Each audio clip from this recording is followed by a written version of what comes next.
231. Qin Pingan's forceful charge was met with a wave of precise and orderly arrows. The personal troops that General Ma had placed in the county governor's mansion were all elite soldiers brought back from the border. They had amazing physical strength and were experienced on the battlefield. Even when facing a person from the mountain, they still cooperated well. Qin Pingan flew up from the roof ridge and landed in the depths of the county governor's mansion. In the short process of a few blinks of an eye, he had to use his hands to push aside two aggressive and extremely accurate arrows. The girl with silver bells shouted loudly, "I am the county governor's daughter, Lu Gaoxin. The old immortal is an ally who has come to help. Please put down your bows and arrows." Qin Pingan's figure landed at the entrance of the main hall of the official residence. Without turning his head, he took 2 steps sideways and reached out to grab an arrow that was shot from behind him. The arrow was engraved with ancient cloud patterns, and there were 3 tiny grooves on it. Radiance flowed between them. Qin Pingan casually threw the arrow to the ground and said in a deep voice, "Hero Su Zhang, are you in the main hall?" The old man who revealed his supernatural power on the high platform in the middle of the lake that night is the mastermind behind the city god pavilion's disaster this time. The bearded man took the lead and flew out. The armored general and Taoist priest Zhang Shanfeng followed closely behind. A brass strongman over 10 feet tall charged over with large strides. Without saying a word, he threw a punch at Qin Pingan. Qin Pingan had no choice but to extend his palm to block the fist. The brass strongman that Taoist Chong Miao had painstakingly created with talismans had extraordinary strength. Although its grade was not high, its battle prowess was comparable to a pure martial artist at the peak of the second realm. However, after Qin Pingan blocked the fist with his 5 fingers, the joints of its body trembled violently, producing a series of hissing sounds. It was unable to advance even an inch. Governor Lu also ran out of the main door and looked up. When he saw the girl with silver bells standing on the wall, he immediately shouted, it's my daughter, Lu Gaoxin. Warriors, don't hurt her by accident." The big bearded swordsman hurriedly explained to the people beside him, "It's our friend. His name is Qin Pingan. Previously he went to investigate the city god pavilion." The armored general nodded. He raised his arm and made a military gesture. The archers hidden everywhere didn't immediately put away the bows in their hands, only pressing down on the arrowheads. At the same time, the arrowheads shrank back into the shape of a crescent moon. It was almost exactly the same, not even the change in arc difference. Xianxia, who had traveled to many countries, was very attentive. After seeing this scene, she immediately gasped in admiration. She had never thought that a place like the colorful robes country, which was filled with a scholarly atmosphere, would have such a well-trained army of tigers and wolves. General Ma, who was currently in charge of overseeing the east gate of the city, was definitely a great talent in managing an army. Taoist Chong Miao made a gesture to summon back the brass strongman that had failed to start the battle. His expression was ugly as he sneered, "Old immortal Huang is the mastermind? Ah, you yellow-mouthed, white-toothed young man, I think you're the evil one who wants to fish in troubled waters." The old Taoist in bright Taoist robes turned his head and said to Governor Lu and the military general, "If old immortal Huang, whose Tao is exceedingly powerful, is the mastermind with ulterior motives, then why are we still plotting here? Besides, if old immortal Huang is the mastermind, why would he take off his pants to fart and take the initiative to warn us?" Governor Lu muttered, "That doesn't make sense." The general said something fair for the young man, "Evil spirits are the best at taking risks. They can't be judged with common sense. It's best that we don't believe anyone so easily. We might as well listen to what the young man has to say first." The young girl Lu Gaoxin jumped off the wall and ran all the way. Her movements were full of spiritual aura, especially the tinkling of the silver bells. Waves of golden ripples rippled around her body. She was clearly a cultivator who had reached a higher level. Governor Lu didn't have time to ponder why his daughter had turned into a flying immortal. When his youngest daughter came to his side, he immediately asked anxiously, "Are you hurt anywhere? You brat, the county city is in chaos now. Why are you running around?" "Nonsense." Lu Gaoxin pointed at Qin Pingan, "Old immortal." She suddenly realized that she had said something wrong. This was because when they were on the road, the old immortal who had an earth-shattering flying sword technique had specifically told her not to talk too much about the battle at the city god's pavilion. He was still unwilling to reveal his identity at the moment, in case the prefectural governor's manor also had a fiendish demon spy causing mischief. Lu Gaoxin hurriedly made up for it. Young hero Chen Pingon and I encountered a female ghost with withered bones in the city god pavilion. It was the Tsai talisman beauty who first appeared on the high platform in the middle of the lake that night. She was one of the demons who had brought disaster to the county city. Young hero Chen and I managed to subdue her with great difficulty. Unexpectedly, Lord City God and the two civil and military officials had turned into demons. Black smoke surged from their 7 orifices and they wanted to kill us. Fortunately, an old immortal who knew how to use a flying sword appeared out of nowhere and saved us. However, the old immortal was also seriously injured. He wanted us to first inform him that the fellow with the surname Huang and his allies were scheming to obtain a magic weapon. He wanted me to pass a message to Father that we must not invite a wolf into our house. The old immortal also said that if necessary he would definitely take action again after he had recuperated his sea of qi and natal flying sword to help us slay the demons. Qin Pingon looked calm.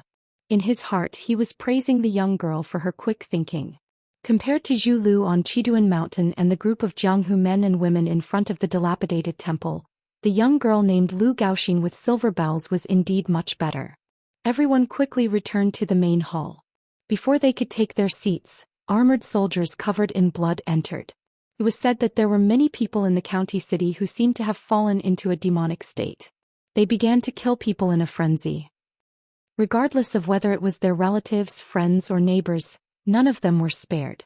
These people in the county city who seemed to be purely martial artists who had gone mad had one thing in common. Blood oozed out of their eyes. Moreover, their bodies were quite strong and they were extremely difficult to deal with.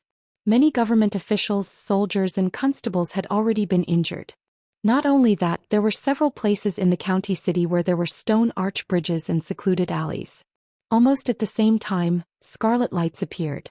Within a radius of several hundred feet, the grass and trees withered and the fishes turned up their bellies white. The atmosphere in the main hall was solemn. Governor Lu forced himself to calm down and began to arrange the troops. In addition to sending people to the east gate of the city to inform General Ma to be careful of old immortal Huang, everyone in the hall formed teams of 2 and went to various strange places together to prevent accidents. If they found any demonic people or otherworldly items, they could be executed immediately. In addition, all the officials in the governor's mansion had to leave their official residences and inform the people in the county to return home immediately. Once they were discovered, they would be punished severely for violating the night law.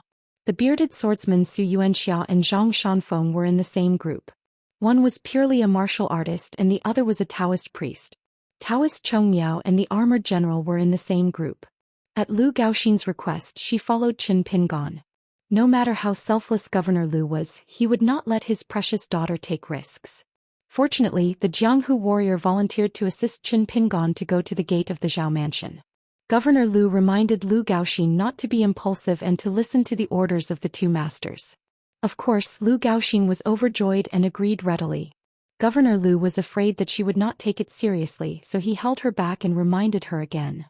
The young girl was getting impatient. Suddenly, the old sword immortal who did not look old beside her said, "Miss Lu, don't let the governor worry." Lu Gaoxin was stunned for a moment. She turned her head and saw that Qin Pingon was not angry or annoyed, nor was he taking advantage of his seniority. It was as if he simply wanted her to do a better job. Although Lu Gaoxin did not understand, she still patiently bid farewell to her father and promised that she would not act on impulse. Governor Lu was slightly relieved. Finally, he clasped his hands in front of his chest and thanked Qin Pingon and the martial artist. He said sincerely, "I'll have to trouble the 2 of you to take care of my daughter." The 2 of them returned the gesture. The 3 of them rushed to the Zhao mansion, which was only 2 streets away from the governor's mansion. The martial artist surnamed Dou looked up at the sky and shook his head. He lamented, "Whether it's the immortals or demons on the mountain, deep down they never take human lives seriously. They shouldn't be like this." Qin Pingon did not know how to answer, so he could only keep silent. When the 3 of them arrived outside the Zhao mansion, there were already demonic men and women with blood oozing out of their eyes who were rushing out. They bared their fangs and brandished their claws as they ran swiftly. The machete men and archers outside were mostly constables of the county city and yamen runners of the governor's mansion. They usually dealt with big thieves and small thieves, so they had never seen such a scene. Most of them were pale and the accuracy of their arrows was unsightly. Moreover, the demonic servants and maids of the Zhou mansion were still able to continue forward even if they were hit by arrows. Qin Pingon saw with his own eyes a youth whose face was covered in blood being shot in the chest by a powerful arrow from a distance of 20 steps. His entire body was sent flying by the huge penetrating force. After falling backward, he struggled to stand up. More than half of the arrow was still in his chest. He spat out blood as he continued to rush forward. The poor formation of the archers, constables and machete men was almost destroyed at the first charge. They could only engage in close combat with the fearless demonic men. If Qin Pingon and the other two had not arrived just in time, the endless stream of people of the Zhou mansion would have scattered everywhere, forming a disaster similar to a swarm of locusts. Qin Pingon did not know if there was a way to deal with the demonic men, so he used his fists and feet to send the demonic men of the Zhou mansion flying back to the gate. Lu Gaoxin's bell rang loudly and the golden flowers scattered in all directions. As long as the demonic men were touched by the golden flowers, their bodies would fester and turn into a pool of blood and pus. The stench of blood filled the air.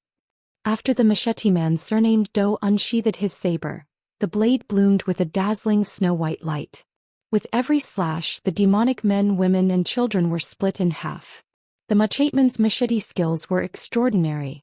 He had clearly reached the Grandmaster realm of returning to simplicity. He was straightforward and his moves were straightforward without any sloppiness.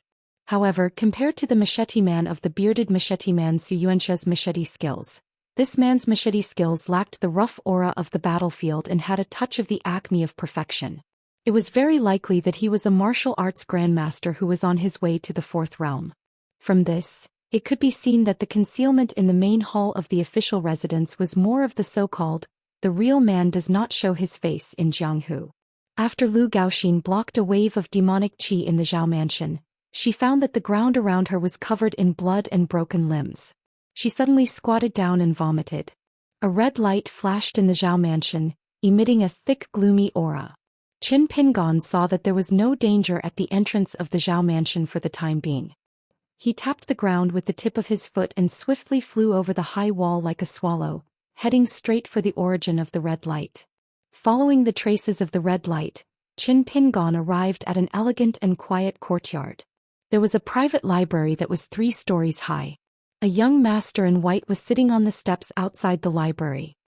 He sat in a lazy posture with his elbow resting on the armrest of the chair. He rested his chin on one hand and held an ancient book in the other, yawning. The extraordinarily handsome young master squinted at Qin Pingon and said with a smile, "Why did you come so late? This young master has an extraordinary bearing. Are you an immortal cultivator on the mountain? Or a grandmaster's disciple who travels the Jianghu?" Sitting up straight, the young master of the Zhou mansion dipped his finger in his saliva and gently turned a page of the book. Suddenly, a scarlet light flashed between the pages. The red light converged into a thick rope, twisting and turning in the air like a python. It circled around the high wall of the courtyard and was about to rush into the mansion, trying to attach itself to the people in the mansion. Qin Pingon patted the blade's strengthening gourd at his waist. The scarlet python was cut in half. The young master in white raised his eyebrows. "Oh, a little sword immortal. Impressive. I heard that sword immortals in the lower 5 levels have great killing power, but their physical strength is easily exhausted. A few breaths of sword qi can be dazzling, but it is easy for it to disappear. I wonder if you are more powerful?" The young master in white held a book in one hand and flipped through an ancient book to the end with the other. Dozens of small scarlet snakes as thick as thumbs rushed into the sky from the library and were about to scatter in all directions. However, the young master in white saw that the young man who was about to hang the wine gourd was still in the mood to take off the wine gourd and drink a mouthful of wine. Before the young master of the Zhou mansion sneered, he could not laugh anymore. Because those little red snakes called crimson drill in the sky were instantly sliced into pieces by a wisp of crisscrossing white light. Then he felt a chill between his eyebrows and suddenly widened his eyes, as if he had seen a ghost in broad daylight. He died with his eyes wide open. It turned out that his head was pierced by the flying sword from between his eyebrows. The wisp of sword chi that had seeped into his body and spirit also destroyed all his vitality in an instant with lightning speed. When Qin Pingon put away the wine gourd, the two flying swords, Chu Yi and Chu Wu, slowly returned to the blade's strengthening gourd. On the other side of the courtyard wall, the machete man surnamed Dou stood on the wall. After seeing this scene, he saluted Qin Pingon with clasped hands. Qin Pingon thought of something and said to the machete man, "Tell Lu Gaoxin that I have to go to the Earth Temple immediately. I will be back soon." The machete man laughed heartily and said, "There is no big problem here. There are only a few cats and dogs. Immortal Master Qin, don't worry." Qin Pingon felt a little helpless. He wanted to end the battle quickly, but he did not expect that the machete man would still see him kill the enemy with his flying sword. He nodded at the machete man and then his figure disappeared quickly. Qin Pingon sprinted all the way and leaped over a wall. Finally, he followed the voice of the ripples that appeared in his heart lake and followed that person's instructions. He came to an empty earth temple and looked up. Inside the earth temple, there was an elegant scholar waving at him with a smile on his face. However, his figure was swaying, like the last bit of light that would be extinguished with the slightest breeze. Qin Pingon hesitated for a moment and then rushed over. The deity stood in the dimly lit doorway while Qin Pingon stood outside the slightly brighter doorway. The scholar bowed first and then stood up with a smile. "This is the second time we meet. I am Shenwen, the Lord Xingwang of Yanji County. I have been watching over this city for hundreds of years. Today's result is the result of the past. I have neglected my duty first. If you did not break the restriction and successfully stop me from falling into the demonic path, the upright Lord Xingwang of Tsai Nation might have become an accomplice to the evildoer and become a murderer who harms the people in his jurisdiction. I want to thank you." Speaking of this, the scholar smiled and said, "Previously, I did not know that I was about to fall into the demonic path. Therefore I made a fool of myself. This time I want to thank you not only for helping me not to go out and harm the people, but also for your sincerity and willingness to take the initiative to return the green wooden box." When he entered the Xingwang Hall, the young man returned the wooden box. It was a good deed, a good deed. He clearly had a Fengtsuan item, but when he handed over the wooden box he did not take it out from the Fengtsuan item, but directly took it out from his sleeve. This meant that the young man in front of him believed that the wooden box belonged to the Xingwang Hall from the beginning. This was another good deed, a good deed. Qin Pingon looked at Xingwang carefully. He could no longer see any traces of him falling into the demonic path. He was slightly relieved. He hesitated for a moment and said, "Previously in the Xingwang Hall, in order to protect myself, I had no choice but to break Lord Xingwang's golden body." Lord Xingwang, who was no longer in the form of a Lord Xingwang, waved his hand and changed the topic. He asked, "Little immortal, are you a scholar?" Qin Pingon was a little embarrassed and shook his head. "I am not a scholar. Now I only know how to flip through books and take notes. I hope to know more words and learn more about how to be a person." Xingwang smiled and asked, "Do you know the use of the golden body fragments?" Qin Pingon still shook his head. He really did not know. Xingwang said softly, "Those golden body fragments must be kept well. The gods in the world who enjoy the worship of the gods, whether it is the mountain gods or us, the Xingwang and the civil and military temples, all have the golden body. First, the imperial court conferred the title and created the statue. Then the gods themselves nurtured the little divine light. However, the golden body is also divided into high and low ranks. Similar to the officialdom generally, the golden body of the 5 mountain gods is of the highest quality, followed by the great river god and Lord Xingwang of the capital and so on. That green wooden box contains the Xingwang of Tsai Country's Toji County's seal of Tsai Country, which was personally engraved by a great celestial master of the celestial master residence of Longhu Mountain. It is an extremely powerful instrument that contains the mighty power of heaven. However, it can only be used with the 5 thunder mantra. Although I am the current Lord Xingwang of Yanji County, as a god, I am unable to use the thunder mantra. In fact, when the celestial master residence bestowed this item, it had more of a symbolic meaning to help protect the feng shui of the county. It was not for the qi cultivators of Tsai Country or Lord Xingwang to use the seal to show off. If it was not for this little celestial master seal that deterred the demons, and the early formation of the mass grave outside the city with heavy resentment, they would have rushed into Yanji County long ago. Qin Pingan thought for a while and asked, "Do you need me to help you hand it to Governor Liu? Or hand it to the Emperor of Tsai country?" Lord Xingwang Xinwen looked carefully at the pair of clear eyes. He waved his sleeves and laughed loudly. "The teachings of the saints, the divine weapon of heaven and earth, can only be held by the virtuous." 232. I wish everyone a happy and peaceful new year. Just like little Pinyin in this novel, I wish you all a happy and peaceful new year. I wish you all the best in this new year. The Golden City God's words carried a lot of weight. Even the gentlemen chosen by the Confucian Academy would not dare to call themselves virtuous. The three immortality of a scholar was to establish virtue, make contributions, and speak. With virtue as the head, it was the most difficult. Most scholars could only settle for the next best thing in their lives, and they would even retreat again and again. However, Qin Pingan's knowledge was still shallow. He could not understand the deeper meaning behind Shen Wen's words as a scholar and not as the Golden City God. Qin Pingan naturally liked the green wooden box that made him feel at ease. Now that he knew that it contained a seal personally carved by the palm imprint Heavenly Master of Longhu Mountain, he liked it even more. Who didn't like good things in the world? Qin Pingan liked it very much. However, liking was one thing, but it did not mean that he could take what others liked. This had nothing to do with how fast Qin Pingan's punches were, how high his martial arts realm was, or how many flying swords he had. This was actually what the Confucian Academy advocated. It was just that Qin Pingan did not know the truth yet. Xinwen smiled and said, "Just take the seal." Seeing that the little immortal master in front of him was a little confused, the Golden City God Xinwen was even happier. After hundreds of years of exposure to incense, he had seen all kinds of prayers, demands, and ignorance from pilgrims, as well as suffering, piety, and helplessness in worldly affairs. Xinwen had changed from a pure official who only knew how to serve his country to someone who understood worldly affairs more and more. Occasionally, even a clay bodhisattva would get angry. He was angry at those men and women who only knew how to burn incense and pray to gods but not themselves. He was angry at those filthy rich and unruly people.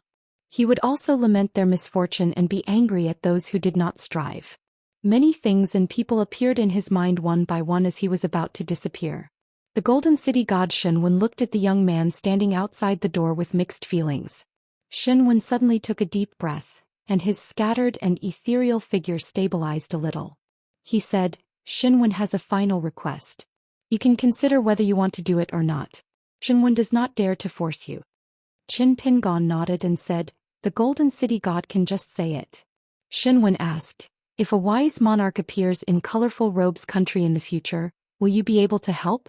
Even if it's just a little bit of help such as a drought or a flood, you're not far from here.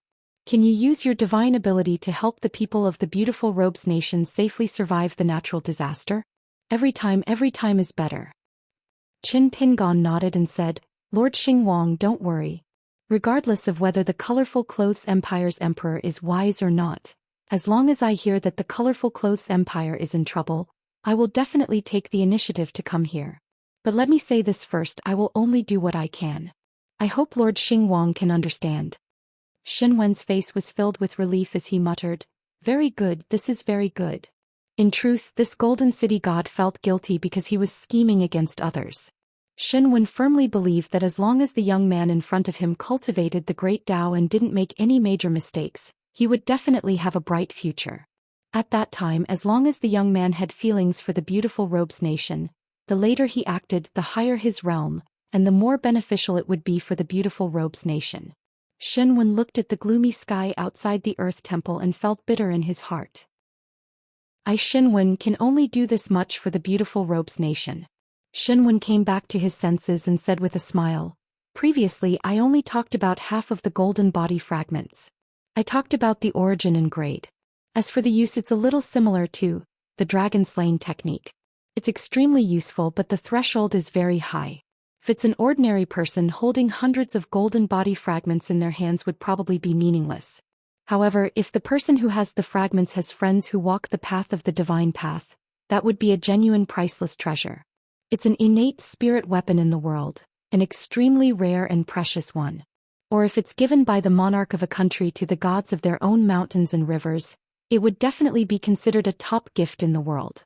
Taking a step back, when you reach a place near the top of the mountain, you can sell it to knowledgeable people who need it. For example, great cultivators of the Golden Core realm and Nascent Soul realm. You can ask for a sky-high price. No matter how much you ask, it wouldn't be excessive. Qin Pingan's expression was solemn as he memorized everything. Xinwen smiled and said, "Please extend your hand." Qin Pingan was a little dazed as he extended his hand. Xinwen extended his hand and dug into his chest. After clenching his fist, he extended it towards Qin Pingan. Releasing his fist, he gently placed an item in Qin Pingan's palm. It was a golden item the size of a goose egg. Qin Pingan raised his head and blinked his eyes. Xinwen smiled and said, "In the ruins of the ancient battlefield, countless military cultivators painstakingly searched for the spirits of the battlefield. They were actually looking for the heroic spirits of heroes and war gods. I, Xinwen, was born a scholar. After my death, I was conferred the title of city god of this place by the emperor of the colorful robes country. I have a golden body and its appearance is decent. It's not the city god of the capital city of the dynasty. However, this golden body, guts, it's not inferior to any city god of the continent." At this moment, Xinwen seemed to have returned to his youth. He studied hard for more than 10 years. He was a carp that jumped over the dragon's gate. He was a farmer in the morning and ascended to the emperor's hall in the evening. He was in high spirits. As the top scholar, he led the way in the palace. He was not doing it to bring glory to his family, but to bring joy to all the families. After Xinwen handed over the golden body guts, he seemed to be relieved of a heavy burden.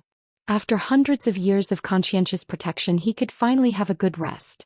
Qin Pingan did not retract his hand for a long time. Xinwen laughed loudly and extended a finger.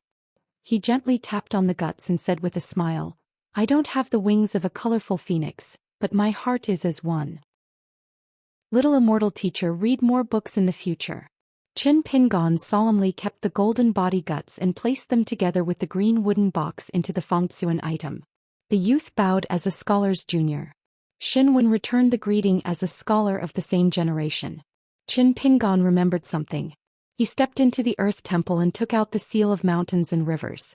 He said softly, "Lord City God, my name is Qin Pingan. I came from Dali's Longquan County. Mr. Qi gave me this seal. He said that when I saw mountains and rivers I could stamp on a map.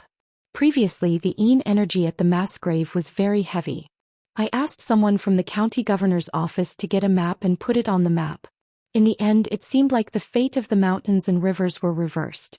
Now the demons are causing trouble in Yanji County City. Is it still useful? Can it suppress the evil energy they create?" Xinwen's expression was solemn. He asked, "Can I take it?" Qin Pingan nodded and said, "Of course." Xinwen carefully took the seal of mountains and rivers with both hands. Then with one in each hand he raised it high above his head. He looked at the seal script at the bottom of the seal and the slightly faded red seal. Xinwen took a deep breath and put down his arms. He asked, "Did that Mr. tell you that there is a flaw in this pair of invaluable artifacts? Every time you seal it, the spiritual energy will dissipate a little. In the end, the spiritual energy will be used up and it will become the most ordinary seal?" Qin Pingan scratched his head and grinned. He said, "Mr. Qi didn't tell me this." Xinwen asked again, "Aren't you afraid that your spiritual energy will be greatly damaged after you seal it?" Qin Pingan shook his head and said, "What's there to be afraid of? I'm not squandering it. Previously I saw these words in a travel book about mountains and rivers that was printed in Yanji County. It was called, 'The river is clear and the sea is clear, the time is abundant.' I liked it very much and even carved it on a bamboo slip. Besides, I think this is also Mr. Qi's original intention for giving me the seal. If Mr. Qi were here he would definitely do the same." Xinwen sighed. "It's a pity that the demons are causing trouble this time. They're using evil arts to bewitch people and spread plagues. This has great significance for the seal of the landscape seal, but it's not very useful in the current dangerous situation. Qin Pingan, keep the seal well. I still say the same thing. If there's a wise ruler in Colorful Clothes Nation in the future, when you pass by Colorful Clothes Nation, you can ask the emperor for a map of the capital. Once you seal it, it'll benefit you for at least 100 years. Keep it well. Remember and treasure it well. Don't take it out so easily and let others see it. Qin Pingon was somewhat disappointed. He could only put the seal away again. Seeing this scene, Xinwen did not know whether to laugh or cry. How could there be such a stupid child? The hillmen were all businessmen. They all pursued small capital and huge profits. They did not care about the losses and gains in front of them. But they also planned far ahead. They planned for thousands of miles and thousands of years. In the end, they still wanted to make a huge profit. Shen Wen's figure became more and more illusory. He said solemnly, Qin Pingon, this time the demons are causing mischief. Just like what you said, it's within your power. It's enough. Qin Pingon nodded his head. He took down his wine gourd and looked at the sky with Lord Xingwang. Shen Wen suddenly asked, Dali Longquan County? The counties of Aquarius continent usually do not have the word dragon in their name. Qin Pingon laughed. My hometown used to be the Pearl Grotto Heaven. Later on, the Grotto Heaven shattered and fell to the ground. Hence, it was renamed Longquan County. Xinwen was startled. He probed. The Mr. Qi you are talking about, is it Mr. Qi from Cliff Academy, the disciple that Saint is most proud of? Qin Pingon nodded. His expression dimmed. It's that Mr. Qi. Xinwen stared blankly at the young man from Dali. Straw sandals, wine gourd, flying sword, seal, pure and innocent heart. His name was Qin Pingon. Xinwen's mouth was dry. Qin Pingon, then are you Mr. Qi's direct disciple? Qin Pingon was hesitant. In the end, he decided to speak the truth. Mr. Qi was not willing to accept me as his disciple. But later on I met old Master Xing. It seems that Mr. Qi wanted to accept me as his disciple. But at that time I felt that I was not even a scholar. I did not agree to be his disciple. Old Master Xing was not angry. He was drunk. When I was carrying him, the old man patted my head and urged me to drink. Qin Pingon smiled and raised the wine gourd in his hand. He smiled brightly and said, So now I drink. The scholar Xinwen felt as if he was struck by lightning. It was not just one lightning strike on his head, but wave after wave. Qi Jingchuan's junior brother. Old Master Xing. Old Master Xing's closed-door disciple. The young man rejected him. Xinwen was dumbstruck. Qin Pingon stared blankly at Lord City God. Could it be that he had said something wrong? He could only secretly drink a mouthful of wine to calm himself down. Xinwen suddenly laughed out loud. He laughed so hard that he almost cried. He reached out and patted the young man's shoulder hard. Good. Others will definitely not understand the matters of us scholars. That's right. Xinwen retracted his hand. He put his hands behind his back and strode out of the temple. Wonderful. Scholar. Xinwen turned around and smiled. He gave a thumbs up. Well done. After Xinwen stepped out of the door, the last bit of divine aura dissipated. He laughed loudly and disappeared between heaven and earth. His entire figure shattered into pieces. Qin Pingon was a little sad. He put the wine gourd on his waist and looked at the place where the scholar from Dali E Kingdom disappeared. He whispered softly, Everything is fine. After the white-clothed young master was killed, no one else in the Zhao mansion fell into a demonic state. Although Lu Gaoxin was vomiting non-stop, she was still unwilling to return to the peaceful county governor's mansion. She accompanied the master of the Jianghu surnamed Dou to search for the missing fish. When they came to a firewood hut, the door was tightly shut. The machete man frowned and kicked it open. He found a boy who was 8 or 9 years old inside. Behind him was a pile of firewood. The machete man said indifferently, Move. Once you fall into a demonic state, you can't be saved. The boy pursed his lips and shook his head hard. The macheteman's face was cold. He strode forward and pushed the boy's head back. The boy crashed into the wall. The machete man used his long knife to push aside 2 bundles of firewood. There was a sallow and emaciated girl inside. She was tied up tightly with rope. One of her eye sockets was bleeding non-stop. The other eye socket was no different from a normal person's. The girl's lips were pale and slightly trembling. The machete man raised his knife and was about to strike when the boy struggled to get up. He picked up a hatchet and rushed to the girl. He gritted his teeth and said, If you dare to kill him, I'll kill you. The Zhao Manor was indeed the #1 aristocratic family in Yanji County. Even the servants and children of the Zhao manor could understand the language of the entire continent. The machete man sneered and said, "You don't know what's good for you. Don't you know that your *t kindness today may cause the deaths of thousands of people?" The boy was thin and his clothes were thin. He had a determined look in his eyes and said, "I don't care. I want to protect Luan Luan." The machete man kicked the boy who was holding the hatchet and sent a gust of knife energy toward the poor girl.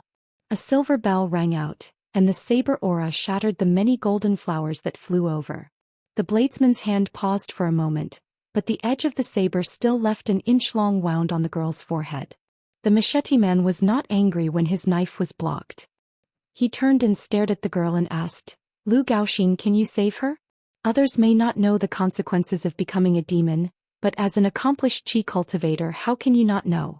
Why, when the situation is beyond saving, are you going to personally execute this girl?" Lu Gaoxin's face was pale and her lips trembled. "I can't bear to." The machete man snorted. "I think it's because I killed those demons outside the Zhao mansion too quickly. Miss Lu didn't see them gnawing on the flesh of the commoners." Lu Gaoxin. The boy struggled to get up again. He was in so much pain that he could not hold the knife steadily. The tip of the knife trembled.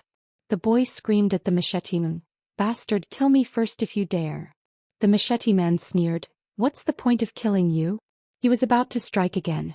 Lu Gaoxin's eyes were red. She turned away and could not bear to watch. Someone outside the door said, "Wait a moment." The machete man thought for a moment and sheathed his knife. He turned and smiled at the person. "Since the immortal master has spoken, I won't do anything unnecessary." It turned out to be Qin Pingon who had returned to the Zhao mansion. He nodded at the machete man. Qin Pingon walked quickly into the woodshed and squatted in front of the girl. He found that the girl seemed to be fighting against the demon in her body. Even though her eyes were bleeding and she was in so much pain, she still kept her lips tightly shut and did not make a sound. The girl tried her best to open her normal eye. Her eyes were full of pleading. If one could live, who would be willing to die? Especially a child of this age. Qin Pingon looked at the stubborn girl and patted her head gently. He said warmly, "Don't be afraid. Cry out when you're in pain. It's okay, it's okay." The girl raised her head. Half of her face was bleeding. She looked at the unfamiliar young man who was smiling and cried out loud. Some grievances, no matter how big or small, could only be understood by those who had suffered the same grievances. Otherwise, no matter how kind others were, they would not be able to make people feel at ease. Qin Pingon helped her untie the rope and turned around. He squatted and turned his head. "Come, I'll carry you to a safe place. Someone will save you." After putting two cold hands on his shoulders, Qin Pingon smiled at the boy with the machete. "Please tie us together with a rope. I'm afraid that something will happen to Wanidong and I won't be able to take care of her. You have to be quick." "Can you do it?" "Yes." The boy threw away the hatchet and wiped away his tears. He hurriedly ran to Qin Pingon and the little girl's side and deftly tied them together. Qin Pingon slowly stood up and said to Lu Gaoxin and the machete man surnamed Do, "I'll take the girl to the governor's mansion first. We can't delay any longer. Let's see if there are any experts there who can save her. You two take the boy. If there are any problems in the Zhao mansion, Lu Gaoxin, you can let him stay outside. Is that okay?" The machete man smiled. "This is a small matter. Let Miss Lu take him out first. I can search the Zhao mansion alone." Qin Pingon turned to the boy and said, "Be careful. No matter what the result is, I'll come and tell you. Is that okay?" The boy raised his arm to wipe his tears and nodded vigorously. Qin Pingon carried the cold girl on his back and leaped out of the woodshed. He leaped over the wall and landed on the high wall of the county governor's mansion after a few light jumps. This time they recognized Qin Pingon's face. The hidden elite guards did not draw their bows and shoot. They allowed Qin Pingon to enter the mansion and quickly headed for the meeting hall. Lu Gaoxin took the boy out of the gate of the Zhao mansion. The boy asked uneasily, "Fairy sister, can your friend really save Luan Luan?" It was the first time Lu Gaoxin was called fairy sister. He was not used to it. She forced a smile and said, "I'm not a fairy sister. Don't worry, that fairy is the real mountain fairy. He will save the girl. But if he doesn't save her, you can't blame him. Do you understand?" The boy nodded while crying. Lu Gaoxin rubbed the boy's head and sighed softly. After Qin Pingon entered the main hall, Apart from Governor Lu, there were two other qi refinement warriors who were in charge of holding down the fort. One of them was an old woman with a sword in her hand. There was a cloth bag hanging from her waist. He did not know what was in it. The other was an old man with a silver brush hanging from his waist. It was said that he was an itinerant cultivator near Yanji County. He was at the third realm and had never joined a celestial clan in his life. He had only reached where he was today through luck and hard work. Qi refinement warriors at the third realm might not even dare to breathe loudly when they walked in Longquan County, but it was enough for them to command the wind and clouds in small countries. Qin Pingon explained the general situation to the three of them. He had already untied the rope and placed the girl carefully on a chair. He asked, "Is there any way to save this child?" The old woman was displeased, but when she saw that Governor Lu did not say anything, she did not want to steal the limelight either. She only snorted coldly and remained where she was. She just closed her eyes and chose to ignore it. On the other hand, the old man quickly walked to the side of the chair and crouched down. He extended his hand and pried open the girl's bloodied eyelid. He said with a heavy voice, "The little girl has good talent. She was born with a pair of yin and yang eyes. She can see the flow of spiritual qi in the world of the living with a single glance, and she can see ghosts and otherworldly items at night with a single glance." Originally, there was hope for her to embark on the path of cultivation, but a bright pearl was covered in dust. She did not meet a talent scout, which was why she suffered this disaster. This yin's eye has become a habitat for dense demonic qi. What a small mass grave. The old man took the girl's pulse as he raised his head and carefully stared at the bloodstains around her eyes. The little girl's desire to live is very strong. Right now she urgently needs a miracle pill that is filled with yang qi. No, even if it's a low-grade pill that is suitable for the illness, it won't be able to get rid of the accumulated miasma in this yin's eye after swallowing it. It's difficult. Right now, I only have a single spring breeze pill that can strengthen her foundation. It can only temporarily help her maintain her life. What she truly needs is a talisman, and it has to be a talisman of an extremely high grade that can draw in the spiritual qi of the yang eye and channel it into the yin's eye, allowing yin and yang to complement each other. The little girl will only have hope of surviving if she relies on her own willpower and luck. However, where can you find a talisman like this? Even if the little girl has my pill to extend her life, she can't delay it any longer. As the old man spoke, he took out a small red sandalwood box from his sleeve.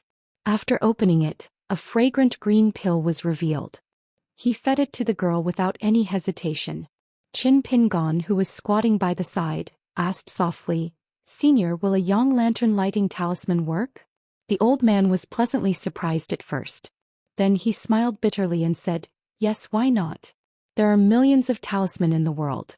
This yang lantern lighting talisman is of an extremely high grade and is one of the best talismans that is suitable for the illness.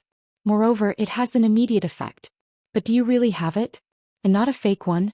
You have to know that there are many qi refinement warriors in the world who are blinded by greed. There are many imitations of this talisman. They use shoddy products to pass off as high-quality ones. Most of them use the yang borrowing talisman to make up the numbers and sell it at 100 times the price." Qin Pingon said in a low voice, "I have one with me." Qin Pingon stood up. "I'll be back soon." The old man did not find it strange. He only reminded him, "You have to hurry." Qi refinement warriors would never reveal their family's wealth in front of outsiders. Governor Lu lowered his head and bent over to take a look at the girl's miserable state. Very quickly, he retracted his gaze and went to the table to look at the situation map. The old woman with the long sword in her arms opened her eyes. She glanced at the back of the young man and sneered. Qin Pingon hurriedly found a secluded corridor and sat cross-legged with his back against the pillar. From the flying sword 15, the small wind and snow, all that Li Shixing gave him, and a golden talisman floated out. From the battle with Ma Kushuan in the small street, to the battle with the withered bone gorgeous ghost in the city god palace, and the golden city god who was possessed by the devil, Qin Pingon's body and spirit were already at the end of their rope. Just like what Lu Gaoxin thought, he needed to rest and recuperate. For example, the first half of the journey on the mountain road was light and easy. However, the further he went, the more difficult it would be. In the last half of the journey, even if it was just one more step, it would be difficult for him to walk. Qin Pingon took a deep breath and bent down. Holding the small wind and snow all engraved with the words with spirit, his vision was a bit blurry. Qin Pingon gently shook his head, thinking back to when he was an apprentice of the dragon kiln in his hometown. He was most afraid of the slightest error when it came to burning porcelain. A slight error could mean that the porcelain in his hand would become a decoration in the emperor's house, or a pile of broken porcelain pieces from an old porcelain mountain that was worse than mud. Qin Pingon tried his best to breathe steadily. He began to draw talismans with his martial qi. The qi of a qi cultivator could be endlessly circulating. Although drawing talismans required one to complete it in one go, it was still much easier for a pure martial qi cultivator to draw talismans. On the other hand, Qin Pingon, whose longevity bridge had long been shattered, had to consume a great deal of energy to draw a talisman that was full of spirituality. It was not at all as easy as the 21 punching divine man's drumming style. He could not draw talismans too fast or too slow. In a secluded corridor that no one knew about, the young man held the small snow wind awl and bent over to draw talismans. His strokes were steady, but his 7 orifices were slowly bleeding. Qin Pingon did not think about whether it was worth it to spend a golden talisman that he had already roughly known its value for a girl he had never met before. Whether he would feel heartache after the event, the miser Qin Pingon would definitely feel it. But that was also a matter of the event. He would think about it when the time came. At most he would just drink to relieve his boredom. A young lighting talisman drawn on the golden talisman paper was done. Qin Pingon wiped off the bloodstains and rushed to the main hall of the official residence. When he handed the talisman to the old man was stunned. He took the talisman with both hands with a look of disbelief. The heavy and abundant qi was almost about to rush out of the golden talisman paper. The old man asked in an uncertain tone, "Then I'll use it?" Qin Pingon nodded and smiled, "Use it." The old man squatted down and clamped the young lighting talisman with 2 fingers. He shouted, "Rise." The golden talisman remained motionless without the slightest movement. The old man was ashamed and his face flushed. He mobilized all the qi in his body and shouted again, "Rise." The golden talisman suddenly burst into flames. However, it did not burn to ashes. Instead, a large ball of golden light emerged. Governor Liu, who did not know the real mystery, clicked his tongue in admiration. The old woman holding the sword was also staring so hard that her eyeballs almost popped out. The old man did not dare to relax. He forced himself to circulate his qi and raised his other hand. He put 2 fingers together and pointed at the ball of golden light that flowed like water. His lips moved slightly. "Divide yin and yang, merge water and fire, go." The golden light went to the girl's yin eye that was constantly bleeding. Most of the golden light majestically merged into the girl's yang eye. Soon one could clearly see that there seemed to be a small bridge built by a golden thread between the 2 eyes. The golden light slowly flowed from the left eye to the right eye. The girl was in so much pain that her teeth broke through her lips. She pressed her hands on the chair's armrest. Her thin body shook violently and her face was extremely distorted. Qin Pingon gently grabbed the girl's hand. Regardless of whether she could hear him or not, he always comforted her softly. "Hold on, you can definitely survive. Everything is important to survive. Believe that as long as you survive, you will have everything." The old woman could not hold back her kindness. She walked behind the old man and Qin Pingon. She lowered her head and carefully looked at the flow of the golden thread near the girl's nose. The old woman smiled and said, "You are indeed a sword immortal who has achieved great success in cultivation." The old woman's face was wrinkled like chicken skin. She was very old, but at this moment her eyes were charming like an enchanting woman. She had already noticed the instant change in the young man with the box. However, she laughed loudly as she flew out. She threw away the sword in her arms and stopped at the door. She took down the cloth bag by her waist and raised her hand. She said in a sweet voice, "Sword immortal, do you feel that the qi in your body has stagnated? Don't be nervous. This is the great snow pass that I specially prepared for you. It is odorless and tasteless. It is very easy for those below the Dragon Gate realm to fall for it. It is not embarrassing. Furthermore, it has only been half an hour. Your qi has frozen and your qi cannot be controlled. Yes, your soul also feels like it has frozen. You can no longer control your flying sword with your mind. Of course, You only need to endure for half an hour before you can continue being a sword immortal. As a Realm 3 Chi refinement warrior, the old man was worlds apart from the Realm 5 Dragon Gate realm. He had already been hit.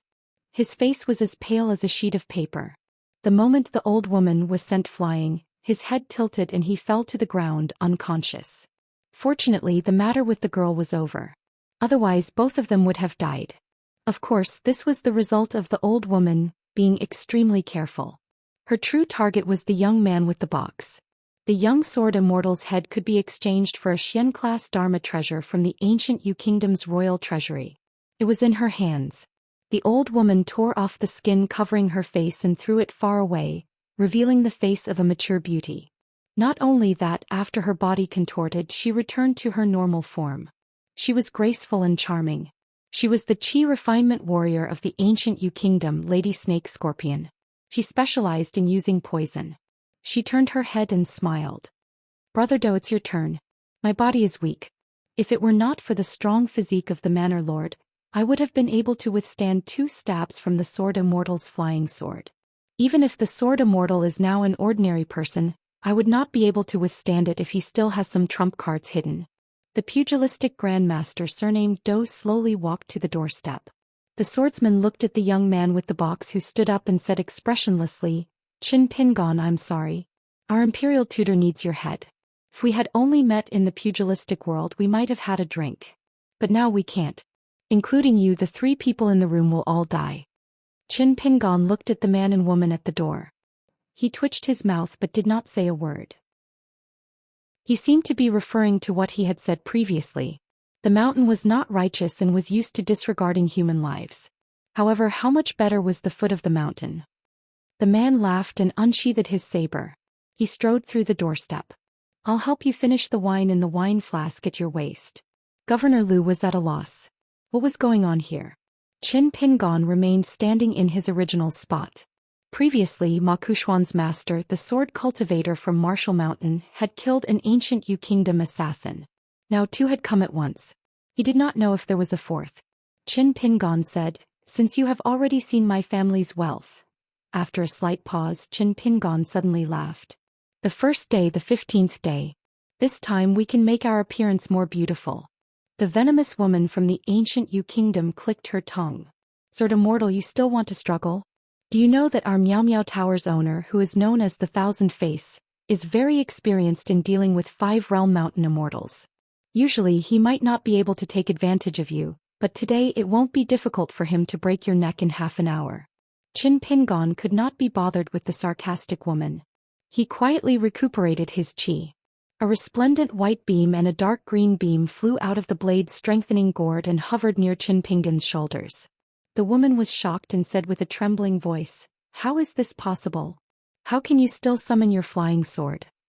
Even the swordsman, who was used to great storms, had to stop in his tracks. He switched from holding his saber with one hand to holding it with both hands. Qin Pingon looked around and asked the 2 flying swords with a smile, then let's go together. Let's kill the one who talks the most first. I'll deal with the one who talks the least. The owner of the Miao Miao Tower, who was famous for his assassination skills, did not want to advance rashly. Qin Pingon had already charged forward. Every step he took caused the ground to shatter. At the same time, the snow-white and dark green beams drew 2 beautiful arcs in the air of the main hall and passed by the swordsman in an instant. The woman screamed. With a tap of her toes, she leaped into the air and wanted to escape. She did not want to see that young monster again in her life. The woman's graceful figure in the air paused twice, one in front and one behind. Then she fell to the ground. Blood slowly seeped out of her chest and between her eyebrows. The machete man roared. Holding the machete with both hands, the man whose momentum had reached its peak retreated instead of advancing. Spiritual light suddenly flashed on his legs and his whole body flew backward. His body directly hit the screen wall outside the door and crashed through a wall. Covered in dust, the top assassin's palms were shining. He was also supported by talismans. With a heavy slap on the ground, his body instantly disappeared. Qin Pingon slowed down and walked to the threshold. He looked around and finally pointed in a direction in the distance. There. Chu Yi and Chu Wu, who were flying close to the ground, flew toward the direction Qin Pingon pointed at almost at the same time. The floor was made of hard bricks, but ripples appeared. After a while it finally calmed down. Only then did Qin Pingon cover his mouth with his hand. He leaned his shoulder against the door frame and swallowed the blood that surged up to his throat. He took off the blade's strengthening gourd and the 2 flying swords flew back. Qin Pingon took a sip of the wine. It was 8 coins per caddy and it tasted pretty good. He wondered how Yanji County's specialty wine, which cost 10 taels per caddy, would taste like. 233. A respectful and reverent voice sounded from behind. Young Master Qin, what's going on? It turned out that Governor Lu had come back to his senses. Governor Lu's son, Lu Gaohua, could only understand bits and pieces about the mountain and river deities, demons and ghosts through the writings of scholars and ghost novels. Governor Lu was different. After all, he was a high official who was in charge of the people of a county. Moreover, Yanji County was a first-class county in the Tsai Kingdom.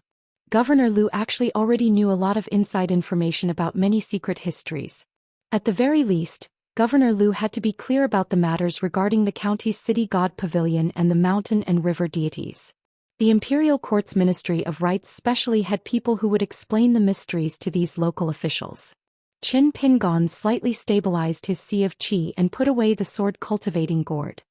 He turned his head to look at Governor Lu. Qin Pingon wanted to say something but stopped. His victory could be said to be thrilling. In fact, after the battle at the city god pavilion and the talisman he drew for the little girl, his body was already at the end of its flight. Although he could control 2 flying swords with special origins and didn't need to consume the so-called spiritual energy of qi cultivators, this was true. This was because he had invited the 2 little ancestors of the sword cultivating gourd to help him subdue demons and demons. Their minds were connected and their minds were connected. Therefore, Lady Snake Scorpion's trump card, the Great Snow Embracing Pass, that she had meticulously prepared, was meaningless to Qin Pingon. However, inviting Chu Yi and Chu Wu would still consume Qin Pingon's mental and physical strength. If that Maoyao Tower assassin who claimed to be surnamed Do hadn't been scared off, Qin Pingon would have most likely been beheaded or both sides would have suffered heavy injuries. In that case, not only would Qin Pingon's longevity bridge be broken, even the path of a pure martial artist would probably be shattered because of the damage to the foundation of his body and soul. Qin Pingon didn't know how to explain it for a while as it involved too many secrets. Fortunately, Governor Lu saw the difficult expression on this immortal master's face and didn't pursue the matter further. In fact, there were many rules and taboos when immortals walked the mortal world on the mountain. Governor Lu still knew this bit of common sense. As long as he could confirm that this young sword immortal in front of him was one of his own, wasn't he the friend of his son Lu Gaohua? That was enough. After exchanging a few pleasantries with Prefect Lu, Qin Pingon turned around and walked towards the elder. He squatted down and felt the pulse of this kind-hearted qi refinement warrior. His pulse was stable and there should not be any major problems. When the effect of the Great Snow Embracing Pass wore off, he should be able to wake up very soon. Qin Pingon suddenly looked up and saw the little girl blinking her big eyes full of curiosity.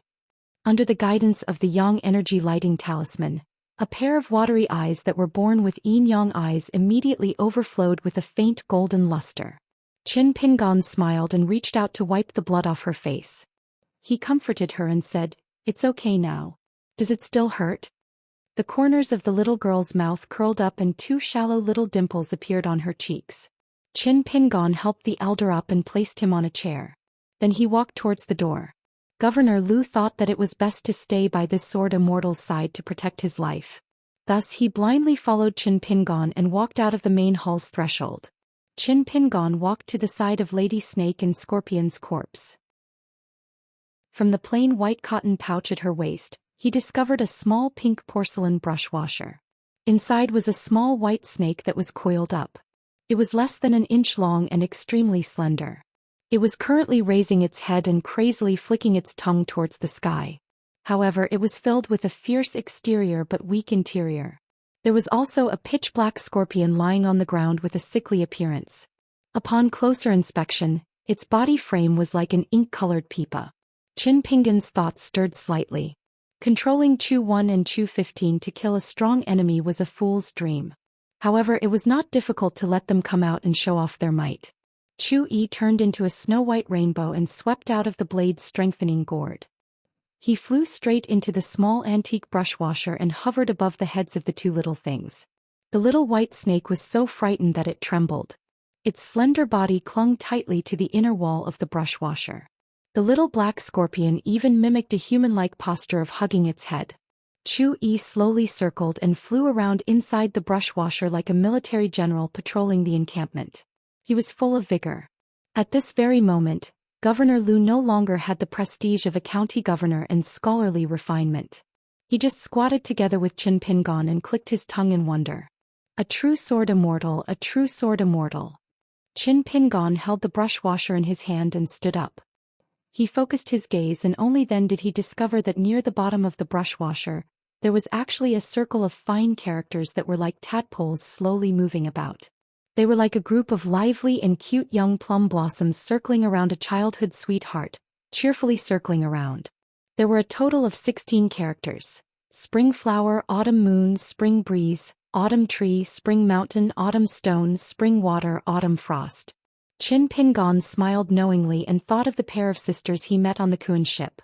The elder sister, Spring Water, had a steady temperament, while the younger sister, Autumn Shur, was more childish. Qin Pingon could not help but look up at the sky in the south. He wondered if they had arrived at Old Dragon City. If they could meet again in the future, Qin Pingon really wanted to give this beautiful brush washer to them. It was a pity that the brush washer had Spring Water on it but not Autumn Shur. There was a difference of one character and they could not perfectly fit together. Otherwise, it would have been better. However, Qin Pingon did not know that it was a pity that there was no way to make it perfect. Some of it was a pity that it was a long-lasting regret. Qin Pingon said, "Sir Lu, the dead are of utmost importance. Can you help to collect this woman's body and find a place to bury her in the future? I will pay for all the expenses." Governor Lu smiled and said, "There is no need for young Master Qin to spend so much effort on such a small matter. Just leave it to the governor's office. It will definitely be done properly." Governor Lu stopped smiling and said tentatively, "It's just that the demons are causing trouble this time. That old man surnamed Huang is harboring evil intentions. Perhaps we still need young Master Chen's flying sword to suppress the demons?" Qin Pingon smiled bitterly and said, "I need a big bucket for now and fill it with scalding hot water.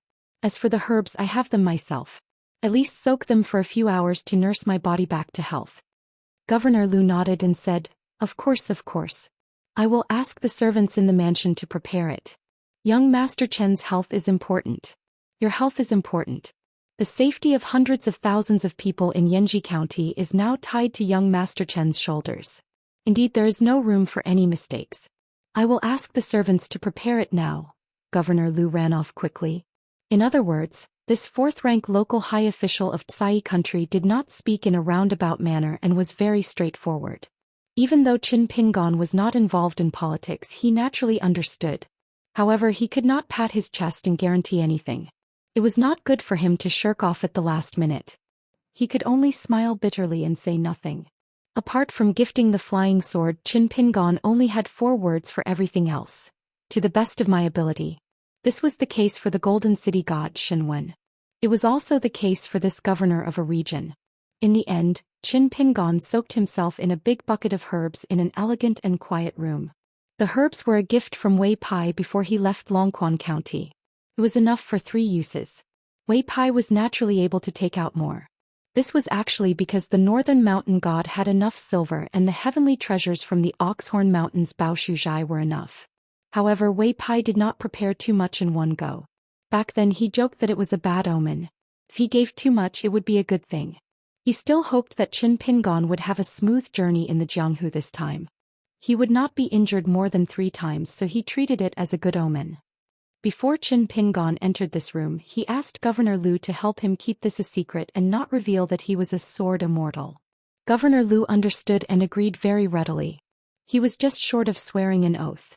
At the same time, he passed the divine travel talisman to Governor Lu, saying that he was returning it to his friend, the Taoist priest Zhou Xian. As Qin Pingon soaked in the water, he clearly sensed that there was a world-shaking disturbance in the Xingwang Pavilion of Yanji City. However, since Qin Pingon couldn't care less about it, he decided not to think too much about it. He calmly nurtured his qi and combined it with the 18 stops of sword qi that Alliance had taught him and the breathing exercises that Old Yang had taught him. He entered a meditative state in the water bucket and used his hands to form the sword furnace formula from the mountain quaking fist manual. He was like a withered tree in winter, quietly waiting for the spring breeze to blow past. On one hand, the fiendish demons had successfully activated the formation, causing demonic repellent to take over the bodies of the commoners everywhere. On the other hand, it was both a good thing and a disaster. The good thing was that General Ma had sent a secret message from the eastern gate of the city. For some reason, the old demon Huang, who wore the disguise of an immortal, had rebelled against the three of them at the Xingwang Hall. The battle was earth-shattering, and this was the cause of the disaster. The four of them didn't hold back at all. They used their magic treasures one after another and used their evil techniques one after another, damaging hundreds of houses and injuring the commoners. The elite cavalry under General Ma, who had rushed to Yanji City as reinforcements, could not pass through the streets and alleys like a cavalry. They could only dismount from their horses and fight on foot. Everyone was clad in metal armor and wielded powerful bows and crossbows. However, when faced with the four fiendish demon magnates who were cultivating on the mountain, apart from the dozens of specially made arrows stored in the Xingwang manor, which could pose a substantial threat, the rest of the arrows could not keep up with the four of them as they flew around. Furthermore, before they could even get close, they would be smacked away with a wave of their sleeves. There were even some arrows that the four fiendish demons caught and casually tossed back when they were fighting. Another 80 or so elites were killed or injured. Even if they wanted to trade their lives for injuries, they wouldn't be able to do so. General Ma really did live up to his reputation of not fearing death. He was valiant and skilled in battle on the border, and even when facing these cultivators he led the charge. He and his deputy had found several opportunities to catch a stray demon and engage them in close combat. Later on, Old Immortal Huang and Old Demon Mi, who had provoked the two sides into a frenzy, became ruthless. They stopped fighting for a moment, heavily injuring both General Ma and his deputy. If not for a dozen personal guards intercepting them with special Mahist bows and arrows, as well as several reckless guards, the two of them wouldn't have been able to leave the battlefield alive. They would have died in Yanji City that very night. In the latter half of the night, Old Immortal Huang, who was fighting against three alone, had a large handful of rice sprinkled over his head by Old Demon Mi. His entire body immediately began to emit green smoke, and his flesh was reduced to a bloody mess. Countless bloody holes were burned into his body. He had no choice but to burrow underground. The three demons began to search for him. If they encountered any bailiffs or soldiers who dared to obstruct them, they would mercilessly slaughter them. At dawn, Qin Pingon put on his clothes and left his room. As a result, he discovered Lu Gaoxin sitting at the end of the corridor. She was currently napping on a small stool. The girl was a light sleeper, so she quickly woke up. She was afraid that she would drool in her sleep, so she hurriedly turned her head away to wipe her face. She had actually only returned to her residence a short while ago. She had changed into a clean set of clothes before coming here to act as a door god. Qin Pingon accompanied her to the main hall. They exchanged questions and answers. Qin Pingon had a rough understanding of what was going on in the prefectural city during this period of time. When he heard that there was internal strife between the demons, he found it rather hard to believe. However, the slaughter couldn't be faked. Even though he didn't know the twists and turns behind the scenes, as long as it was beneficial to Yanji Prefecture, it was still a good thing. However, no one could control the additional casualties that occurred. In Cui Dong's words, there was a single person in the world who was the most powerful. Those who followed him would prosper, and those who opposed him would perish. The white-clothed imperial tutor had purposely kept him in suspense. He had no choice but to throw flirtatious glances at a blind man.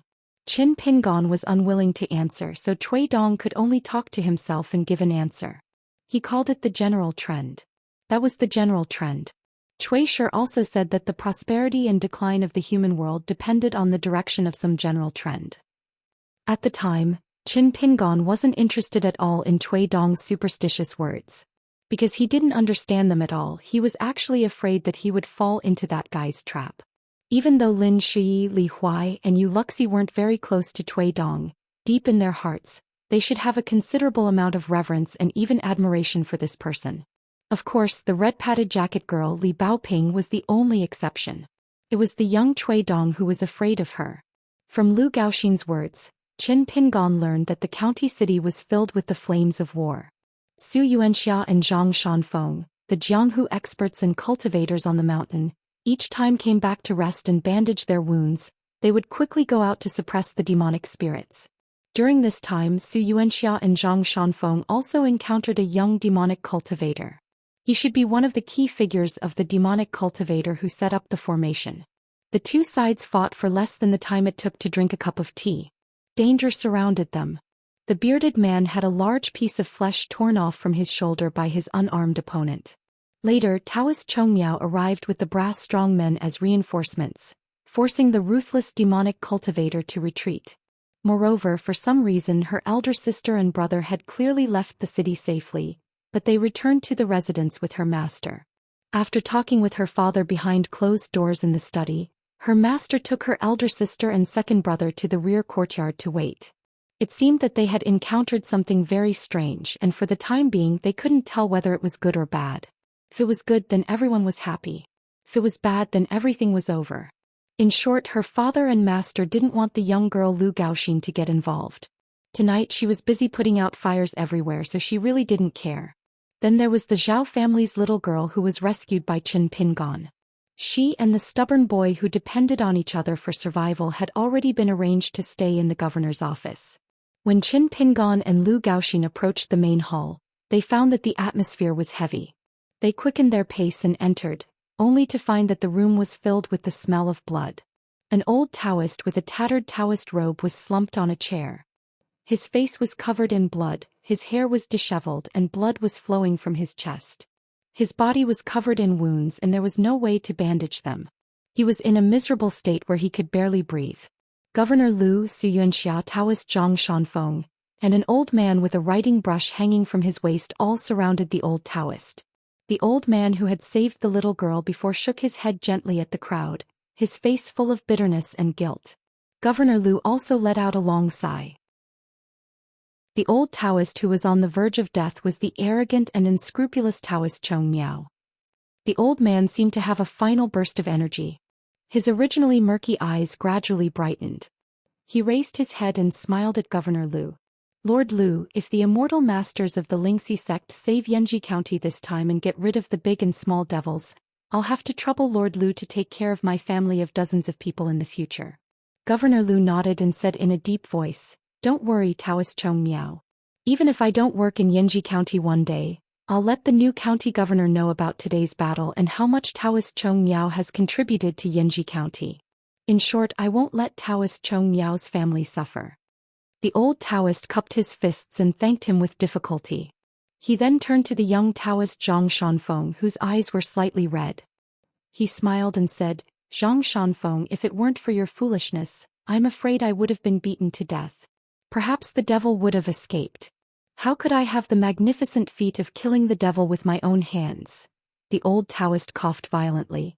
Everyone advised Taoist Chong Miao not to speak anymore. The bearded man Su Yuanxia asked softly, "Old Taoist Chong Miao, do you want your family's juniors to come here?" The old Taoist nodded.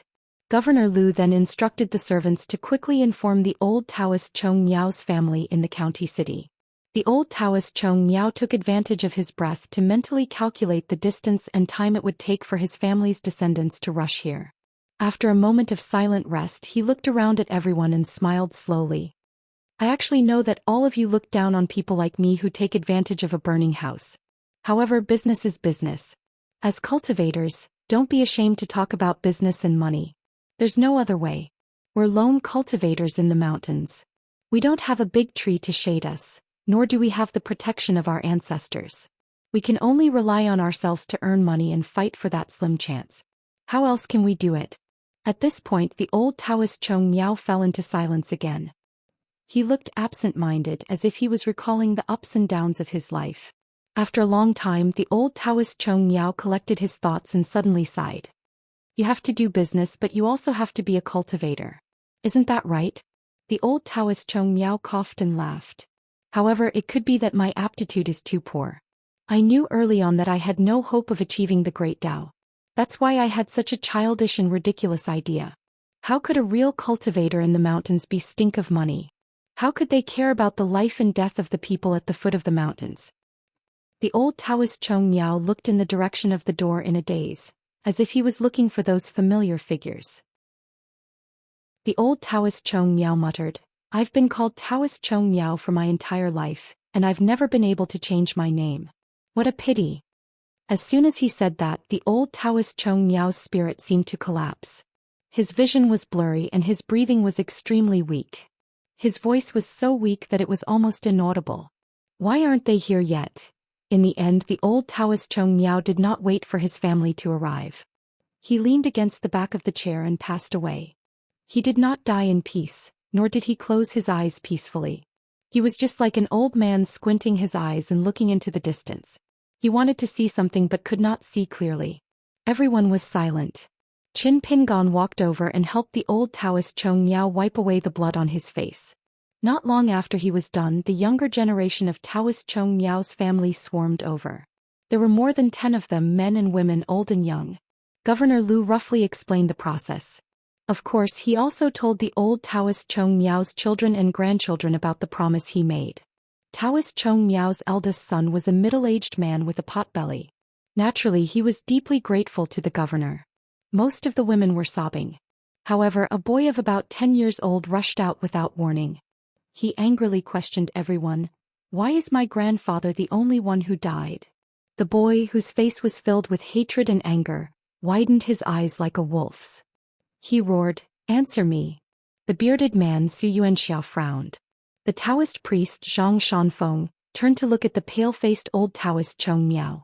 He sighed inwardly. Some answers were truly hurtful if spoken aloud. The old Taoist Chong Miao had wanted to take the credit for himself at first. However, he had fallen into the trap of the devil who pretended to be weak. He had underestimated the enemy and attacked prematurely. If not for the righteousness of Jianghu in their hearts, he and Xianxia would have risked their lives to save the old man. Otherwise, the outcome would have been worse. However, it was true that the old Taoist Chong Miao had selfish motives. However, this was human nature. The old Taoist Chong Miao had killed his way from yesterday until now. In the end, he had died in a spectacular battle. This was not something that could be explained by, business is business. A place nurtured a person. If the old Taoist Chong Miao did not have the most sincere feelings for Yanji County, he would not have risked his life like this. The affairs of the world were the most difficult to reason with. This was because if one were to break them apart and reason with them, it would be tasteless and tasteless. The flustered and exasperated child pointed at the crowd and shouted, "All of you are murderers." The old Taoist Chong Miao's eldest son, the man, hurriedly asked his wife to pull his crazy son back. Then he apologized to Governor Lu and the crowd. Governor Lu's expression remained the same. He said that the child's words carried no harm and that he would not take it to heart. He even apologized to the man instead. He said that it was his negligence as the county governor and that he had let down their family. He had caused their family to lose a pillar of support. In the future he would have to pay them a visit to apologize and so on. However, what was the county governor thinking? Would the relationship between Taoist Chong Miao and the county governor's office be reduced? Only God knew. Therefore, even if the ancestral blessings in the world were given to their descendants, everyone had their own fate. Some could grasp it while others could not. Some could grasp it more while others could not. Moreover, the people involved in such matters were often unaware of it and could only act according to their hearts. Within a gloomy alley in Yanji County, a young man was seated against the wall. Although his clothes were simple, his lips were red and his teeth were white. His appearance was as beautiful as a young girl's. He was hugging a dying man who was constantly vomiting blood. Beside the two of them crouched a man who was on the lookout. The three of them were the clerks of the rice shop. They were all old Demon Mi's disciples. The young man was a local of Yanji County. Old Demon Mi had only taken him in as a disciple last year. The senior brother in the young man's arms was the demonic cultivator who had essentially exchanged lives with Taoist Chong Miao. He truly lived up to his name as a demon. He grinned from ear to ear. His final words before he died were, "Little junior brother, between me and your second senior brother, who do you like more?" The young man gently supported the man's chin with one hand and lowered his head. His eyes were filled with deep affection. He choked out, "Of course it's you." The man fished out a yellowed book from his bosom and handed it to the handsome young man with trembling hands. By the time the young man received the secret tome, the man in his arms had already died. The young man gripped the secret tome tightly and raised it up high. He called out to his second senior brother before turning around. Almost all of the man's attention was on the secret tome. The young man suddenly sped up and turned around. With the book in one hand, he swiftly stabbed his second senior brother's neck with the other. As it turned out, it was a hidden blade.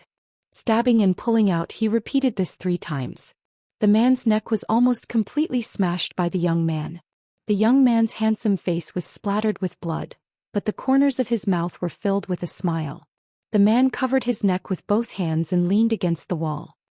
He stared wide-eyed at his little junior brother who had suddenly gone on a killing spree. The young man put away the secret tome first. He wiped his face with his hand and kept wiping it on the man's clothes. Then he fished out another book from the man's bosom and laughed. "Second senior brother, I lied to my eldest senior brother just now. In fact, I like you more. However, of course I like myself the most." Eldest senior brother often said that every man for himself and the devil takes the hindmost. Although our weird and smelly master always ridiculed our eldest senior brother for being uneducated and not knowing the true meaning of this sentence, I think our eldest senior brother understood it very well. Yeah, I think so too. Besides, we are originally from a crooked sect, an evil sect. So, second senior brother, don't blame me. At worst, you can just accompany our eldest senior brother on the road to the underworld. When you reach the underworld, you can tell our eldest senior brother that in fact I like you more. The man died with his eyes wide open. The young man was still muttering and shaking his head. He touched the 2 corpses to see if there were any fish that had slipped through the net or if there were any hidden spiritual weapons left behind. He was just like the young man who usually hummed while picking vegetables. However, the young man's body quickly stiffened. He stopped and obediently fished out 2 books from his bosom, placing them above his head. A voice that the young man was extremely familiar with, carrying an even more familiar tone of ridicule, rang out above his head. "You really are something. As expected of my old demon me's proud disciple. You didn't learn much, but you learned quite a few kilograms of the demeanor of a great demon." The young man's teeth chattered. This time he was truly scared. The tall and skinny old man turned around and spat out a mouthful of blood. When the blood touched the wall, it immediately turned into a black bloody mist. This old demon me, who had been hiding in Yanji City for almost 20 years, cursed in a low voice, "You damn glaze immortal Qin Shaoyong. Even if you manage to escape Yanji City, I'll beat you to death, you drowning dog." The old man looked at the young man with disdain. "Get up. Put away those 2 books. Since your 2 senior brothers are dead, you are now the eldest disciple." The young man stood up, trembling with fear. Old demon me took out a small oil lamp from his sleeve. He took a deep breath, and the souls of the 2 disciples seemed to be sucked out of their bodies, floating into the oil lamp. The disciples' faces appeared on the oil, twisted with unbearable pain. However, they quickly disappeared, becoming part of the oil. The handsome young man felt a chill run down his spine. 2 people appeared at each end of the alleyway, slowly approaching. It was the couple who had gone to the rice shop. The woman's waist swayed like a willow branch in the wind. "Old demon me, what a coincidence. We meet again." Old demon me's eyes trembled. He sneered, "What? Are you going back on your word? We already agreed that the glazed lamp would be mine, and the rest of old Chen's belongings would be yours." The woman's fingers were like hooks as she slowly traced them across the wall. She smiled charmingly. "That's true, but Immortal Glaze is now a coward. He can play dead, but we can't just stay here and wait for death with him. Old demon me, shouldn't you share some of the benefits? You can't let us come here for nothing, right?" Old demon me's expression flickered. The handsome young man lowered his head, standing close to the wall. His eyes darted around. On the eastern city gate tower. After General Ma led his troops out of the city, there was no one left to guard this place. A young man in a pink Taoist robe stood outside the corridor on the top floor of the city gate tower. He had a smile on his face as he looked towards the alleyway where old demon me was. He sneered, "Just a little broken glazed lamp, a worthless item I used to drink wine with. How could they fight so fiercely over it? Has the Rainbow Robes Nation become so boring after 1,000 years? He didn't want to waste any more time, so he turned his head towards the governor's manor. Mount Longhu's Celestial Master Manor. Hehe, you didn't expect this, did you? You sent people to add this talisman 200 years ago, and placed it in Yanji City in the image of the Celestial Master Seal. The Emperor of the Rainbow Robes Nation must have selfish motives, unwilling to properly add spiritual chi to it. Moreover, the appearance of the mass grave must have disrupted your plans, allowing me to finally escape from my prison. Man proposes, God disposes. He held onto the railing with one hand and formed a seal with the other. With Yanji City as the starting point, he deduced the power of the Rainbow Robes Nation from 500 years ago until now. He suddenly laughed and looked towards the north. It wasn't just the north of the Rainbow Robes Nation, but also the northernmost part of the Aquarius continent. He clicked his tongue and said, "Expert, expert. The Rainbow Robes Nation has lost a national treasure that has been passed down for a long time. The consonant sect that protects the Rainbow Robes Nation has also suffered greatly. Someone stole their sect treasure, the Rainbow Robes' immortal robes. How could the three neighboring nations, including the ancient Yu nation, just stand by and watch? It's a very simple logic to take someone's life while they're down. Furthermore, due to the Emperor's neglect of governance for many years near the capital of the Rainbow Robes Nation, there has been constant criticism from the court. As long as there's another natural disaster, the people will definitely be filled with resentment. Perhaps there will be a great upheaval, and this upheaval will result in a chaotic war between multiple nations."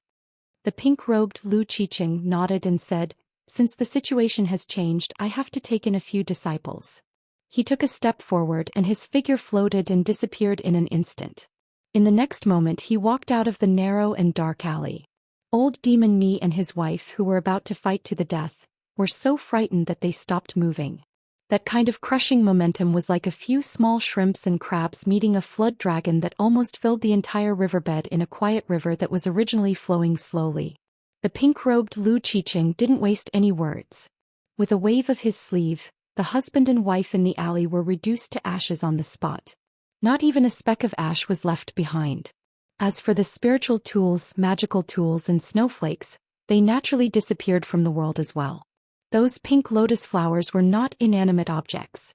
Instead, they swayed and swayed on the Taoist robe, emitting waves of fragrance. The robe itself was like a lotus pond. Old Demon Mi, who was used to storms, was still sweating profusely.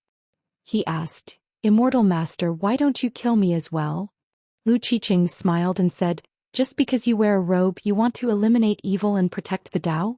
You won't allow me to wear it only because I think it looks good?" Old Demon Mi was speechless. Motherf *Ker, he's definitely an overlord of the demonic path, and one who stands at the peak of the legendary mountain. Lu Qiqing flicked his finger, sending Old Demon Mi flying out of the alley. "Don't be an eyesore. Hurry up and scram. Also, I'll be taking you as my disciple." He walked up to the youth with his hands behind his back. He lowered his head and asked with a smile, "Little fellow, what's your name?" The handsome youth raised his head for a long time. He swallowed and said timidly, "Immortal Master, my name is Yuan Tiandi." He was a bit puzzled. Tiandi as in heaven and earth? The youth shook his head, his face pale. He was afraid that his head would shatter in the next moment, but he didn't dare lie. He replied honestly, "When my mother was pregnant with me, our family was poor. She was 9 months pregnant and was still doing farm work in the fields. In the end, she accidentally gave birth to me prematurely. My father then named me Tiandi." Lu Qiqing smiled brilliantly and patted the youth's shoulder. "Then your name is quite good. I like it. From now on you are my disciple. Master will first give you a gift for entering the sect." The young man then saw this strange master of his raise his hand and snap his fingers. Then the scarlet miasma from all directions surged crazily and gathered into a huge red ball. The young cheap master in a pink Taoist robe just rubbed his 2 fingers casually, and the huge miasma ball that was as big as a water tank condensed into a small ball that was as big as a fist. Lu Qiqing gently patted the youth's forehead with his palm and said with a smile, "I forgot to tell you. To become my disciple you have to be alive. If you can survive until daybreak you will be the second great figure of our great sect." The youth's back slammed against the wall. He was in indescribable pain, and the space between his eyebrows felt as if it had split open. Lu Qiqing didn't seem to care. He closed his eyes and took a deep breath. When he opened his eyes, he looked towards the west and muttered to himself, "Eldest senior brother, your white emperor city smells even better." This unexpected disaster happened so quickly that people were caught off guard. However, it also ended so quickly that people found it incredible. The entire governor's mansion and the elites under General Ma's command who entered the city mistakenly thought that the great demons and devils had a more swift and violent backup plan. However, when the sun rose, the city began to return to normal, and the number of people who were possessed by demons decreased sharply. People anxiously waited for the immortal master of the Xianxia sect to arrive on the colorful phoenix to calm them down. However, the immortal master of the Xianxia sect didn't show up. From noon to night there was no sign of him. Governor Lu was also sick in bed. Fortunately, after midnight, there were no more tragedies caused by demons and devils in Yanji County. There were only a few cases of ruffians who tried to take advantage of the chaos and broke into houses to rob people. However, General Ma, who was full of righteousness, directly ordered people to suppress them. 2 criminals who resisted with weapons were killed on the spot. In fact, the 2 poor guys just subconsciously took 2 wooden sticks. Another night passed. Yanji County was still quiet and peaceful. However, no one dared to let down their guard. A large number of armored soldiers patrolled the city day and night without rest. Then in the early morning, the colorful phoenix didn't descend to the sky above the county city. Instead, it was 2 sword immortals, one old and one young, who arrived on their swords. One of them was Qin Pingon and the other was the Grand Supreme Elder of the Xianxia sect. The 2 of them landed in the governor's mansion. Governor Lu's illness was immediately cured. After the Grand Supreme Elder sat down in the official residence, although he had a good temperament and spoke elegantly, he couldn't hide the worry between his brows. He didn't sit for long. After confirming that the miasma in Yanji County had been cleared, he quickly bid farewell to the sword immortal girl surnamed Fu and flew away on the wind, hurrying back to the Xianxia sect. It turned out that when they were on their way to the south to rescue Yanji County, they suddenly received a message from their sect via flying sword. The sect treasure that had been passed down for thousands of years had disappeared without a trace. However, this was a confidential matter that involved the life and death of their sect. Of course, the old man of the Xianxia sect wouldn't tell outsiders. In fact, if it weren't for his reputation and mainly because he didn't want to leave a bad impression on the girl from the Divine Grandeur sect, the Grand Supreme Elder of the Middle 5 Realms wouldn't have come to Yanji County at all. How could the safety of a county in the colorful robes country be more important than the colorful phoenix robe? This was the foundation of their sect. After that, another great thing happened to the governor's mansion. It was said that the sword immortal girl from the Divine Grandeur sect had taken a liking to Governor Lu's youngest daughter, Lu Gaoxin. She said that she could personally recommend her to enter the outer circle of the Divine Grandeur sect. Moreover, there was a great chance that she could directly become one of the direct disciples of one of the ancestors in the inner circle. Everyone was overjoyed. Only the girl was unhappy. Then she was scolded by her parents, her eldest sister, her second brother, and even her master, the old advisor of the governor's mansion. Although the round-faced girl had a very high status in the Divine Grandeur sect, where the orthodoxy of the continent was located, she was cold to the old Taoist Zhao Lu and the ghost Yang Huang. However, when it came to Lu Gaoxin, she was very easy to talk to. She laughed happily and even took Lu Gaoxin around Dang County City to buy some things for a girl's boudoir. It wasn't like last year when spring left extremely late and summer came extremely late. This year's spring came at the beginning of spring and left at the end of spring. Tomorrow would be the beginning of summer, so this year's spring would pass just like that. On this day, Lu Gaoxin left the county city at dawn. She didn't say goodbye reluctantly, leaving behind letters in her room. The girl's eyes were red. She and Sister Fu, who came from an immortal family, each rode a snow-white horse. The sound of the horses' hooves could be heard as they stepped on the limestone pavement. They were getting further and further away from their family and hometown. However, when the girl rode on the sparse streets on her white horse, she suddenly turned her head to look. She saw a young man carrying a sword case on his back standing on a roof in the distance. He was gently waving goodbye to her. The girl pouted and turned her head back. Her face was full of tears and they fell to the ground one by one. Lu Gaoxin's mood suddenly turned for the better. She raised her head high. With her back facing the fellow who was quietly sending her off, the girl smiled happily. The round-faced girl with the surname Fu turned her head to glance at him. She only felt that the young man on the roof in the distance seemed familiar. However, she didn't have any impression of him and couldn't be bothered to think about it.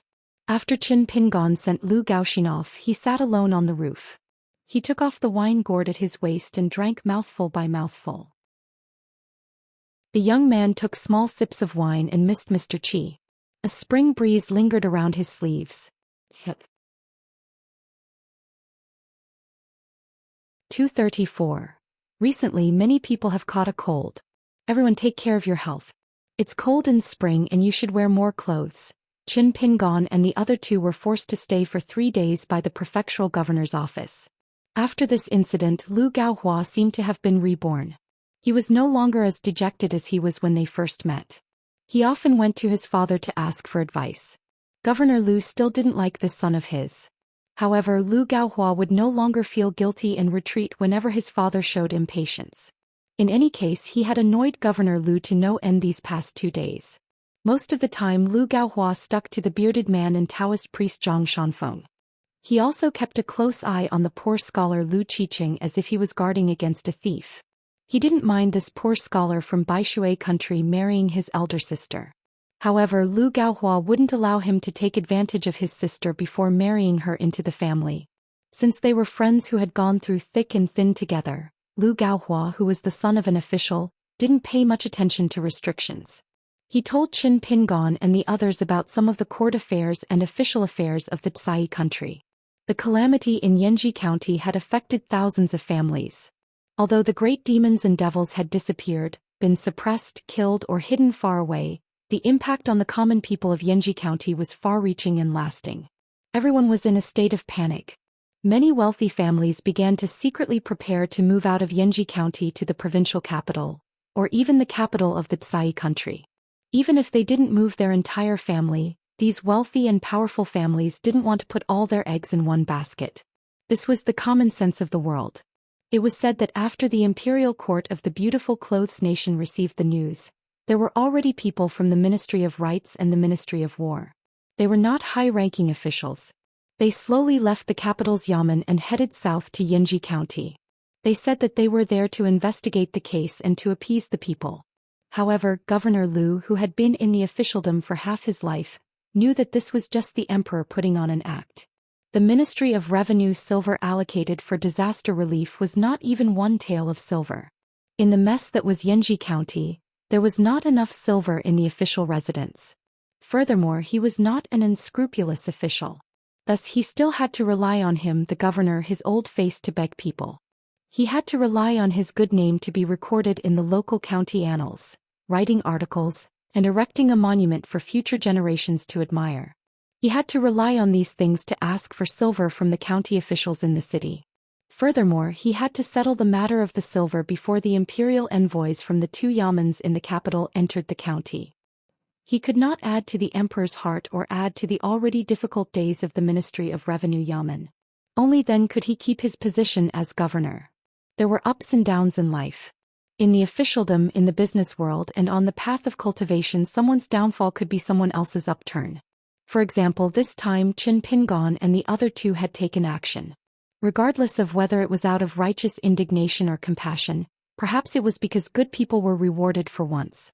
In the end, the big-bearded swordsman and the Taoist priest Zhang Shanfeng had each reaped a bountiful harvest. Xianxia had obtained a new divine weapon. It was a dagger left behind by old Devil Mi's eldest disciple. Its original owner was a genuine member of the Devil Path. Unexpectedly, when this dagger was unsheathed, its blade qi was as bright as snow. It was bright and glorious without the slightest trace of an evil aura. Then there was General Ma's deputy, the armored martial artist. After fighting side by side for 2 battles, they hit it off at first sight. He reported that he had lost a top-notch bow in the army. He secretly gifted it to Xianxia along with 5 specially made mahist arrows from the treasury of his official residence. At first, Xianxia was unwilling to accept it. Military law was like a mountain. It was hard to say elsewhere in the colorful robes nation, but looking at how General Ma led and governed the army, he was most likely not careless. After the burly deputy learned of her misgivings, he laughed heartily. His temperament really matched that of the big-bearded swordsman's. He might as well divulge the heavenly secret. He said that it was General Ma who had originally agreed to it. At first he only dared to ask for one arrow. It was General Ma who first communicated with Governor Liu and gave him a heads-up. Afterwards he waved his hand and directly increased the number of arrows in the official document to be submitted to the Imperial Court's Ministry of War from 16 to 21. Zhang Shanfeng seized 2 spiritual weapons that were of poor quality. One of them was severely damaged. It was a white jade wine cup that was as thin as a porcelain piece. It could absorb the spiritual energy of heaven and earth on its own. In the end, it could condense into a dewdrop full of spiritual energy every half a day. When Zhang Shanfeng put it into his pouch, the wine cup had a chip on it. Presumably, it would affect the speed of condensing spiritual energy to a certain extent. The other item was a pair of legendary bamboo chopsticks from the Green Immortal Mountain. One of the chopsticks had Green Immortal Mountain inscribed on it, while the other had Divine Cloud Bamboo inscribed on it. At the very least, one could tell at a glance that they were old objects. As for whether or not they really came from the Green Immortal Mountain, it was temporarily unknown.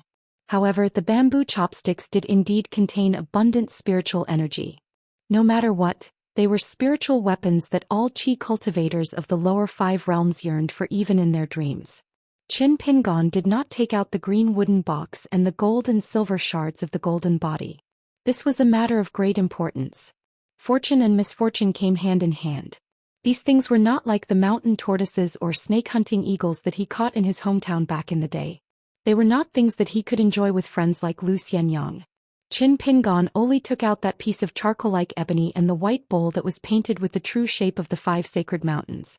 Xianxia did not see through the secret of the white bowl. However, she was amazed by the heavy piece of wood. She said that this was a piece of wood that was struck by lightning. It could not be formed by ordinary lightning strikes. It must be some special type of lightning that contained the power of heaven. Moreover, the tree that was struck by lightning had to survive. It could not be dead wood because dead wood would not be able to retain the mysterious power of heaven's lightning. Xianxia weighed the ebony that looked like charcoal in her hand and smiled. Qin Pingon, do you believe that as long as you give it to a farmer Qi cultivator, he will turn it into a small sapling that is full of vitality? Qin Pingon immediately understood. It was a valuable item. The county governor's residence even symbolically gave them 500 taels of silver as a reward for their meritorious service.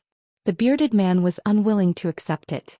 Neither the Taoist priest Zhang Shanfeng was willing to accept it. Only Qin Pingon accepted it. Because of this, Zhang Shanfeng even teased Qin Pingon that he was a money grubber. Qin Pingon smiled indifferently. The boy in the Zhao residence was called Zhou Xian and the girl was called Luan Luan. Now they had profited from their misfortune and left their lowly status. They followed the old man who was nicknamed Mr. Fisherman. The girl Luan Luan had even become the last disciple of the old man. Qin Pingon practiced his stance walking in the courtyard of his residence every morning. The boy would squat at the entrance of the courtyard and watch carefully with his hands on his cheeks. Qin Pingon also turned a blind eye to it. This was something from the Mountain Quaking Fist Manual. He did not treat the manual as his own. It was even more inappropriate for him to casually impart his fist techniques to others. However, the boy Zhou Xian had the intention to secretly learn from him. In fact, Qin Pingon felt that it was not a bad thing. This child had a good heart. Therefore, Qin Pingon deliberately slowed down his 6-step stance walking over and over again. On the last day, the sun was high in the sky. The beginning of summer had arrived and all living things had grown up. In the twilight, Qin Pingon said to the boy, Zhou Xian, can you seriously practice that stance walking 100 times? Qin Pingon quickly changed his words, practice 100,000 times? The boy vigorously nodded his head. Qin Pingon warned, you can't ask for speed. You can only ask for stability. Moreover, you can't make any mistakes each time. Then practice 100,000 punches in 3 to 5 years. Finishing all 6 steps counts as 1 punch. Remember, if you feel that you have taken a wrong step, you have to start all over again. You can't be the slightest bit careless. Qin Pingon either did not speak or was overly sentimental. This was something that the blue-clothed boy and the girl in pink who were currently in Luopa Mountain should be most familiar with. Qin Pingon carefully thought for a while and continued, practicing boxing is a very stupid thing. Zhou Xian, you can be smart.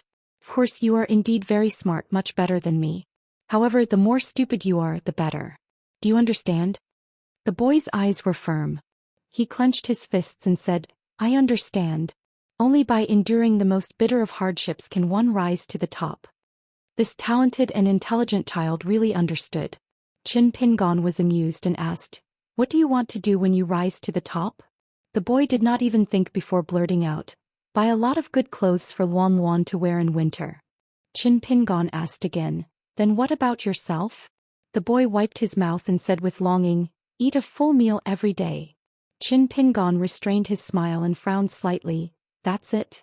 The boy was born poor at the bottom and was best at observing people's expressions. He immediately felt a little embarrassed, afraid that this great benefactor of his would think that he was useless.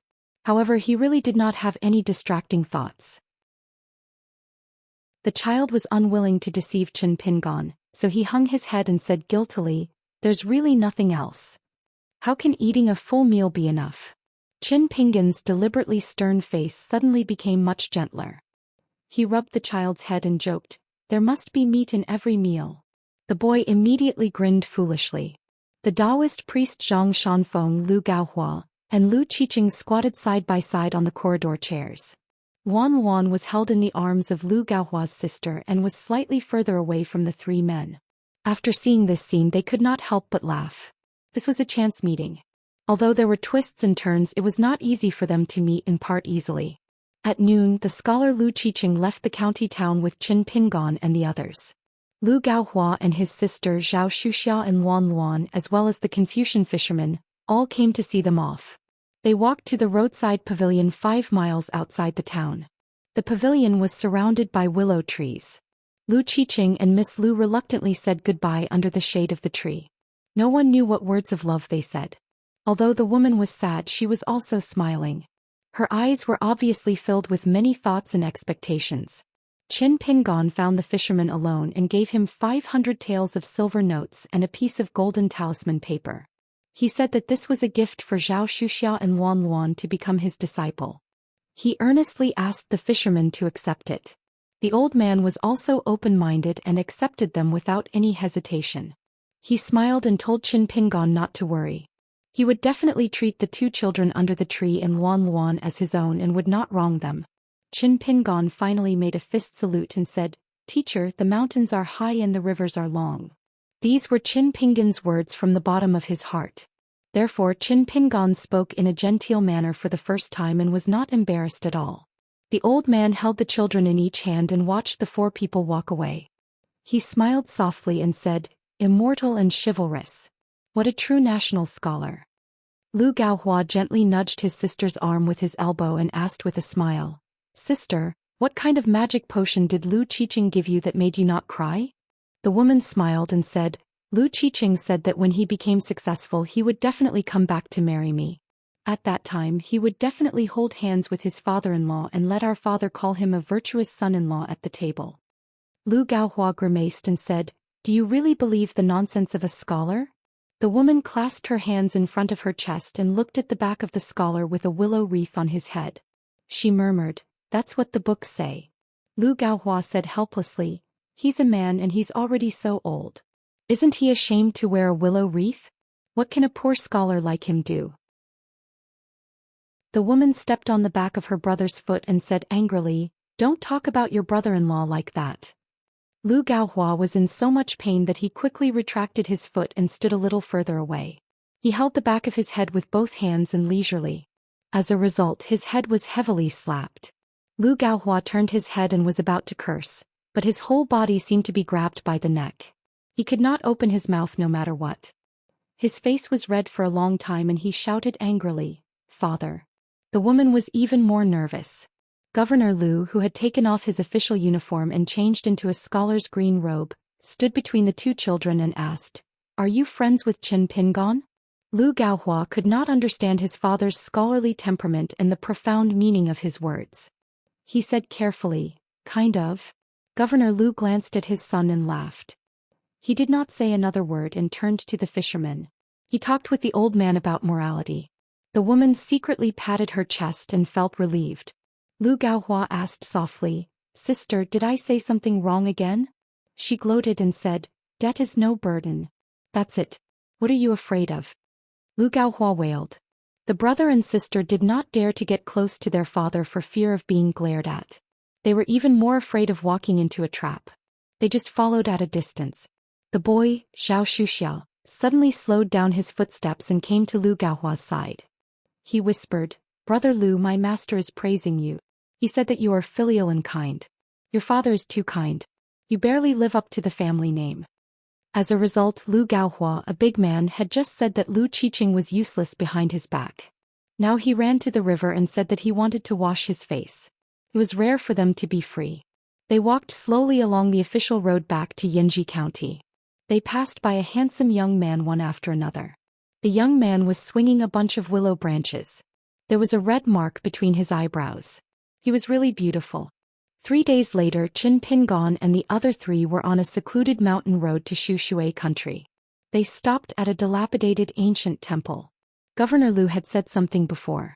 He heard that there was a strange fairy port in Shushui country's Earth Dragon Mountain that was not recorded by the government. It was very likely that it was the place that Qin Pingon was looking for. It was the starting point for the immortals on the mountain to travel in the Sea of Clouds. Xianxia would say goodbye to the 2 there and go to Qinghuan country in the southeast of Aquarius continent alone. She would send her friend's ashes back to her hometown.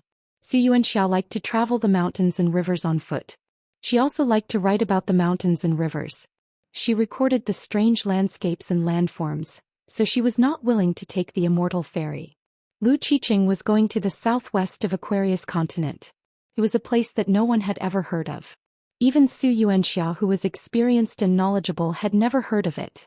At night, the ancient temple that had been abandoned for a long time was a little creepy. The statues of the 4 heavenly kings of Buddhism had fallen to the ground. The temple occupied a large area and was empty. The chilly wind blew through the hall and corridor. In addition, there were occasional noises in the mountain forest. Lu Qiqing was so scared that his lips trembled.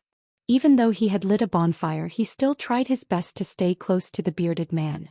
He always felt that this man looked the most fierce and could definitely suppress the ghosts and otherworldly items.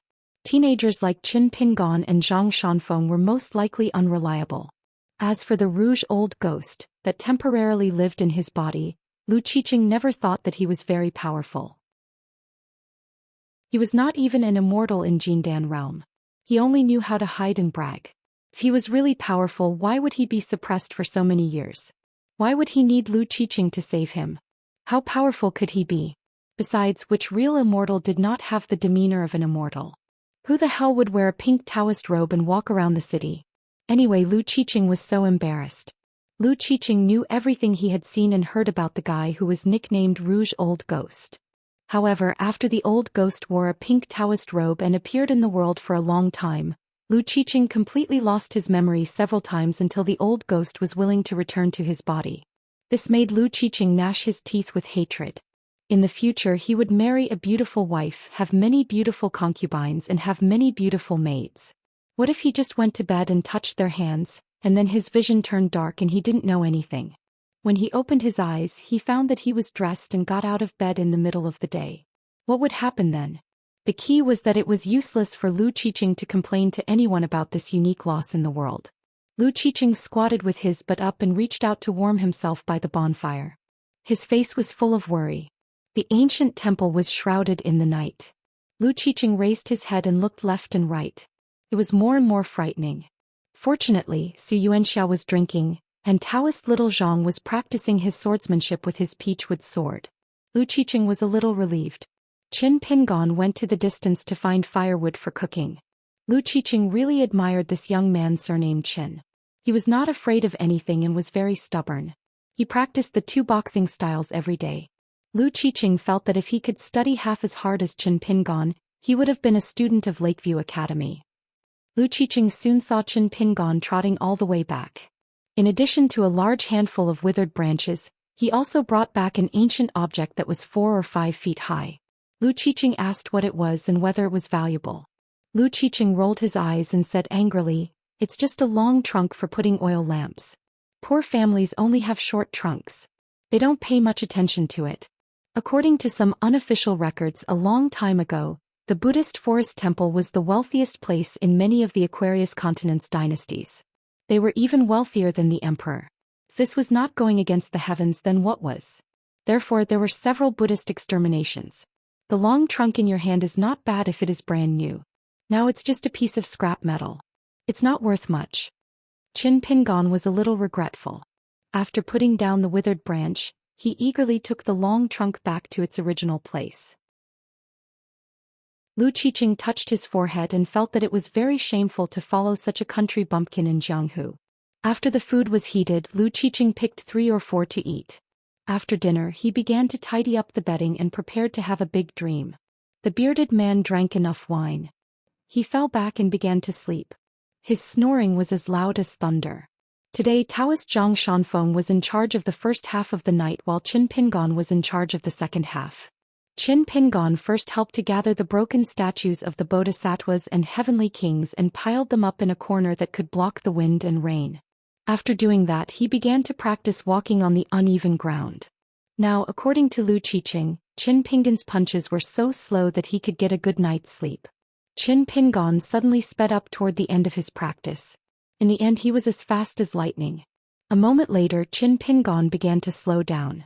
Zhang Shanfeng walked over and looked for a while. He smiled and asked, "What's wrong? Are you a little annoyed?" Qin Pingon stood still and put away his boxing stance. He said helplessly, "I've touched the threshold but I can't cross it. I can't go up or down. I just feel a little unhappy." Zhang Shanfeng smiled and said, "Kid, you're going to break through. A martial arts master under the age of 20. Even in the pugilistic world of the North Continent, you're very powerful." Qin Pingon sighed. "Before I left, someone told me that before I reached Old Dragon City, it would be best if I could enter the Qi refinement realm." Suddenly, the devil listening bell that Zhang Shanfeng had placed on top of his bag vibrated violently and the bell rang loudly. Zhang Shanfeng's heart tightened. Demonic Qi is approaching the temple. Qin Pingon nodded. "Put away the devil listening bell first so that we don't alert the enemy." The bearded man quickly sat up and laughed. "Our business is really booming.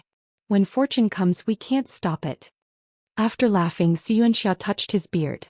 He placed his hands on the handles of the long and short sabers at his waist and said in a low voice, "But remember, when killing demons, staying alive is the most important thing." Qin Pingon and Zhang Shanfeng looked at each other and smiled. The young Taoist said, "I still have a divine travel talisman." Qin Pingon held it in for a while and said, "I run fast." 235. Longquan County, Xia family in a small town. A young man with long eyebrows ran into the courtyard with a few books in his hands and said happily, "Old ancestor, I learned a new sword technique from my master today." Xianxia nodded and put down the books in his hands. When talking to people, even if it was a junior like this young man, Xianxia would still be so serious. He would never look left and right and be absent-minded. The young man still did not know the meaning of this attitude. He was thinking more about the old ancestor's title of Taoist heavenly monarch and the great cause of returning from the south. He was also immersed in the great joy of the Xia family's rise. He was still young and did not feel much about these minor details. Xianxia took the books and placed them on the stone table.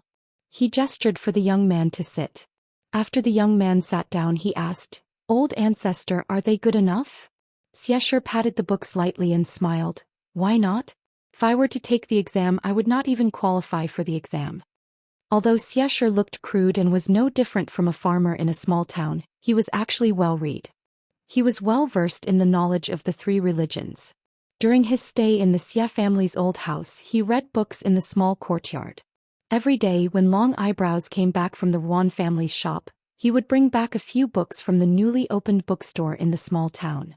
Xianxia had already told Long Eyebrows that there was no need to be restricted to Taoist books. He could buy any book. Xianxia suddenly stood up. Long Eyebrows naturally stood up as well.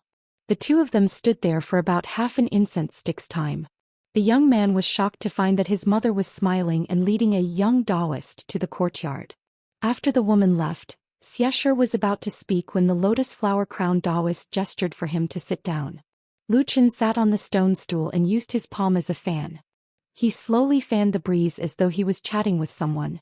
He instructed Xianxia, "After the matter in the Aquarius continent is over and you return to the Lu continent, keep an eye on He Xiaoyang for 60 years. You don't have to help her. Just make sure she doesn't die. Wait until she gets a firm foothold and establishes her own sect. At that time you can add flowers to the brocade. Whether it's people, money, or artifacts, the more the better.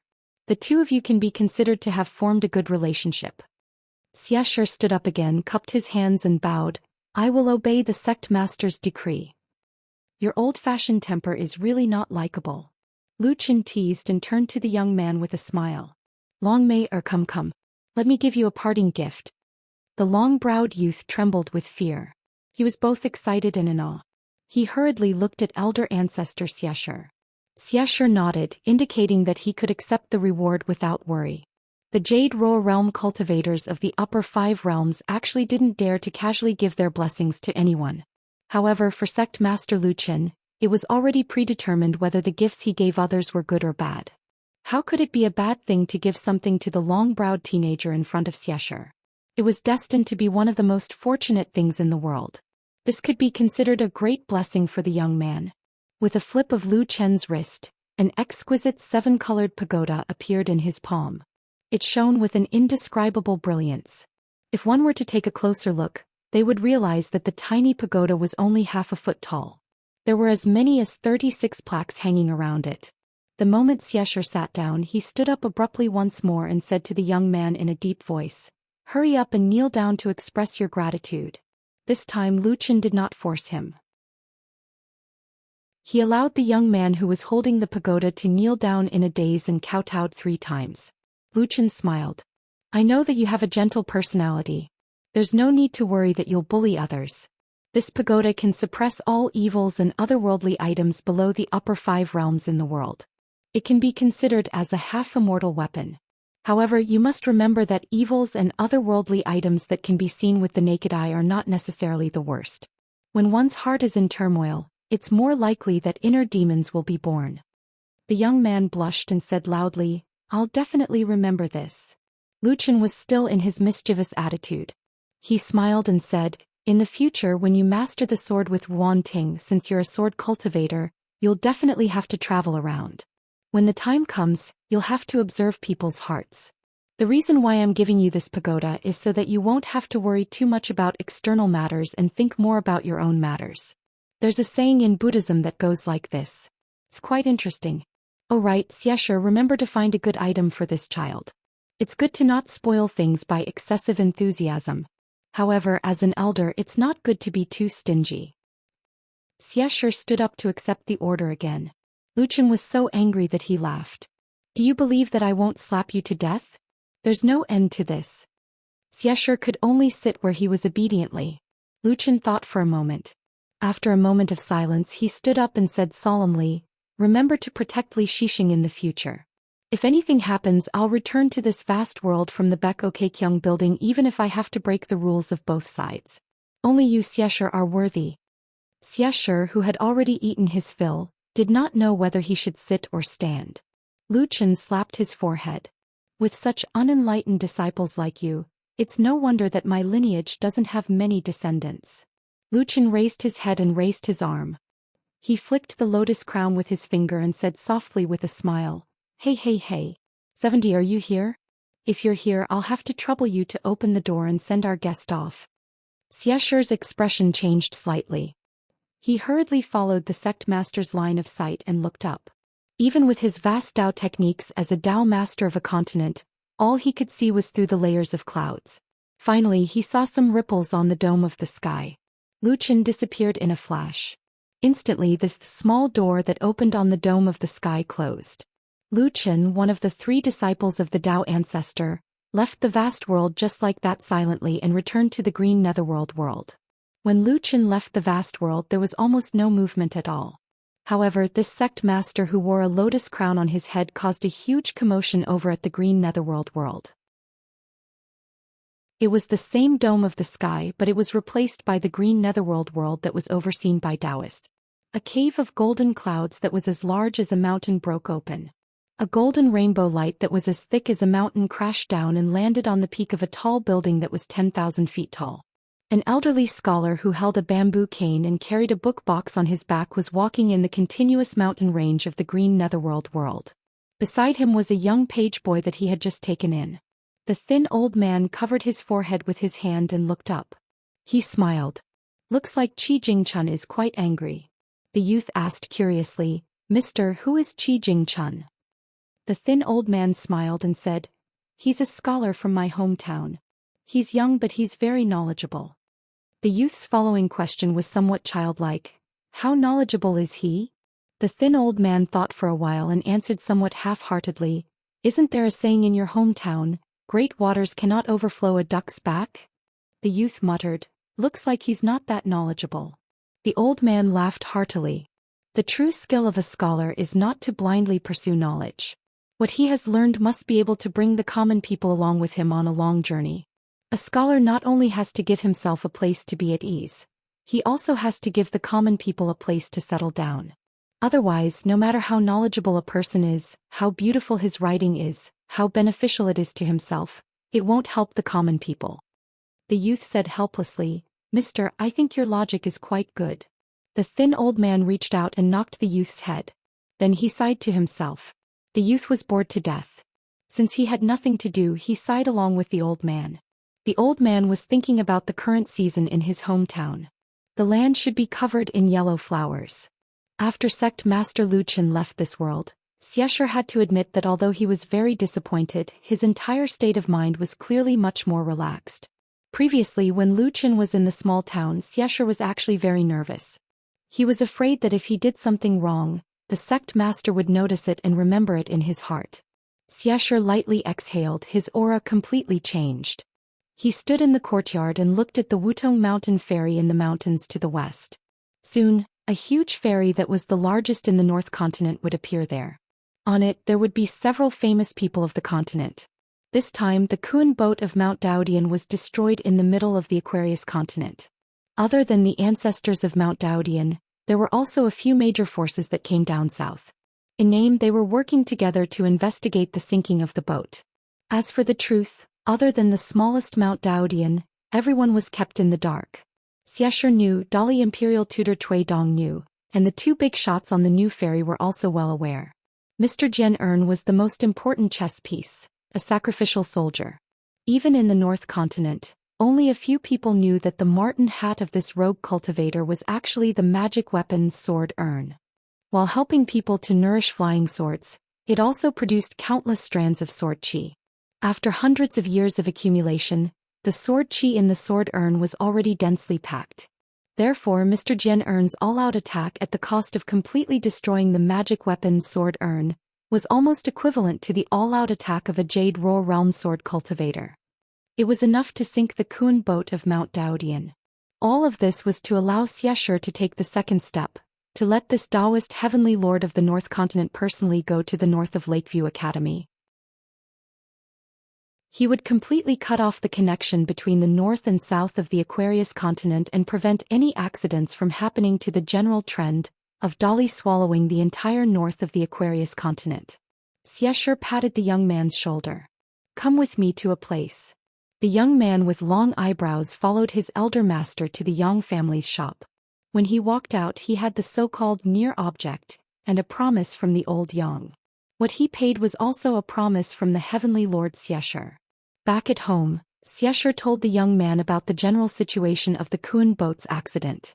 The young man looked at the elder master's solemn expression and asked curiously, "Elder master, since our Aquarius continent is the smallest continent in the world, and you are the Taoist master of a big continent like the North Continent, what do we have to worry about?" Xianxia shook his head and laughed. "You think too simply of the world. In the future there will be countless people who will clamor, 'Is the North Continent bullying our Aquarius continent?' Among these people, most of them will only wave their flags and shout and watch the fire burn across the river. A small number of them will be ready to make a move. Among the small number of people, There will be a group of people who will rush over from all directions due to various reasons and original intentions. There will be real experts hidden in this group of people, such as some people similar to the Wei and Jin dynasties of the Wind Snow Temple. And in the end there will be more and more of these people. But for the time being you just have to wait and see. In short, no matter how this matter develops in the future, before you become a qi refinement warrior of the upper 5 realms, don't interfere. Focus on cultivating the way of the sword with Yuan Tian. The young man with long eyebrows had a lot on his mind. Xianxia laughed involuntarily. Even if the worst outcome happens, it will not happen in a year or so. What are you worried about? The young man was unhappy. He turned and walked towards the door. Elder Master, I am going to practice my swordsmanship. Xianxia sat alone at the stone table and closed his eyes to rest. He silently calculated and deduced the general trend of the Aquarius continent. Not long after Xianxia and the young man walked out of the Yang family shop, Xiaoxi found the medicine shop. The shop assistant in the shop did not take it seriously. Now that the town was bustling, there were many rich people. They did not lack this fatty. Xiaoxi smiled and asked if Elder Yang lived in the backyard. A young shop assistant was weighing the herbs at the medicine cabinet. He glanced at the fat rich man and raised his chin towards the back door of the hall where the bamboo curtain was hung. He was too lazy to say anything. Xiaoxi thanked him and walked over slowly. She lifted the curtain and saw a square courtyard with 4 corridors under the eaves. Compared to the ancestral house of the Chao family, it was slightly more imposing. In the corridor opposite the main house in the backyard, there was a long bench, as if it was specially prepared for visitors like Xiaoxi. Outside the main house opposite, old Yang was sitting on a bench and smoking a pipe. The bamboo pipe had been rubbed until it was yellow and old. Through the smoke, the old man looked at the sword immortal who came from the South Whirlpool continent. Of course they knew each other. When Xiaoxi left the town he was not young. It was just that Xiaoxi's memory of the old Yang who hid behind the medicine shop and looked at the sky from the bottom of the well year after year was very faint. However, Xiaoxi believed that old Yang was not unfamiliar with him. Perhaps the old man had arranged for him to successfully leave the Pearl Grotto heaven. Of course, Xiaoxi did not come here to repay a favor. He was never a person who would repay a drop of water with a gushing spring. Even if old Yang came to find him, Xiaoxi might not be willing to pay attention to him. In the Pearl Grotto heaven or Longquan County, everyone had to give some face to the old Yang. However, after Xiaoxi finished this business, he would return to the Whirlpool continent and shamelessly ask for a reward from the old ancestor of the Qin family in Yingyin. No matter how mysterious old Yang's identity was and how powerful he was in the future, it was none of Xiaoxi's business. As for the Chao family that stayed in the Dali dynasty, whether it was a blessing or a curse in the future depended on their luck. At most, before Xiaoxi left, he would help them a little symbolically. As for the Song clan, it did not matter whether the emperor appreciated it or not. Xiaoxi had countless children and grandchildren. What's more, cultivation was never for the sake of having a house full of children and grandchildren. It was just an extra bonus. Xiaoxi's first question was, Senior Yang, in the thousands of years in the Pearl Grotto heaven which occupied the smallest area in the world Grotto heaven, who had the highest achievement under your eyes? Old Yang asked back, who do you think you are? Xiaoxi raised his wrist, revealing a white and fat wrist with a green rope tied to it. He laughed and said, there is really a green onion here. Old Yang said angrily, just say it. Xiaoxi put down his arm and immediately changed his face. He rubbed his hands and said flatteringly, Senior Yang, I heard that you are very resourceful. I wonder if you know where my mother's soul is? Did it dissipate in the world beside the grave or reincarnate? Or were they secretly gathered by you, old senior? So that you can sell it for a good price. Old Yang ignored the hidden killing intent in the words of the Landsword Immortal and said directly, Xiaoxi, you want to buy it? As long as you can afford it, not to mention your mother, even your father's soul is not a problem. Xiaoxi laughed out loud and pointed a finger at the old man who was smoking. He said, Senior Yang, you are really a straightforward person. Good. I didn't come here in vain. I just don't know how much your life is worth. Old Yang said calmly, if you want to do business you are welcome. If you don't want to pay, get out of here as soon as possible. After hearing this, Xiaoxi narrowed her eyes and rubbed her thumb and index finger together. Both of her hands were doing the same. Her posture was extremely comical. Murderous intent was revealed. Old Yang was completely indifferent. Xiaoxi suddenly laughed. I can do business. I Xiaoxi like to do business with people the most in my life. I just hope that your price is not too high. I won't buy it. Senior Yang, you may not know what kind of person I am. In order to cultivate, I can even sell my son and grandson for money. However, now that I am rich and prosperous, I can return home in glory. Seeing things reminds me of my family, so I have some nostalgia. Old Yang said slowly, there is a girl named Li Lu. She followed her parents to the Zhu Lu continent in the north. Your parents' souls are now in her body. If you are willing to do business fairly, I will do business with you. I guarantee that there will be no mistakes. When the time comes, I will give you everything. Of course, if you want to go back on your word, you can take it by force. You can turn around and leave now. Whatever happens in the future, you will have to bear the consequences. Xiaoxi said with a bitter face, full beard and full tail. Senior Yang, your words are too unpleasant to hear. All right, you can name your price. Old Yang used his pipe to point at Xiaoxi's wrist. Xiaoxi was enraged. What the hell? You want me to give this intrinsic flying sword to Li Lu? Old man Yang, have you lost your mind? Old Yang glanced sideways and continued. Keep the flying sword you obtained before you refined the river. You can give it to Li Lu as a gift. Remember to impart your sword art to her as well. Xiaoxi's expression was unsettled. Old Yang sneered. Don't feel like you are at a disadvantage. You have never received a good disciple in your entire life. I'm basically helping you find one for free. Perhaps in the future when people mention you, Xiaoxi, they will say something like, Xiaoxi is Li Lu's master. Xiaoxi's interest was piqued. He rubbed his hands and said with a tease, that girl is that powerful? Old Yang smirked. It's best you find her yourself. When you hand over that flying sword, I believe you will be very willing. I'll do this business. If I want to gamble, I'll gamble big. Only then will it match my status as Sword Immortal Xiao. Xiaoxi slapped his thigh and lowered his voice. Apart from that, what other business can we do between us? Old Yang's tone was indifferent. Your father's soul. Xiaoxi was stunned. He rolled his eyes and said, no way. I don't want it even if you give it to me. Old man Yang began to smoke. Forget it if you don't want it. Then let's change it.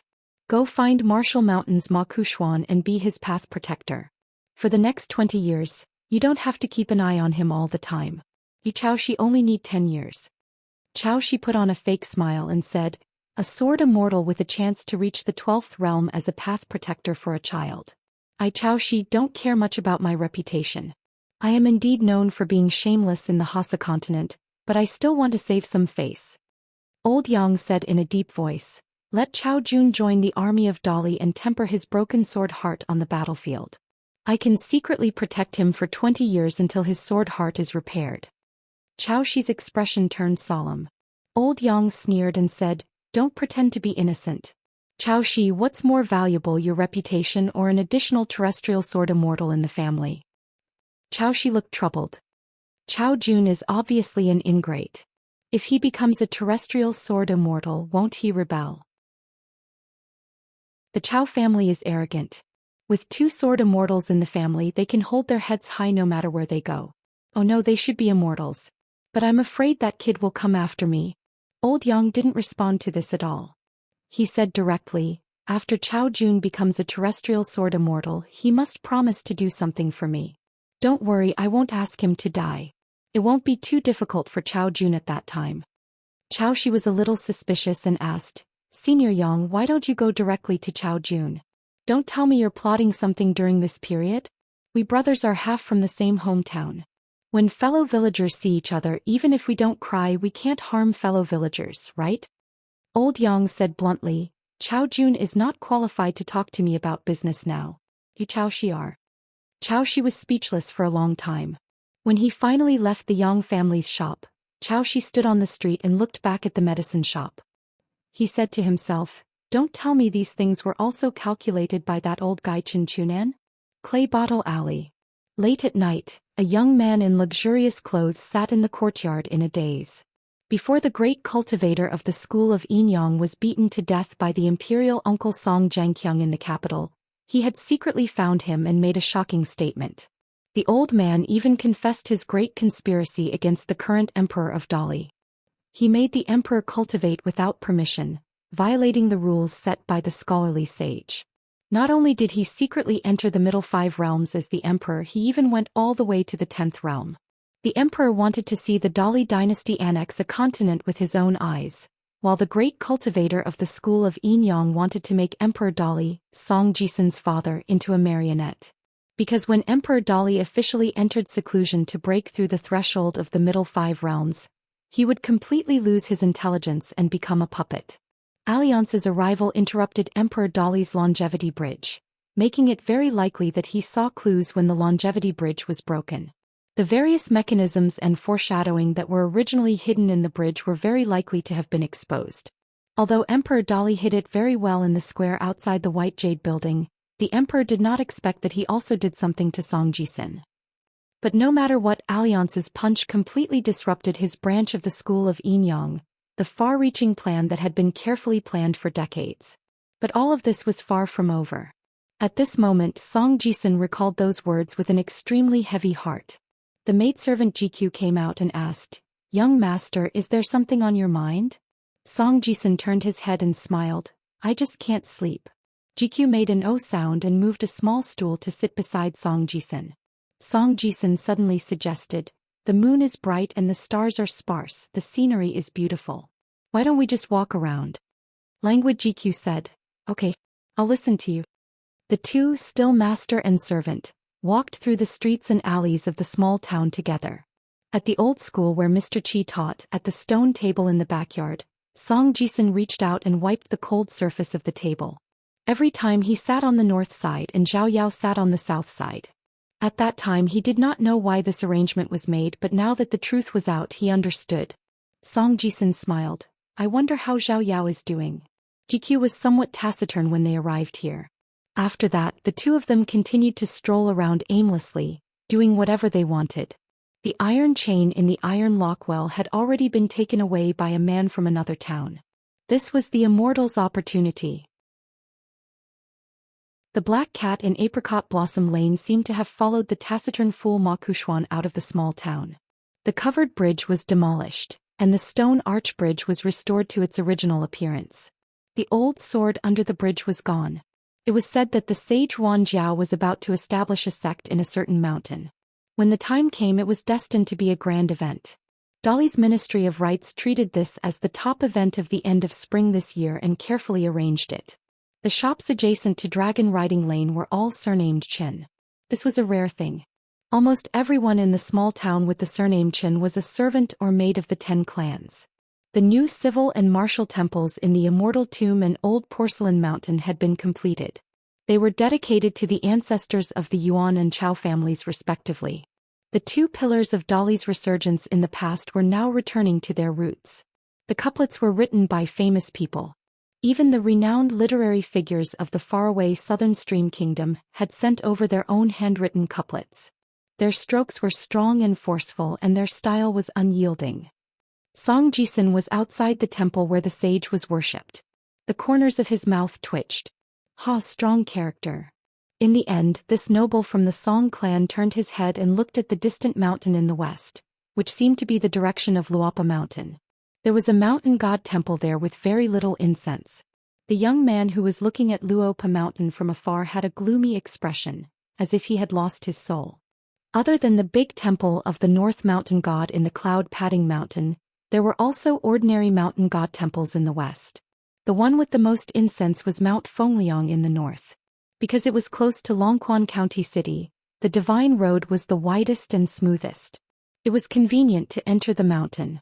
Along the road, tea shops, taverns, and inns of various sizes for good men and women to rest on the way, sprung up like bamboo shoots after the rain. There was a market at the foot of the mountain that sold all kinds of tea, wine, noodles, flowers, birds, fish, and insects.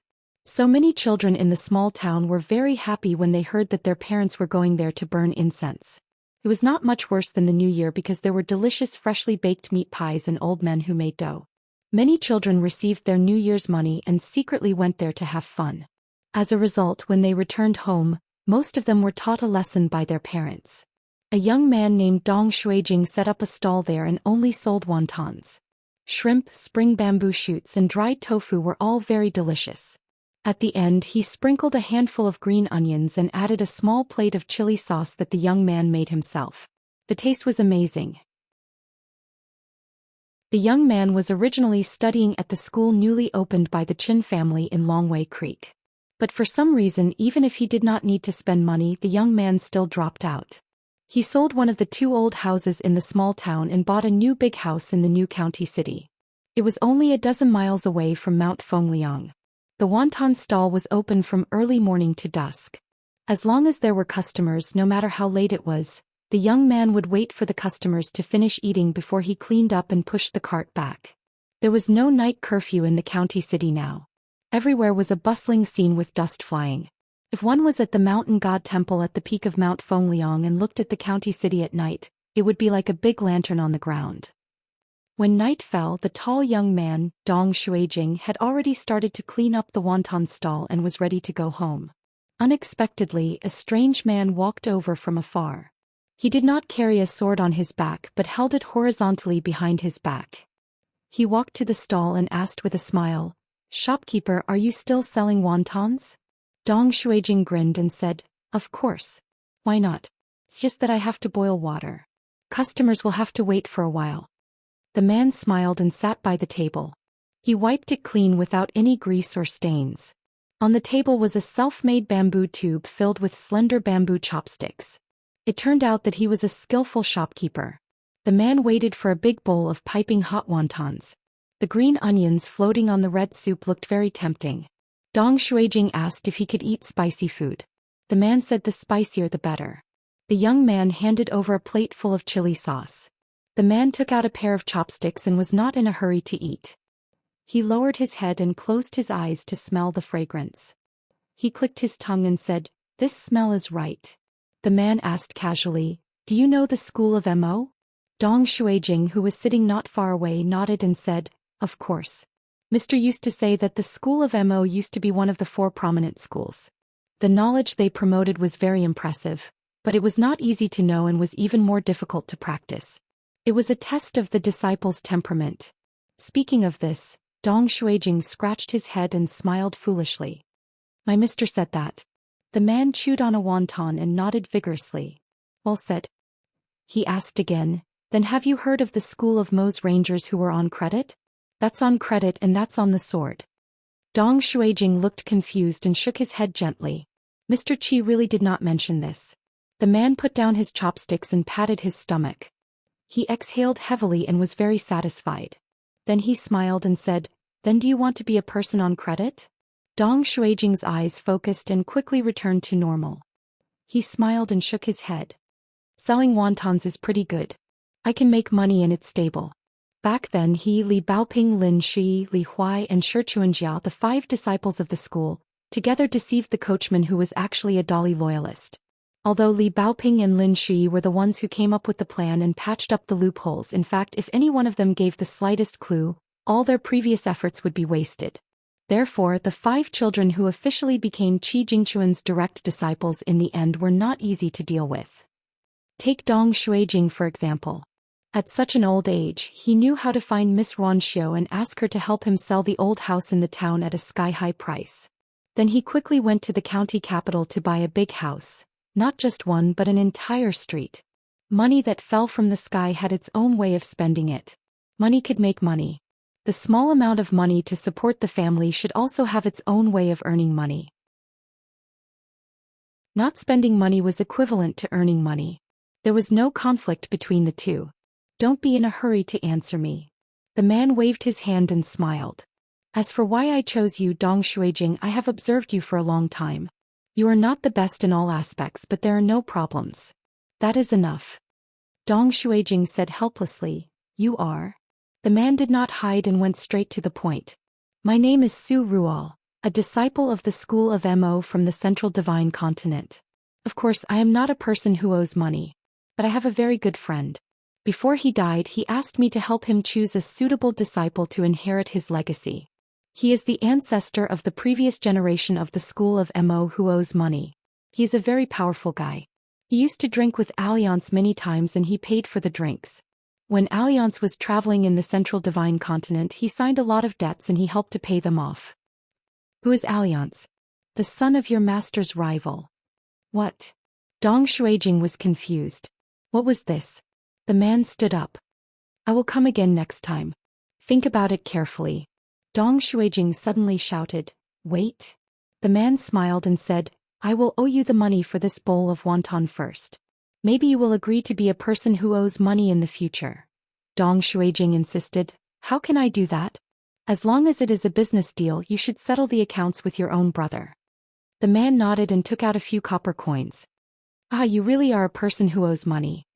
As the sun set, Su Ruo walked away. Dong Shuijing sat at the same place and watched the Nominator Ranger leave. He raised his arm and wiped the sweat on his forehead.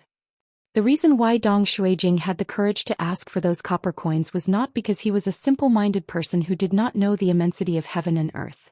It was because he wanted to test people's hearts. Dong Shuijing sat quietly at the table, motionless and in a daze. He did not feel the ecstasy of a pie falling from the sky. Instead, he felt a little lost. The teenager actually did not like this feeling. He did not have much ambition. He just wanted to earn money in the future and not have to worry about food and clothing. In the house where he lived, there was a well that could draw water. There was a willow tree beside it. Every spring, the willow tree would spit out tender shoots. When the wind blew, the willow branches would sway. It was very cute. 236.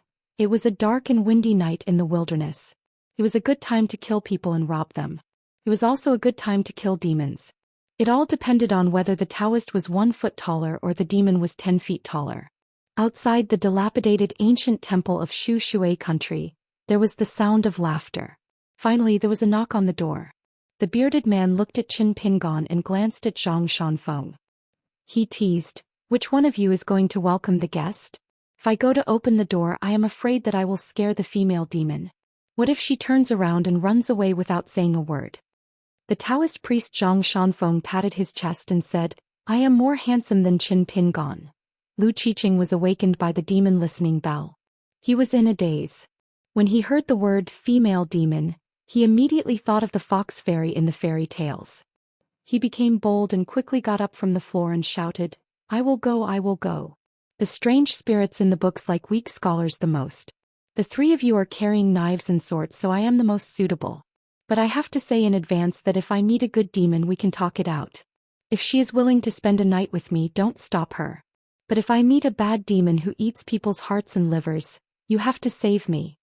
Lu Qiqing ran to open the door. Suddenly, a strong wind blew, making the poor scholar unable to open his eyes. Then he felt a fragrant wind. 2 charming voices sounded beside him and a silk sleeve swept across his face. It was smooth and delicate, which made Lu Qiqing a little intoxicated. He quickly closed the door. When the mountain wind stopped, he turned around and looked carefully. He saw 3 beautiful women. 2 of them smiled and ran to the fire where the bearded man and his 2 companions were sitting. Their figures were plump and their backs swayed Lu Qiqing's mind. There was a younger girl in a light pink dress and embroidered shoes. She stood timidly not far from Lu Qiqing. Her fingers were twirling her dress. Compared with her 2 bold and beautiful sisters, Lu Qiqing thought that she was a pretty girl from a humble family. The bearded man was sitting cross-legged and drinking. The 2 well-dressed women exposed a large area of white charming scenery on their chests. The thin-skinned young Taoist blushed a little. Qin Pingon was fiddling with the bonfire. He added dead branches to the fire. The dead branches burned and cracked, making crisp crackling sounds. The 2 cleavage beauties quickly chose a pleasing target. One of them sat next to the young Taoist priest, and the other landed next to Qin Pingon. The bearded man had already stretched out his arms, but his movements froze. He was stunned for a moment and could only focus on drinking to hide his embarrassment. The enchanting woman sitting beside Zhang Shanfeng held her collar with one hand. It seemed that she was being reserved and wanted to cover her body. In fact, she pressed down slightly. The sun rose in the east and the rain in the west. Her clothes were tight and bulging as if they were about to come out. She rubbed the young Taoist with her shoulder and asked in a sweet voice, Hey little Taoist, you are carrying a wooden sword. Is it the legendary Peachwood sword? Why don't you take it out and let me see if it is long or short? The Taoist Zhang Shanfeng's ears turned red. He did not dare to answer. The woman nestled next to Qin Pingon had an oval-shaped face. Her eyebrows and eyes were filled with love. She stretched out her slender hands and said in a soft voice, "Young master, my sisters and I were rushing through the night. The mountain wind at night was so strong that it made my hands cold. If you don't believe me, young master, why don't you touch them?" Qin Pingon pointed at the bonfire and said with a smile, "Young lady, warm your hands by the fire. They will be warm soon." The young lady in a pink dress and embroidered shoes did not join in the fun. She squatted by the bonfire alone and lowered her head. Lu Qiqing sat down beside her and asked with a smile, "Young lady, are you from the Combe River country?" The young lady nodded gently and looked up. Her eyelashes were trembling. She wanted to say something but stopped. The bearded man squinted at the edge of the young lady's embroidered shoes and then looked at the two seductive women. He said with a smile, "Except for the mud on this young lady's feet, why are the two sisters still clean after walking so far on the mountain? Could it be that they are ghosts born in the wild? So the four of us will be in trouble. When the time comes, I only ask the two sisters to give us a quick death. Even if we die as ghosts under the peony flowers, we will still be romantic. What do you think?" Lu Qiqing said with a smile, "These two sisters are so beautiful. How can they be ghosts? The appearance comes from the heart. It's impossible. Even if they are ghosts, they must be good ghosts. Tonight we have flowers and wine. Although the paths of yin and yang are different, it's a meeting between humans and ghosts. It's a really elegant thing to be able to drink a cup of wine with a peach blossom. Sisters, isn't that right? Don't drink the wine later. If you accidentally reveal your frightening demonic state, it won't be pretty." The two seductive women looked at each other and smiled. They had been scourging people for more than 100 years. It was the first time they met such heartless guys. Were they bold because of their skills, or were they inexperienced people who did not know the fierceness of the mountains and rivers? One of them covered her mouth and giggled. The other simply held her belly and laughed. Her body leaned forward and back and her snow-white breasts swayed. Lu Qiqing, who was opposite, swallowed his saliva. The young lady suddenly raised her head and showed a pale face. She screamed, "Run!" The beauty covering her mouth and giggling looked serious. She hit the young lady's forehead with her long sleeve, and the young lady fell to the ground. Her forehead was red and swollen. Lu Qiqing, who was next to the young lady, was shocked. Almost at the same time, Taoist Zhang Shanfeng made a sword gesture with 2 fingers. The peachwood sword on his back flew out in an instant. It drew an arc in the air and directly nailed into the back of the woman who attacked. The woman's delicate body was penetrated by the peachwood sword and fell to the ground. There was no blood spurting out. The peachwood sword with spiritual light was like nailing into a fluttering dress. The woman's face and body were ferocious and twisted. Obviously, she was not a monster who had cultivated a human form, but a ghost without a physical body. The female ghost's body was full of black smoke. She kept struggling, trying to escape from the bonfire. However, she could not get rid of the peachwood sword on the ground. She was like a beast tied by an iron chain. Taoist Zhang Shanfeng chanted the incantation. The peachwood sword was shining with spiritual light. The female ghost could no longer maintain her human form. A saber aura exploded. It turned out that the bearded man had swiftly pulled out his saber. That long saber slashed through the flames like a divine weapon refined by an immortal. Flames constantly spread out like fire dragons coiling around the saber. Then Xianxia chopped down with the saber. The female ghost whose soul was nailed by the peachwood sword was chopped into pieces with one slash. Her entire body was covered in black smoke. When the black smoke came into contact with the divine weapon covered in gang qi, it immediately melted into nothingness. The female ghost's ear-piercing wail resounded throughout the ancient temple. Xianxia turned her head and looked. She was a little embarrassed. With one hand, Qin Pingon pretended to pull the woman's neck, while with the other hand Qin Pingon punched the female ghost's chest like a gust of wind and torrential rain. His punches had already reduced the black smoke to almost nothing. Qin Pingon's attack could be said to be stealthily and ruthlessly destroying a flower. That was all there was to it. Lu Qiqing was not stupid. He had no time to care about the fairer sex. He ran away from the girl on the ground, went around the bonfire and came to the back of the 3 people. The girl struggled to sit up. She was about to cry. "Hurry up and run. Our mammy will be here soon." Before she finished speaking, the demon listening bell began to vibrate violently again. The door was blown open by a strong wind. A gust of cold mountain wind hit the girl's back. The girl spat out blood. Her petite body was blown over the bonfire, and she threw herself at the young Taoist and the bearded man. Xianxia quickly put away the long saber in her hand to avoid hurting the innocent. But at this moment the girl smiled slyly. Her hands moved like lightning. She tapped on Xianxia and Zhang Shanfeng's chests several times. Her body bounced back a little. The girl stood in the bonfire and used her embroidered shoes to gently stir the raging fire. The hot charcoal and flames could not hurt her at all. She no longer paid attention to the bearded man and the young Taoist who could not move. She just kicked the peachwood sword away. The moment the tip of her embroidered shoes touched the peachwood sword, it was slightly charred. She looked down at the only young man who still had the strength to fight. She said with a playful smile, "If you are willing to run for your life, I can let you go." On the other side of the door, a cold wind whistled. Several men and women holding black banners appeared.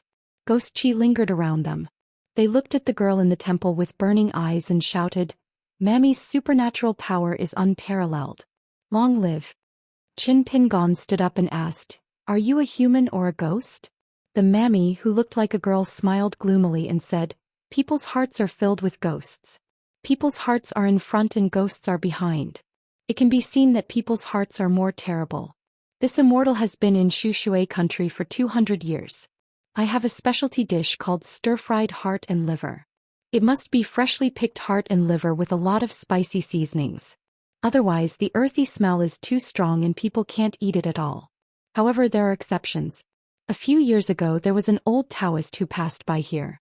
His cultivation was not weak. He killed many of this immortal's obedient maidservants. That Taoist was born with a first-class heart and liver. It was a rare taste.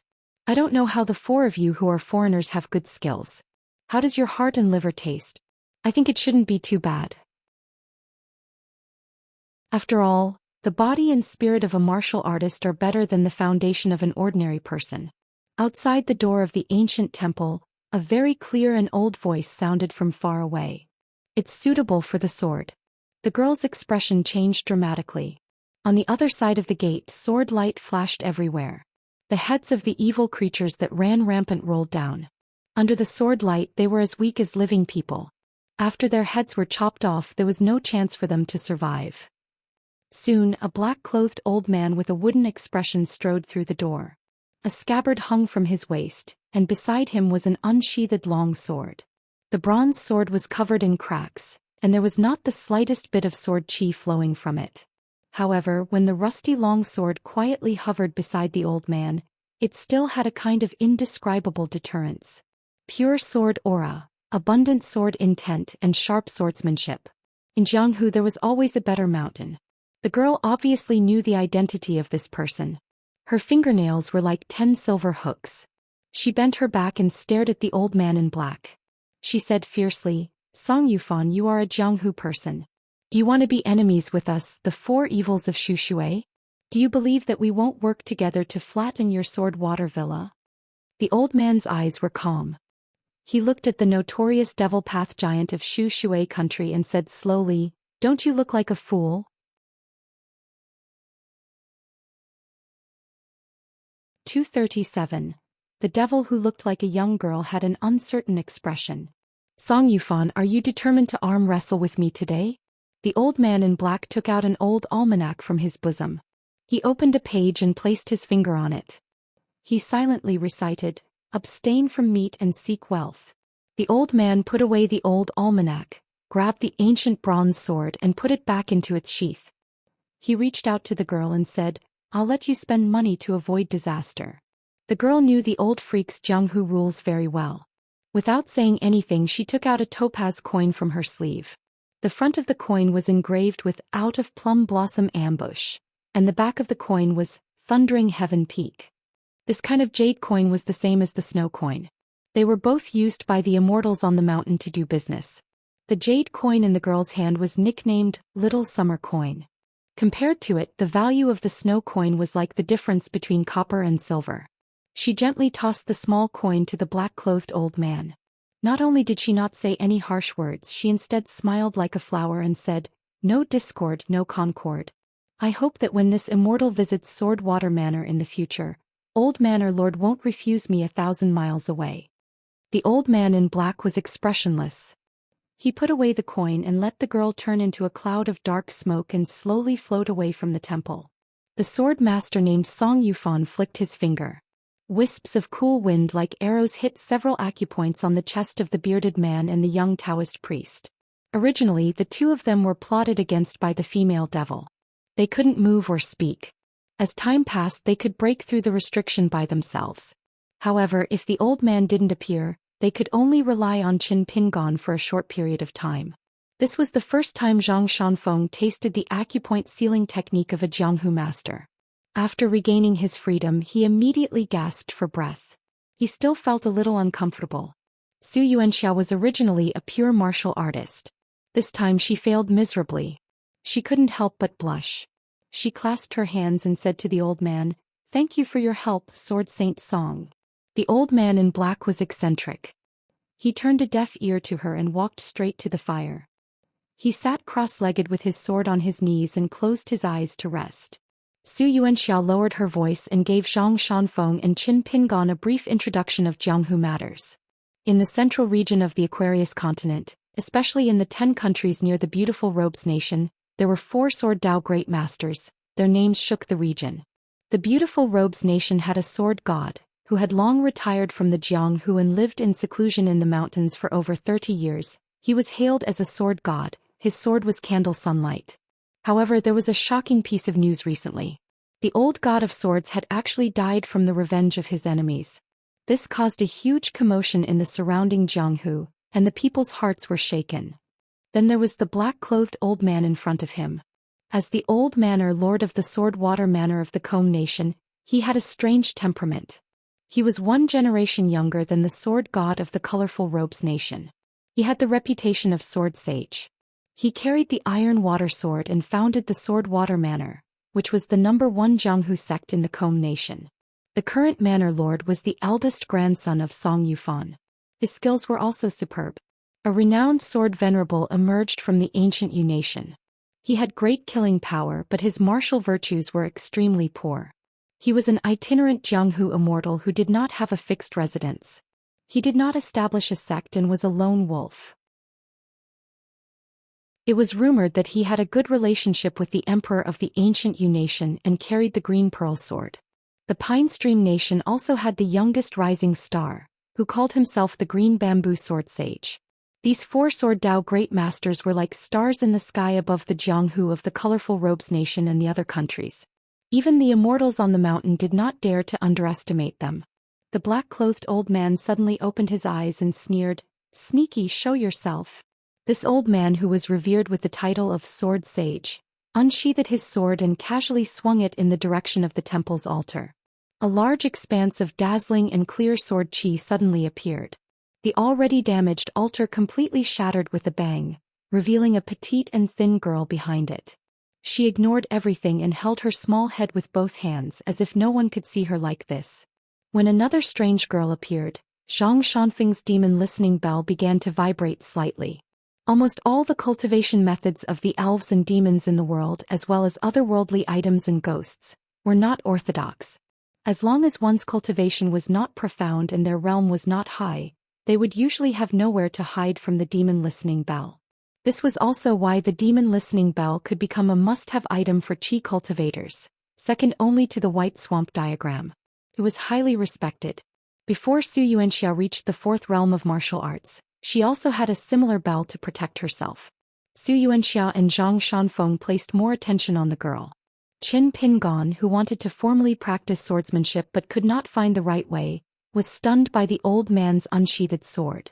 Seemed to be played down casually, but the sword chi was like a rainbow.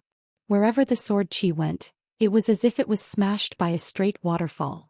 It was invincible.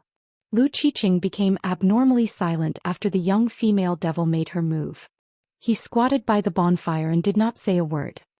He stretched out his palms and lowered his head to warm them.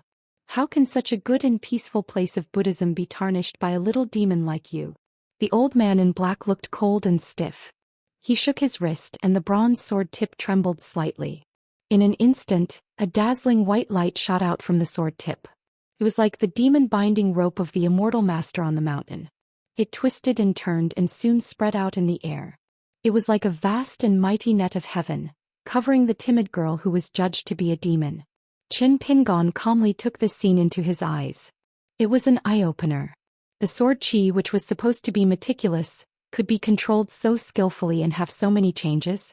The old man held the sword with one hand and everything was at his fingertips.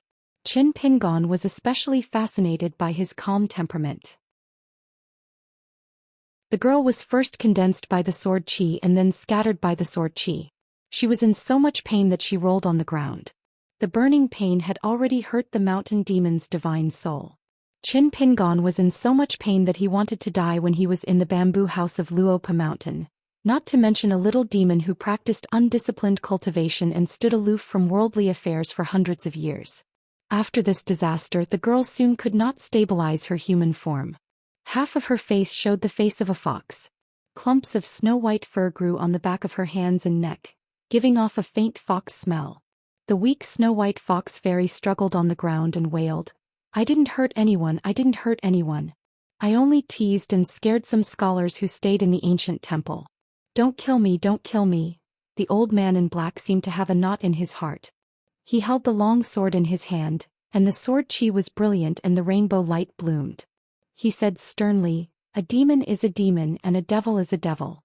So what if you don't hurt people today? When your cultivation is high, you will naturally slaughter the innocent for fun."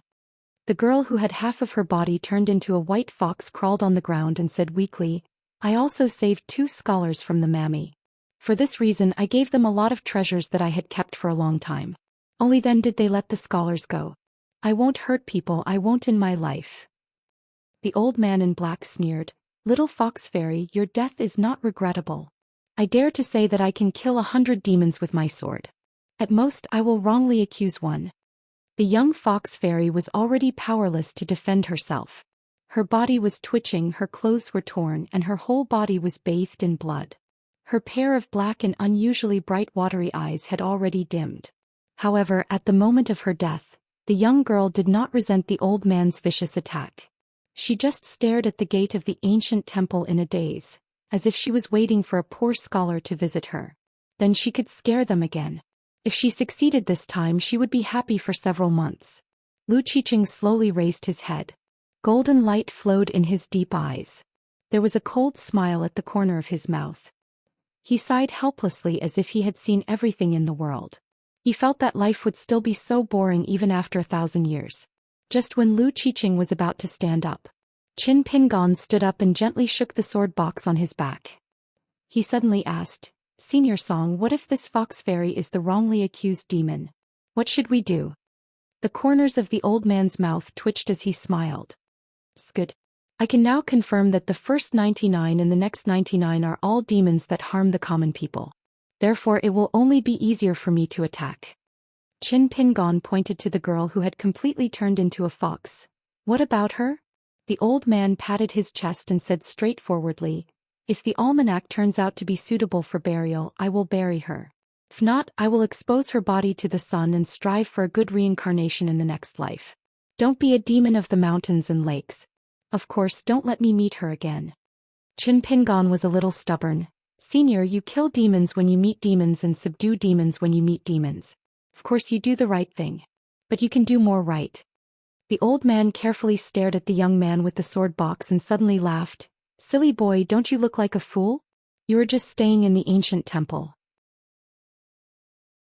Do you think you are a bodhisattva who saves people?" Qin Pingon hesitated and asked, "Senior Song, how can you let go of this fox demon?" The old man in black, Song Yufan, stood up and said in a low voice, "Considering that you are also a swordsman in Jianghu, I will use the sword that was supposed to kill the fox fairy to kill you. If you can withstand it, I will let the matter of the ancient temple go. Whether the fox fairy does evil or good in the future, you will bear the karma of her retribution. If you can't withstand it and die under my sword, you will blame yourself for not being strong enough. What do you think?" Su Yuanxia and Zhang Shanfeng also stood up, as if they were facing a great enemy. Song Yufan laughed, "It's okay. If you two want to fight, I will use 2 more swords. The rules are still the same." The old man's laughter was so loud and full of energy that the rotten beams in the ancient temple trembled and scattered dust. Qin Pingon nodded and then shook his head at Su Yuanxia and Zhang Shanfeng, indicating that they didn't need to interfere. Be careful. The old man was not a sloppy person. After warning them, he swung his sword. Less than 3 meters away, the sword Radiance and Gang Qi were in front of Qin Pingon in a flash. Qin Pingon had already taken out a magic talisman made of ordinary yellow paper from his sleeve. He pinched it with 2 fingers. The moment the sword Qi approached him, Qin Pingon's figure disappeared. The old man in black sneered. It turned out that the sword Qi continued to move forward after hitting the air. It happened to be in the direction of the white fox curled up on the ground. The magic talisman from the true works of alchemy given by Li Shixing was mysterious and magical, but it was a one-time consumable item. After Qin Pingon took out the talisman, he had already appeared in the open space 2 meters away. However, when he found that the sword Qi continued to slash at the fox demon, he didn't have time to take out another magic talisman. He could only jump forward quickly with the tip of his toe. At the same time, he reached his shoulder to hold the handle of the demon slayer sword and slashed at the sword Qi. Although he was using a sword, in the end Qin Pingon still relied on his fists. He walked the firm and fierce path of the iron cavalry chisel formation that the old man surnamed Cui had taught him. However, he used a wooden sword to replace his fists. Qin Pingon's body and spirit were only at the 3 realms of martial arts. He was also not the kind of martial arts grandmaster who could master his fists and sword will. Naturally, in the eyes of a true expert, his hasty attack this time was rather awkward. The Huaiwood sword that flowed with fist will slashed at the old man's sword Qi, forcibly stopping it from killing the young fox fairy. For a moment, the sword Radiance exploded and the sword Qi scattered in all directions. Qin Pingon held the Huaiwood sword in his hand. After his feet landed, he turned around and stood in front of the fox demon. He waved his sword wildly at the sword Qi that had split apart. The way he attacked was completely like a tortoise's fist that a certain someone had ridiculed. The Taoist priest Zhang Shanfeng breathed a sigh of relief. He couldn't bear to watch. The bearded man covered his forehead with his hand and said helplessly, "I thought that this fellow's fists were quite extraordinary. After carrying the sword case for so long, he must be a young swordsman who hid his strength." The sword Qi in front of him shattered. Qin Pingon finished his work and hurriedly weighed the Huaiwood sword in his hand. Although it was a light wooden sword, it was extremely tough. Against the majestic sword Qi of the Combe Nation's swordmaster, there was not a single flaw on the sword. Qin Pingon's heart was set. The old man in black smiled and said self-deprecatingly, "I never thought that there would be someone in this world who could use a tortoise's fist to block my sword. All right, I'll do what I say. The little child has caught it. I won't make things difficult for the fox demon on the ground. You two, 1 human and 1 demon, take care of yourselves. You need to know that retribution is not pleasant. I hope that you two cherish this fate that temporarily doesn't know whether it's good or evil." The old man put his sword back into the sheath. He who had been sitting cross-legged stood up and turned to leave. After walking out of the temple gate, he looked up at the gloomy night sky and murmured, "Endless demons and ghosts, endless demons and monsters, when will it end?"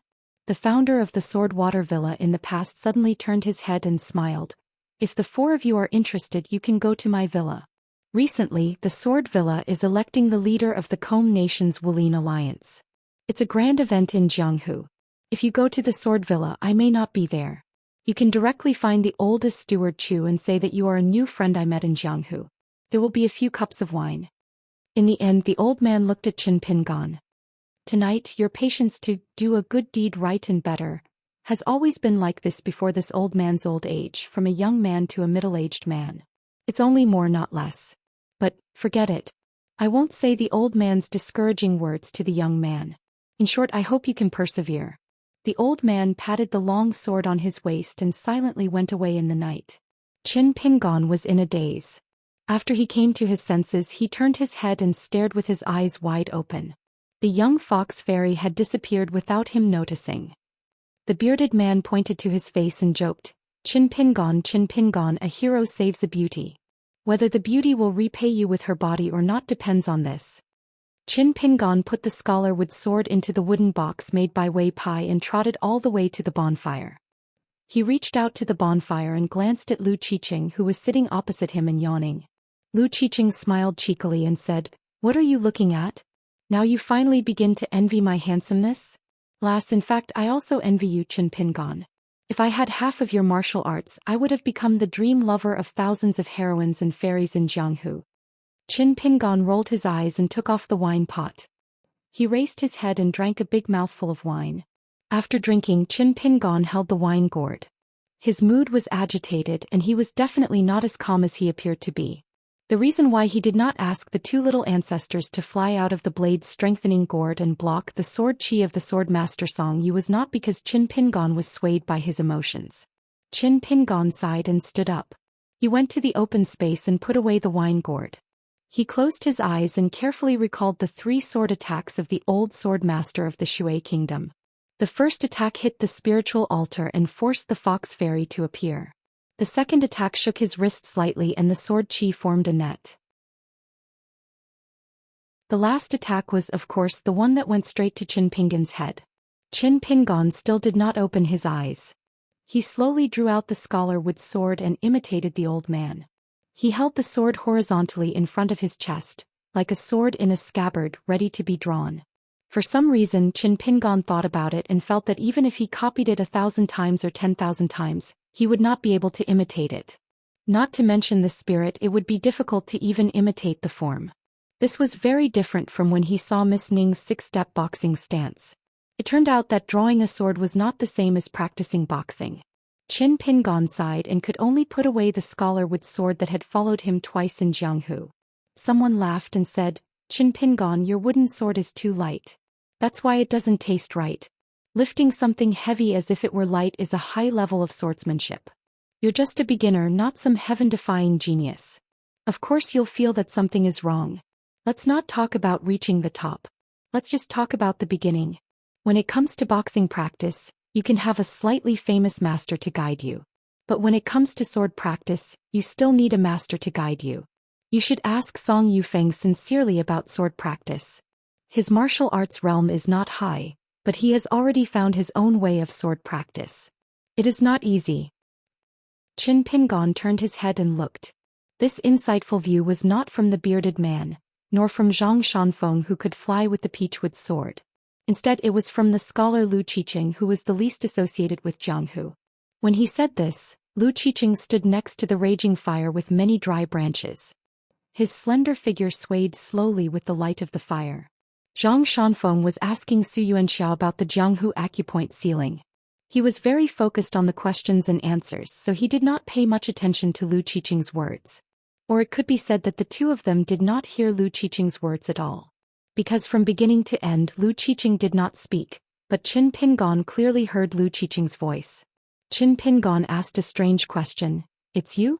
In Yanji County, I heard Governor Lu say in private that you are actually an immortal in the elixir realm because you showed your magical power outside the city." Lu Qiqing waved his hand and slowly walked around the fire. He came to Qin Pingon's side and said with a smile, "Well, let's stop scheming against each other. You already know that I am a powerful demon, and I also know that the sword you carry on your back has a great origin. Otherwise, it would not have been unable to suppress itself. After sensing my spirit, it spontaneously trembled. Although you quickly suppressed its movement, I am not blind and deaf. So now you and I both know clearly. Qin Pingon, can you tell me who made this sword? You want to send it to the inverted hanging mountain. Who will take it to?" Qin Pingon looked dignified and asked, "You want to steal the sword?" Lu Qiqing smiled as if he had heard a big joke. He put his hands behind his back, shook his head and said with a smile, "It is a good sword, but I am really not interested. I know you don't believe this. It doesn't matter. I am much stronger than you. You only need to see what I do. By the way, have you heard of a saying? The good things in the world are not firm and the colorful clouds scatter easily." Qin Pingon nodded and said, "I have seen it in poetry." Lu Qiqing waved his sleeve. Misty water and clouds covered the fire. There was nothing strange in this place. Lu Qiqing was talking happily with Qin Pingon. In fact, this Han scholar of Baishui country was wearing a pink Taoist robe and looking handsome. At this moment the scene was extremely strange. Lu Qiqing continued, "The colorful clouds scatter easily, refers to the colorful clouds in the White Emperor city. The rosy clouds gather and scatter like flying smoke. The scenery is magnificent. The colorful glass refers to a big demon from the devil cult orthodoxy in the White Emperor city. Just like tonight's conflict, it was also because of a seemingly insignificant little demon. He had a dispute with Big Brother. He did it for the power of the world while I did it for a small reason. Looking back now, it was really funny. It was almost like two children throwing a tantrum. Anyway, in a fit of anger, I smashed an entire colored glass pavilion in the White Emperor city's colorful clouds. In the end, only a few small colored glass wine cups were left. From then on, I left the White Emperor city and wandered around. Without the protection of my sect, I was chased by the righteous path's defender for thousands of miles. Finally, I was thrown into prison and suppressed for thousands of years. That big brother of mine just stood by and watched from the beginning to the end. Qin Pingan frowned and asked, "Why are you telling me this?" Lu Qiqing smiled slightly. He shook his hands and shook the two big sleeves of his pink Taoist robe. His hands were folded on his abdomen and his manner was solemn. "Because recently I have the idea of accepting a disciple. I think that you, Qin Pingan, are quite good. I can teach you the best sword art in the world. Although I am a native demon of the vast world, my big brother is the leader of the devil cult, and we are more like immortals than immortals. Even many masters of the righteous path are willing to worship my big brother. Therefore, the sword art I will teach you is also an authentic sword art that can help you reach the top of the Great Way. When the opportunity comes, there is hope that you can reach the upper 5 realms." Song Yuxuan and the others may have figured out the true meaning of their own sword Dao, but for a pure martial artist with limited aptitude, the height of his martial arts can only help you reach a position similar to that of a sword practitioner of the middle 5 realms. Qin Pingan, what do you think? Are you willing to practice the Great Way with me as a disciple? Qin Pingan asked back, "Be a devil?" Lu Qiqing smiled and said, "In my opinion, the Great Way is rugged and difficult to walk. Only those who are persistent and indomitable can walk to the end, and even have the hope to go further and higher than those talented God's favored sons. You, Qin Pingan, are the same as me. Now I have accepted a big brother for you. Don't worry. You are my last disciple. At most, in 100 years, the 3 of us, master and disciple, will be famous in the world. We will return to White Emperor City and occupy a place there." Lu Qiqing stared into Qin Pingan's eyes and smiled. The sect that eldest senior fellow apprentice and I were in was very interesting. Eldest senior fellow apprentice was a human being who cultivated the magic arts of the devil path. I was a monster who cultivated the magic arts of the human tribe. The purpose set by our master was to educate everyone without discrimination. This point was very similar to that of Zhen Wudi, the second disciple of the Tao ancestor. In addition to White Emperor City, there are several great Tao orthodoxies in the world. Each of them is astonishingly powerful and intertwined. Even the righteous immortals with the word sect in their names have to avoid them. Therefore, as long as your fist is hard enough and your realm is high enough, the devil path and the righteous Tao are nonsense. It doesn't matter at all. Qin Pingan grinned. "I have to ask if I want to recognize you as my master." Sweat had already seeped out of his forehead, but at this moment, the young man with the box looked calm and without any fear. Lu Qiqing's eyes brightened. "I knew that you brat must have a good master. It doesn't matter. Let's hear it and judge the situation. A fine bird chooses a good tree to nest in. I won't force you nor will I scare you. As long as your master is higher than mine, I won't insist on this master-disciple relationship." The old scholar Wen Xing had already left the Aquarius continent. Where could Qin Pingan find him? Mr. Qi had also passed away and there was nothing he could do. But Qin Pingan was not willing to follow this person and cultivate the great Tao of the heavens. Qin Pingan took a deep breath. Then he would take a gamble. Whether he succeeded or not, it all depended on this. If it really didn't work, he would risk his life. If it still didn't work, then as Alliance said, the most important thing was to stay alive. He would recognize Lu Qiqing as his master. No matter what, he must first send the sword to the inverted mountain and personally hand it to Miss Ning. No one knew why Qin Pingan would always practice the sword stance sword furnace at the peak of a mountain or the bank of a river when Qin Pingan first escorted Li Baoping and the others to the Great Sui Kingdom, and then followed the young Cui Dong back to the Huangting country. And even after he finished practicing, he would still stand in the same place for a long time. Even if he was roaming the Jianghu alone this time, just like when he saw Lu Gaoxinov in Yanji County City, Qin Pingan would still sit alone on the roof. In the last spring of the year he would drink wine and murmur to himself. And at those times when no one would think deeply, there would be a spring breeze lingering in his sleeves. Qin Pingan knew deep in his heart that that person must have passed away. But that person had also said, "When you are in a dilemma you can ask the spring breeze." Then Lu Qiqing couldn't help but laugh happily because he thought it was funny.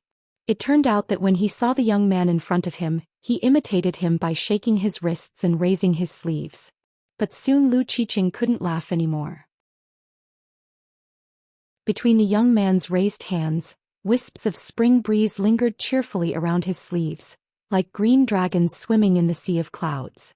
Qin Pingan asked softly, "Mr. Qi?" Lu Qiqing was shocked.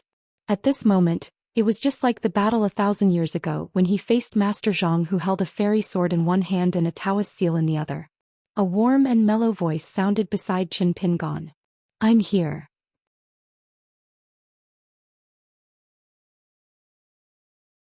(238) Although I took 5 days off because of a cold this month, I still finished the 120,000 words update as promised. Lu Qiqing's pink Taoist robe was fluttering in the breeze. For the first time, this giant of White Emperor City from 1,000 years ago was a little cautious. It didn't make sense. Because the figure condensed by wisps of spring wind next to Qin Pingan was an illusory Confucian in a green robe with white hair and a smile on his face. Lu Qiqing observed the atmosphere and found that it was just an oil lamp that was about to dry up. But other than the atmosphere there was something inexplicable. Any Qi trainers below the upper 5 states might not be able to figure out the key points. However, Lu Qiqing, who was temporarily attached to Lu Qiqing's body, was a genuine 12th state immortal at the peak of his cultivation. Before he betrayed the orthodoxy of the devil cult, he happened to see too many capable people standing on the top of the mountains in White Emperor City, which was under the torrents of the small heaven of the Yellow River and was surrounded by colorful clouds. Therefore he suddenly felt restrained and did not dare to act rashly. The more he couldn't figure out the real situation, the more Lu Qiqing didn't dare to underestimate it. Qi Jingchun first signaled Qin Pingan to rest assured, stood side by side with the teenager, and introduced himself to Lu Qiqing with a smile. Qi Jingchun, a disciple of the Sage of Literature, used to be the headmaster of Cliff Academy. Lu Qiqing was a little confused. The guy in front of him was not arrogant and looked gentle. Was he just the Sage of Literature? Qi Jingchun? Cliff Academy? What a mess. Was he the master and disciple of the Confucian school who emerged in the past 1,000 years when he was defeated by Celestial Master Zhang of Dragon Tiger Mountain? However, the title Sage of Literature was not simple. The title of a person was suffixed with the word sage. For example, the Sage of Rites and the Sage of Demi-Sage were all qualified to erect statues in Confucian temples, and the positions of the statues must be very high. It was all Lu Qiqing's fault. He was a half-baked scholar. His foundation was too shallow and he did not do proper work all day long. He was never interested in the situation of a continent. He only wanted to rely on his poor knowledge of literature to fool women's feelings. Of course, he was also responsible for it. He felt that the Eastern Treasure Bottle continent was a barbaric land. Even if it had been accumulating resources for 1,000 years, the number of cultivators in the upper 5 realms could still be counted on one hand. He didn't need to worry at all. Qi Jingchun waved his sleeve, and the restriction created by Lu Qiqing dissipated. A gentleman should treat others with sincerity. As a result, the bearded man and the young Taoist priest soon noticed the abnormality and looked at each other. That guy in the pink Taoist robe is the poor scholar Lu Qiqing? Why did he have such a weird fetish of cosmetics? Who was that old green-robed Confucian scholar? Lu Qiqing narrowed his eyes. He actually broke the camouflage set up by him in an instant. Although he only had half of the cultivation of Jade Pure Realm, even a real Jade Pure Realm Qi cultivator would not be able to break the restriction so easily with the profound skills inherited from the devil cult of White Emperor City. Zhang Shanfeng was about to get up and go to Qin Pingan, but Su Yunxia grabbed his arm and reminded him softly, "Let's continue our conversation. Don't get involved in the things over there. We'd better not see or hear indecent things." Then the bearded man saw the green-robed scholar looking at them. He smiled and nodded to greet them. Xianxia hurriedly cupped her fists to return the greeting. Qi Jingchun asked with a smile, "Senior, are you the lord of the glazed pavilion of White Emperor City?" Lu Qiqing nodded and said playfully, "Why? Have you heard of my name? Isn't he notorious in the central divine continent?" Qi Jingchun shook his head and said, "I once traveled the Yellow River and met the lord of White Emperor City on the bank of the river. Then we talked about senior." Lu Qiqing suddenly cursed, "Bolsh *t. How could my eldest senior go out of the city to meet people? Given my senior's temper, even if those old men in the Confucian temple came to pay him a visit out of admiration, my senior has never once taken the initiative to come out of the city to greet them. At most, he would show his face to colored clouds on the city's ramparts, and that's already giving your Confucian school of thought a great deal of face. Yet the two of you still want to meet by the banks of the great river? Good boy, there should be a bottom line for bragging." Qi Jingchun laughed involuntarily and said, "The Lord of White Emperor City even invited me to play 3 rounds with him. But I had something to do at that time and had to return to the school immediately, so I owed him. I never thought that after that I would never have the chance to return to White Emperor City. I really had no choice." Lu Qiqing raised his hands and rubbed his cheeks. He was full of anger.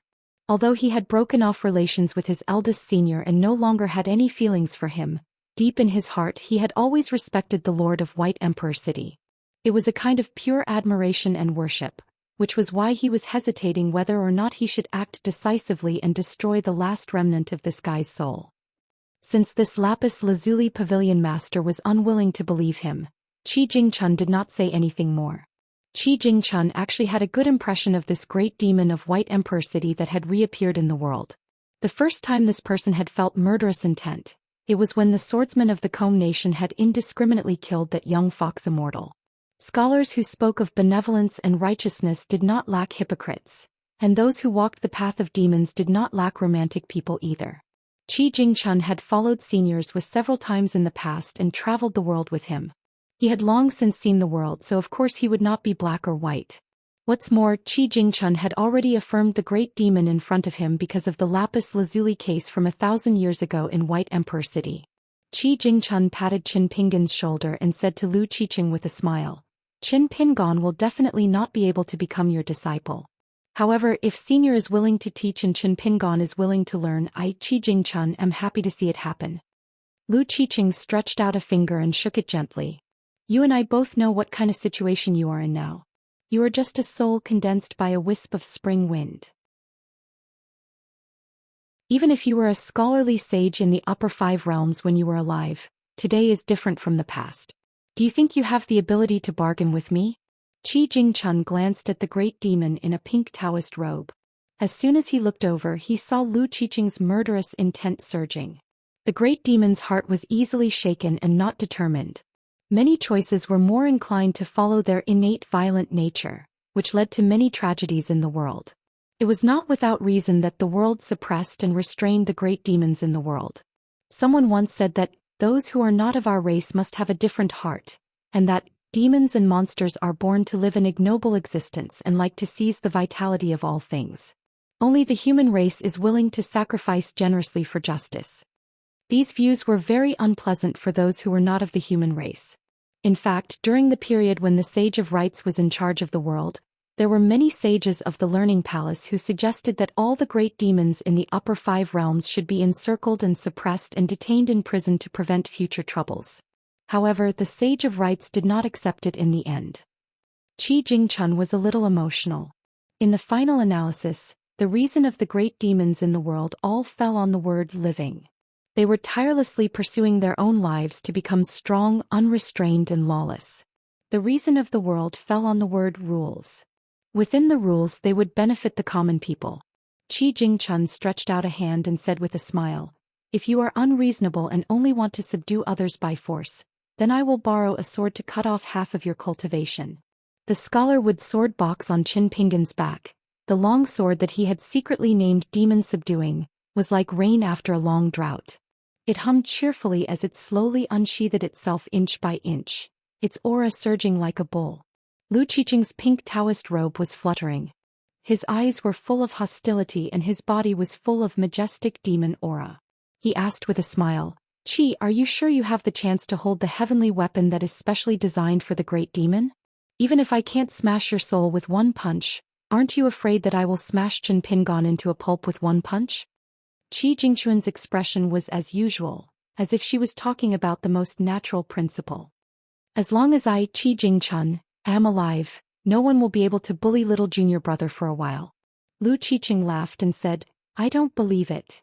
Lu Qiqing's pupils shrank sharply. His whole body was shrouded in a pale golden light ball. But above his head there was a small hole, just like the scene when the man cut a big hole in the Yellow River Cave.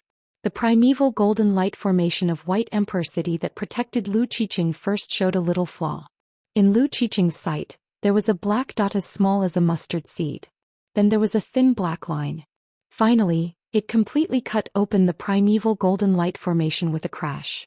The tip of the sword was pointed at the center of Lu Qiqing's eyebrows. It was less than an inch away. Lu Qiqing did not move. It was not that he had lost the upper hand but that he had no power to fight. On the contrary, White Emperor City had always been known for its heterogeneous Taoist methods and magical powers. The robe on his body, which was comparable to a semi-immortal weapon, allowed him to stand still and withstand the sword. However, the long sword in the hand of the blue-robed Confucian who was holding the sword with one hand was not the long sword made by Yuan Qi, but the simple wooden sword. Therefore Lu Qiqing chose to take a step back and keep the peace. Because that guy named Qi Jingchun didn't mean to be too aggressive in the first place. It was both sides taking a step back. Qi Jingchun slowly put away the wooden sword and put it back into the sword box on Qin Pingan's back.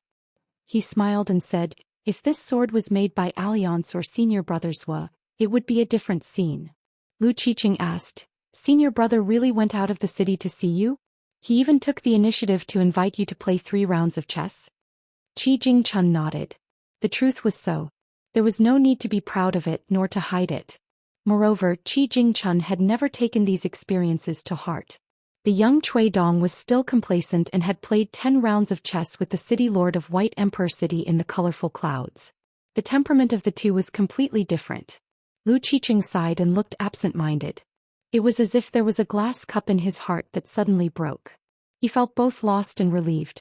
In his heart, no matter how much he resented his eldest senior brother's ruthless great Tao, that arrogant man was an invincible existence after all. He was a virtuous man who should not make an exception for anyone. Lu Qiqing was a little disheartened. "Since I can't be Qin Pingan's disciple, I won't teach him swordsmanship. My Taoist skills are not so cheap. Qi, since you are so capable, you can teach him yourself." He seemed to be a little angry. He turned around and strode toward the gate of the ancient temple. Qi Jingchun suddenly said, "Wait a moment. I have something to say to you." Lu Qiqing turned around and was a little puzzled. Suddenly, in the lake of his heart, there were ripples of strange light and strange colors.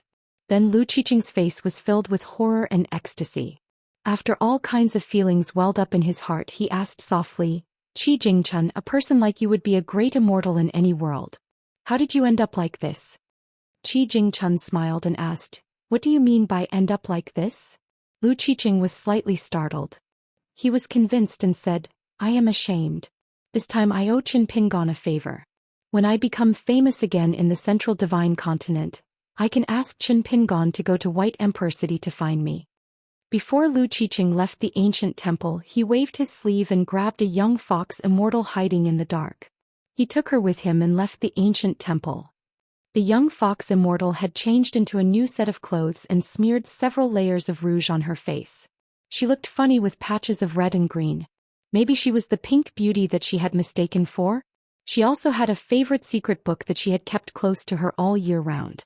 It was coarsely printed and full of mistakes. It was called Talented Scholar and Beautiful Woman. It was a love story between a man and a woman. It also talked about the virtuous etiquette of a lady from a noble family. For example, when talking to people, she had to speak in a soft and gentle voice. When she saw a handsome scholar for the first time, she had to lower her head shyly. Then she would look up timidly and lower her head again with a blush. There was a lot of knowledge in it and she benefited a lot from it. Some stories with sad endings made her cry every time she read them. When Lu Qiqing forcibly abducted her, she was scared out of her wits. However, when she saw a handsome young man standing outside the ancient temple with a red mark between his eyebrows and a willow twig in his hand, she became excited again. She felt that the heavens had treated her well and rewarded her Mr. Right, whom she fell in love with at first sight. Lu Qiqing took his disciple and the fox immortal and went down the mountain. No one knew where they were going. Qi Jingchun looked around and also left the ancient temple with Chen Pingon. In the open space outside the gate, they looked at the night scenery of the distant mountains with the help of the moonlight. Qi Jingchun said softly, "People have 3 souls and 7 spirits. The 3 souls are the light of the embryo, the spirit of the refreshment and the spirit of the serene. After I died, I returned most of my soul's fate to this world. My disciples Li Baoping, Li Huai and the other children were all given the word, Qi. As for you, Zhao Yao and Song Jisun, the remaining 3 souls secretly left a wisp of spring breeze. My current identity can't be regarded as the complete Qi Jingchun. I can only be regarded as a Taoist protector who escorts you on your journey. The path that Song Jisun chose is further and further away from the orthodox Confucian path. This is the way the world is. Everyone has their own fate and can't be forced." At that time, Zhao Yao was stopped by Cui Dong and was forced to hand over the world-welcoming spring seal. This was something that I had already predicted, so I told Zhao Yao in advance that he didn't need to worry about the seal's survival. However, after that, Zhao Yao encountered another opportunity on his way to another continent. His state of mind became a little careless. In the future he might need you, the nominal martial uncle, to help him once. Qin Pingon wanted to say something but stopped on second thought. Qi Jingchun said with a smile, "You mean you didn't agree to my teacher's request, so you're not my junior brother? It doesn't matter. Even if you don't recognize the old scholar as your teacher, I still recognize you as my junior brother." Qin Pingon scratched his head and nodded. Qi Jingchun patted Qin Pingon's shoulder. "Is the journey tiring?" Qin Pingon shook his head. "It's very exciting. In addition to practicing martial arts, I also encountered mountains and rivers. I made new friends like Hero Su and Zhang Shanfeng. I also saw a lot of demons and monsters. I'm not tired." As if he was afraid that Mr. Qi wouldn't believe him, Qin Pingon said with a smile, "I'm really not tired." Qi Jingchun grunted in acknowledgement. He knew that it was just the young man himself who didn't feel tired. How could he not be tired after such a bumpy journey? He practiced martial arts day after day. What he carried on his thin shoulders were the expectations of others and the hardships of the world. He also had to be on guard against the evilness of people's hearts. The people and things he faced were all inexplicable. It would be strange if he didn't feel tired. The young man was just carrying a heavy burden on his shoulders, but he didn't want others to worry about him. After learning that Mr. Qi didn't know everything, Qin Pingon told him about the magical mountain coaster carps, the flowing clouds and flowing water alley in Huang Tinghua in Shenwen of the city god palace in Yanji County, and his admiration for Mr. Qi. He also talked about the power of the seal of mountains and rivers, about Wei Pai who moved from Chiduan Mountain to his hometown, Mount Biyun, and about the ghosts in wedding clothes and withered bones with different personalities. Of course, Qin Pingon talked about the man in the bamboo hat the most. He said that when the man talked about Mr. Qi, his face was obviously bright and his whole face was squeezed together. That moment seemed to be the saddest moment for Alliance. In the end, he smiled and said that he punched a guy called Dao No. 2 back to the human world. However, after they met again, Alliance also told him that he didn't need to rush to practice the sword. When he practiced martial arts to the extreme, he was already practicing the sword. Therefore, Qin Pingon wasn't particularly anxious. Qi Jingchun stood side by side with the talkative young man and asked with a smile, "Do you miss Alliance very much?" Qin Pingon looked up at the sky and murmured, "Alliance will come back." Qin Pingon turned to look at Mr. Qi. "Right." Qi Jingchun nodded with a smile. Qin Pingon asked again, "Then what about Mr. Qi?" Qi Jingchun sighed and shook his head. "Even if you can accompany me for thousands of miles, there will be a farewell. I, Qi Jingchun, can only be like this in my life." Qin Pingon lowered his head and looked at his feet silently. This news was just like what happened in the Yang family's shop.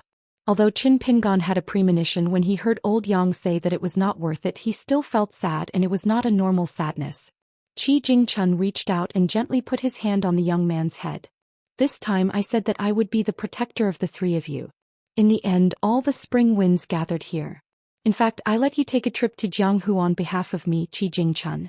I have no regrets. Qi Jingchun smiled knowingly. You can be sad, but you can also drink. Qin Pingon took off the sword-nourishing gourd from his waist and handed it to Qi Jingchun with red eyes. Qi Jingchun, whose body was becoming more and more unsteady, stretched and shook his head with a smile. Take my share as an extra. Qin Pingon didn't drink himself. He put it back on his waist. He was afraid that he would really become a drunkard. Qi Jingchun suddenly said, Qin Pingon, can I practice with you for the last time? Qin Pingon wondered, 6-step stance walking? Qi Jingchun nodded. Qin Pingon took a deep breath and slowly walked forward, leisurely punching. Under the pure moonlight, the blue-robed Confucian beside Qin Pingon followed the young man and punched leisurely. After Qin Pingon finished one round of stance walking, he gently stopped practicing. He didn't turn his head and just looked into the distance. Qin Pingon's sleeves were no longer surrounded by the spring wind. He knew. Mr. Qi really left.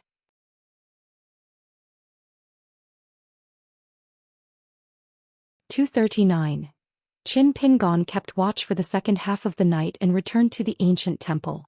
Su Yuanxia and Zhang Shanfeng did not ask anything, so Qin Pingon did not say anything either.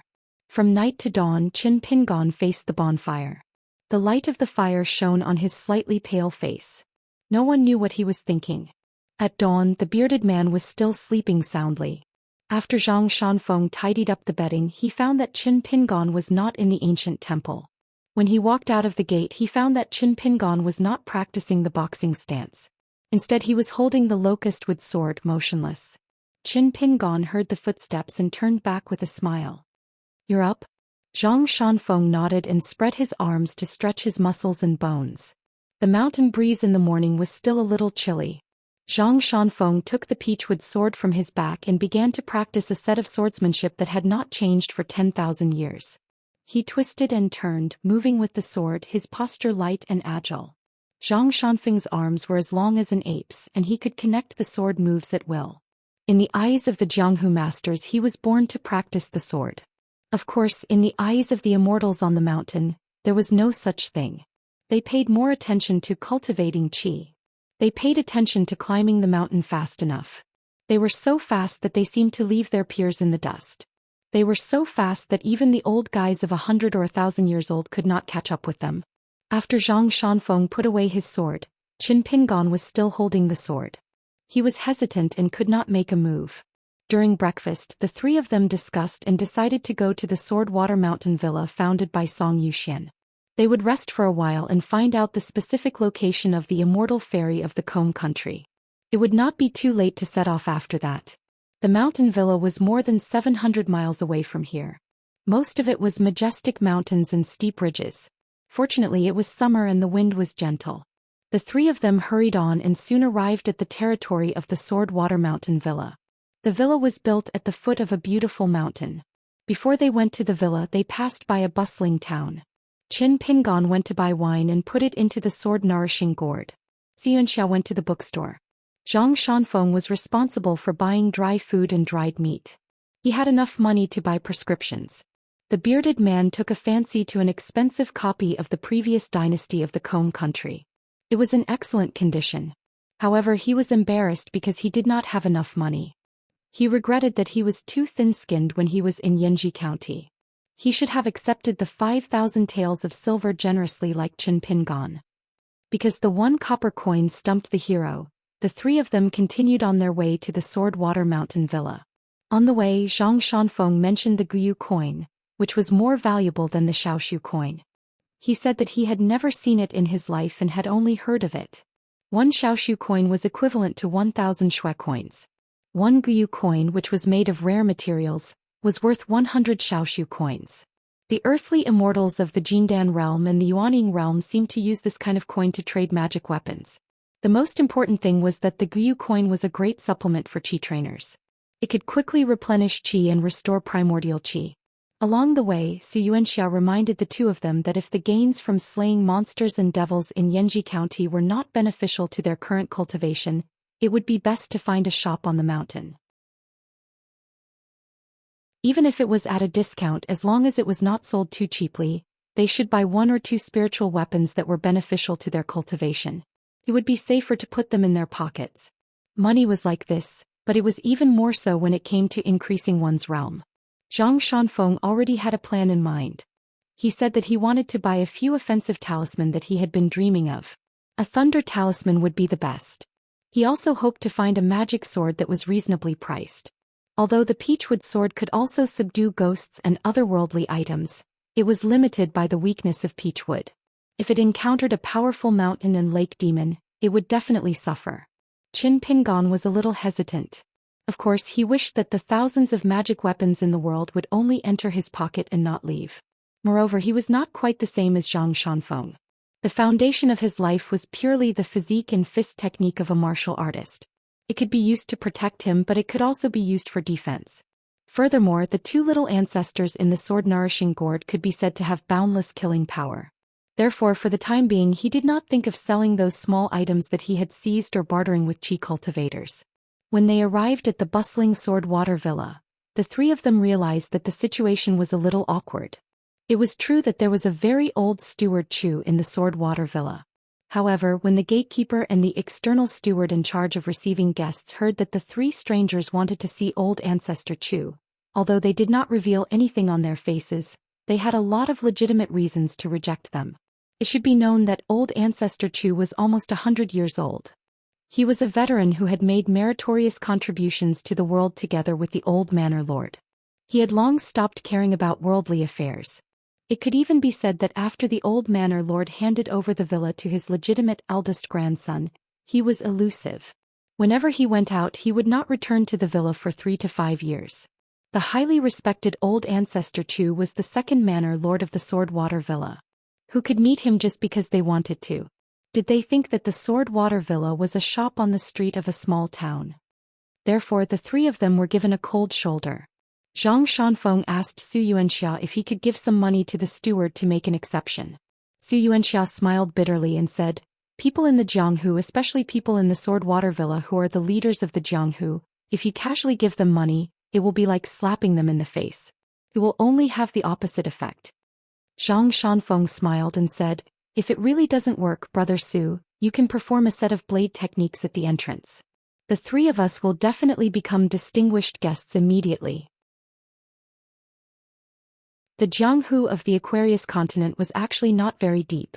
It could not be compared to the North continent, which had many top swordsmen. Su Yuanxia was a pure martial artist of the 4th realm. In the Jianghu of the small countries like the beautiful Close country and the Comb Water country, he was already considered a master who could do anything he wanted. Furthermore, he had a handy divine weapon at his side. He was like a tiger that had grown wings. Back then in the dilapidated ancient temple, if he did not fall into a trap and was ambushed by the mama, who looked like a young girl, Xianxia might not have lost to the mama, who was one of the 4 evil spirits of the Comb Water country. Su Yuanxia rubbed his beard with the palm of his hand. He felt that if it really did not work, he could only come up with this plan. Zhang Shanfeng suddenly tugged at their sleeves. Su Yuanxia and Qin Pingan turned their heads to look. A huge, luxuriously decorated carriage came to a stop slowly. It had an imposing aura. A young girl and a burly man walked down from the carriage. The young girl was a familiar face. She was the demon who plotted the murder in the ancient temple. At that time, she had told the sword saint of the Comb Water country, Song Yufan, that she wanted to personally visit the Sword Water Villa. They did not expect that she would really come without any hesitation. The burly man was 9 feet tall. He was barehanded and had an astonishing aura. Wherever he went, the Jianghu heroes, martial arts masters and martial arts legends who came from afar all took the initiative to make way for him. Qin Pingan and the other 2 saw the young girl demon. He also saw them. She said something to the burly man and walked straight towards the 3 of them. She curtsied gracefully and smiled. 3 heroes, no discord, no concord. Since we are guests at the Sword Water Villa, why don't we meet over a drink and forget about our enmity? Su Yuanxia, Qin Pingan and Zhang Shanfeng looked at each other. He turned his head and smiled. Sure. Soon, a stooped old man from the villa came out to welcome the young girl and the burly man. His surname was Chu. It turned out that before the burly man came, he had sent a visiting card. The villa did not dare to neglect him. Xianxia took this opportunity to pass on Song Yufan's words to the old man. It was the head steward of the Sword Water Villa, Old Man Chu. As soon as he heard it, he was sure that it was the old master's tone. Compared to the cautious way he treated the young girl and the burly man, he was much more sincere and warm. Moreover, at this juncture, the more Jianghu friends who could catch the old master's eye, the better. The young master's position as the alliance leader might be stable. After entering the villa, they passed through corridors, aisles, and walls. The Sword Water Villa was built like a different world. Steward Chu personally arranged for the three of them to stay in a standalone courtyard with beautiful scenery. The young girl and the burly man just happened to stay in a neighboring courtyard. Qin Pingon heard the sound of water before he entered the courtyard. He asked if there was a stream nearby. Only then did he know that behind the courtyard was a large waterfall that flowed straight down along the stone path. It was not too close. It was a beautiful place that the Sword Water Villa was famous for in the Combe country. After the rain, there would be rainbows hanging in the sky. The scenery was magnificent and breathtaking. Xianxia and Zhang Shanfeng did not want to go out for a walk for the time being. Qin Pingon went to see the waterfall alone. Zhang Shanfeng practiced his swordsmanship in the courtyard. Xianxia sat on a stone bench and said self-mockingly, "Well, I'm a martial artist of the fourth realm, but I can't hear the sound of the waterfall. You have sharp ears."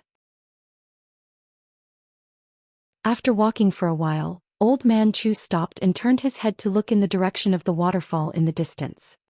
He said to himself, "Could this young man with a sword on his back be a great grandmaster who has regained his youth?" Longquan County welcomed a team of carriages. It was definitely a rare guest. The team of carriages came from the officials of the Great Sui Kingdom. Although they were light and did not make a big fuss, they still caused a big storm in the center of Dali's court. In the welcoming team on the side of Dali, there were two pillars of the country, surnamed Yuan and Chao.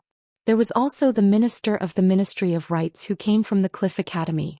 There were also several big shots in the capital. Without exception, they were all close subordinates of Emperor Dali. County Governor Wu Yuan was really inconspicuous among them. The backbone of the Great Sui Kingdom's side was an old man who was not well known. He only knew that his surname was Gao, which was the same surname as the Emperor of the Great Sui Kingdom. Judging from his appearance and bearing, he was more like a storyteller who traveled around the world. He did not have the arrogance of wealth. He brought a young girl with him. As for the other two carriages, there were Prince Zhou Xian and the eunuch in a boa robe. There was also an assistant minister of the Ministry of Rights who had a noble status but did not have a very high rank. After the two groups of people met at a relay station, they only had a simple meal of tea and coarse food. Then they rushed to the cloud-splitting mountain that was newly conferred as the North Peak. Wei Pai, the god of the North Peak, was originally an official of the Huangting country. Now he had become the deputy head of the Linlu Academy, Qing. A god and an old dragon were patiently waiting for the team at the foot of the mountain. The three groups gathered and climbed the mountain one by one. The Song clan was going to form an alliance with the Great Sui Kingdom's Gao family at the cloud-splitting mountain. In this mountain alliance, the two remaining dynasties in the north of the eastern Bottle continent were going to sign a century-old alliance. When the two sides formed the alliance according to the Confucian etiquette, there were two young men of the same age standing face to face. They were both princes. One of them was Song Jisan. Behind him stood the maid GQ who was absent-minded. The other was Zhou Xian. Behind him stood a white-haired man in a boa robe. Zhou Xian smiled and said, "We meet again." Song Jisan did not have a good impression of this noble from the Great Sui Kingdom whom he met for the first time at the Mud Bottle Alley, so he did not say anything. Zhou Xian frowned and said, "Every dog has its day. Now you are even more arrogant than me." Song Jisan sneered and did not say anything. Zhou Xian turned to look at the slender girl and said with a smile, "Qin Pingon and I are very good friends now." When he was in the Great Sui Kingdom, whenever he talked about his hometown he would often mention you. GQ rolled her eyes impolitely. Zhou Xian seemed to remember something and asked Song Jisan, "When I bought this maid from you, if I remember correctly, you offered 10,000 taels of gold. Is it still the same price?" Song Jisan then said, "What is the price in the Great Sui Kingdom? Tell me. When I have money in the future I might buy her." Zhou Xian clicked his tongue and said, "Clothes make the man and saddles make the horse. Your tone is really scary. Song Jisun sneered and said, Are you scared to death? Zhou Xian curled his lips and stopped arguing with this guy. He turned to look at the majestic North Peak Mountain Temple of Dali and said softly, The North Peak Mountain Temple is here. Where's the South Peak? In the East Mountain of the capital where the Cliff Academy of the Great Sui Kingdom was located, there was a more hidden mountain alliance. Although it did not seem to be of a high standard and did not leak any information to the outside, the Great Sui Kingdom was very nervous inside and outside the capital. From the emperor to the 6 government offices, as well as the top of the mountain and the bottom of the mountain, the Cliff Academy was watched closely. Fortunately, the deputy headmaster of the academy, Mao Xiaodong, was like an old hen protecting its chicks. He strongly requested the imperial court of the Great Sui Kingdom not to delay the normal teaching of the academy because of this. So the teachers and students of the Invincible Blade section of the academy did not notice anything strange. The Great Sui Kingdom was so nervous. No wonder the Great Sui Kingdom made a fuss over nothing. It was really because the person in charge of signing the East Mountain Alliance in Dali had a strong background. The imperial tutor of Dali, Tui Dong. In a quiet courtyard of the Cliff Academy, the girl who was now famous in the capital of the Great Sui Kingdom knelt in front of the door, not daring to breathe. 2 people sat opposite each other in the room. To be precise, it was actually one person. The young man in white, Tui Dong, and the old man in a green scholar's robe, Tui Dong. After the 2 met, they did not exchange any words. They just played a game of chess. In the end, the young man who changed his name to Tui Dongshan lost a game. But the young man was not in a bad mood. He smiled and replayed the game alone. The old man, Tui Dong, looked solemn. He took a cup of hot tea from the trembling girl and slowly drank it without looking at the game. Tui Dong suddenly said, Even if there is a way to unite the spirit, you are still not willing to agree? Tui Dongshan kept bending over to put the chess pieces into the box and said unhappily, Do you still need to ask? With Tui Dong's temperament, he would rather be the head of a chicken than the tail of a phoenix. He was like this 100 years ago, and 10,000 years later he will still be like this. Tui Shi sighed and said, Life is unpredictable, it's absurd. Tui Dongshan smiled and asked, Now that my news is not smooth, is there chaos in the central part of the Aquarius continent, in the beautiful Clothes Kingdom? Tui Dong nodded, although there was a small accident, but it did not affect the general situation. The chaos has already been settled. Tui Dongshan tidied up the chess game for a long time, and looked at the old man who was sitting upright and still. He was a little angry and did not want to be a coolie anymore. He lay down on the exquisitely woven bamboo mat and muttered, You are much luckier than me. The old scholar is someone who bullies the weak and fears the strong. He is not willing to fall out with you, so he came to deal with me, an innocent young man. You don't know, from Pearl Grotto Heaven to the capital of the Great Sui Kingdom, how much I have suffered. Tui Dong did not say anything. Tui Dongshan lay on the mat and touched his forehead as if it was still hurting. It was because of Li Baoping, that brat, smacking him with the seal that caused him to be traumatized. Tui Dongshan lay down and crossed his legs and sighed. The Great Sui Kingdom's emperor is also a courageous person, to endure such humiliation to sign this treaty with Dali. The Great Sui Kingdom's Gao family, because of this, will have to turtle up for 100 years and live under someone else's roof.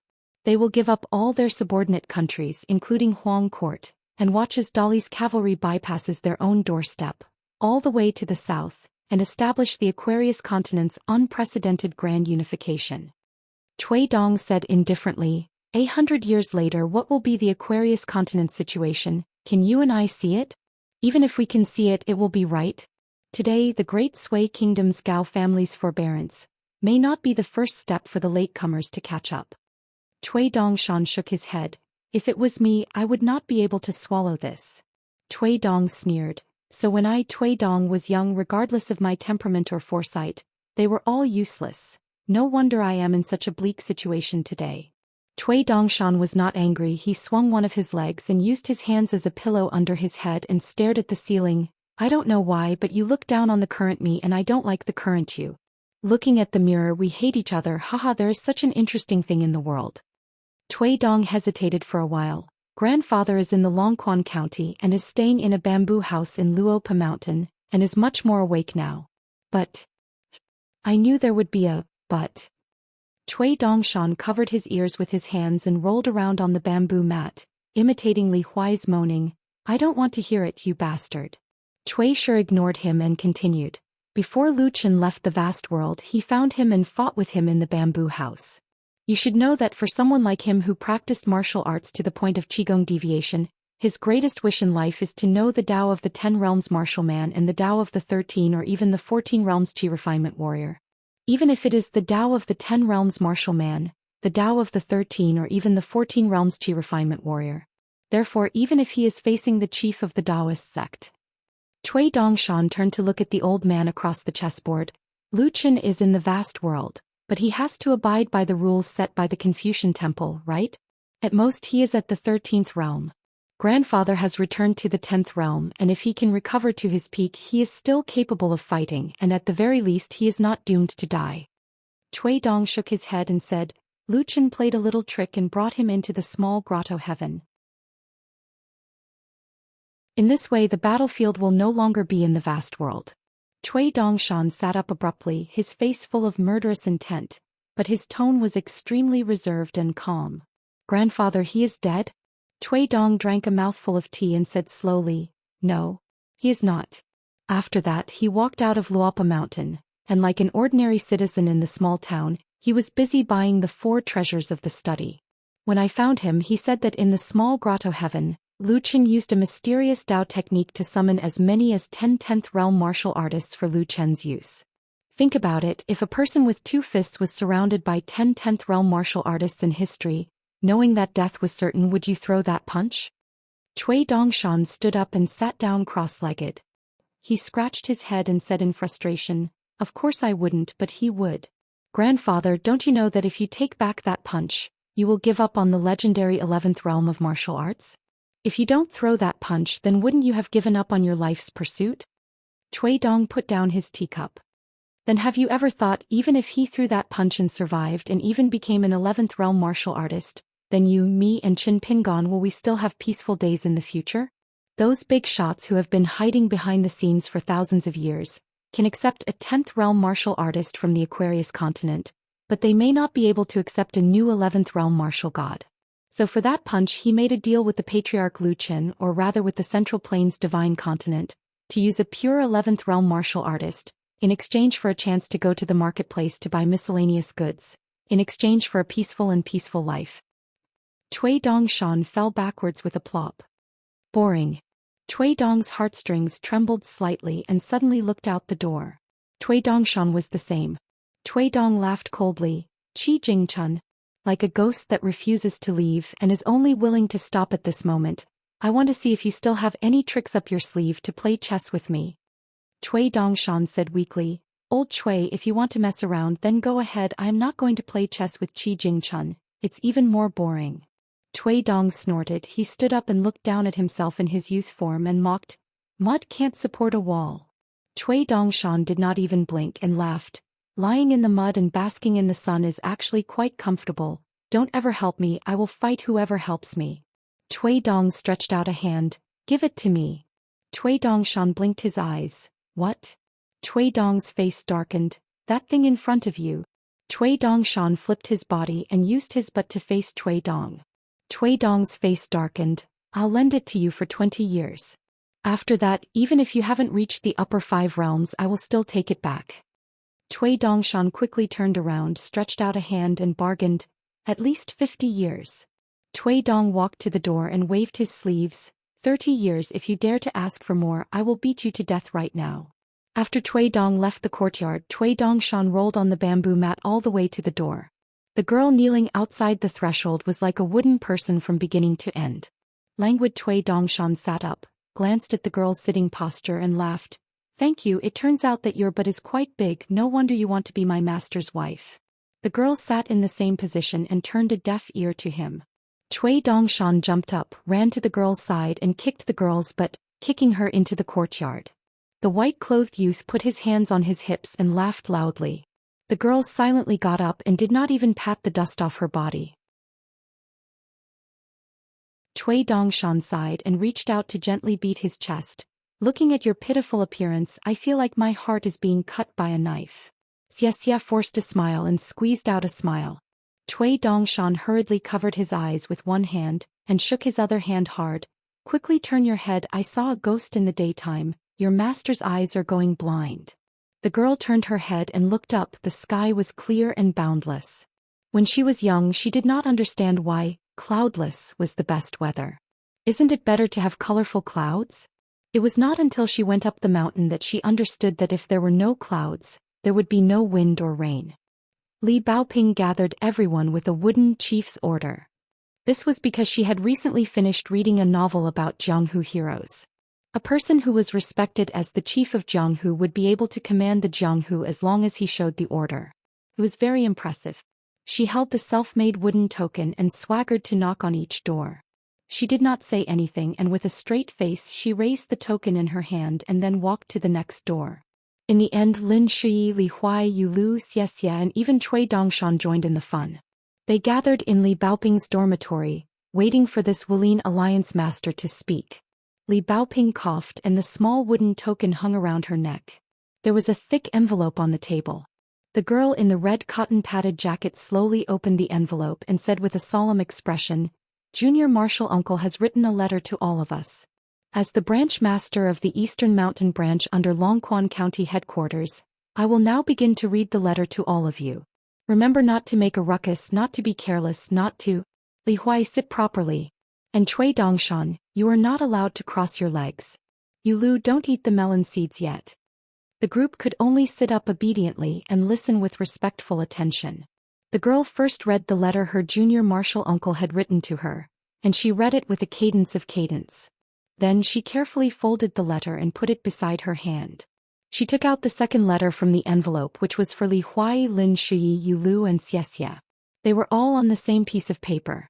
The contents of Qin Pingan's letter were mostly trivial things that happened in his hometown during the new year in the small town.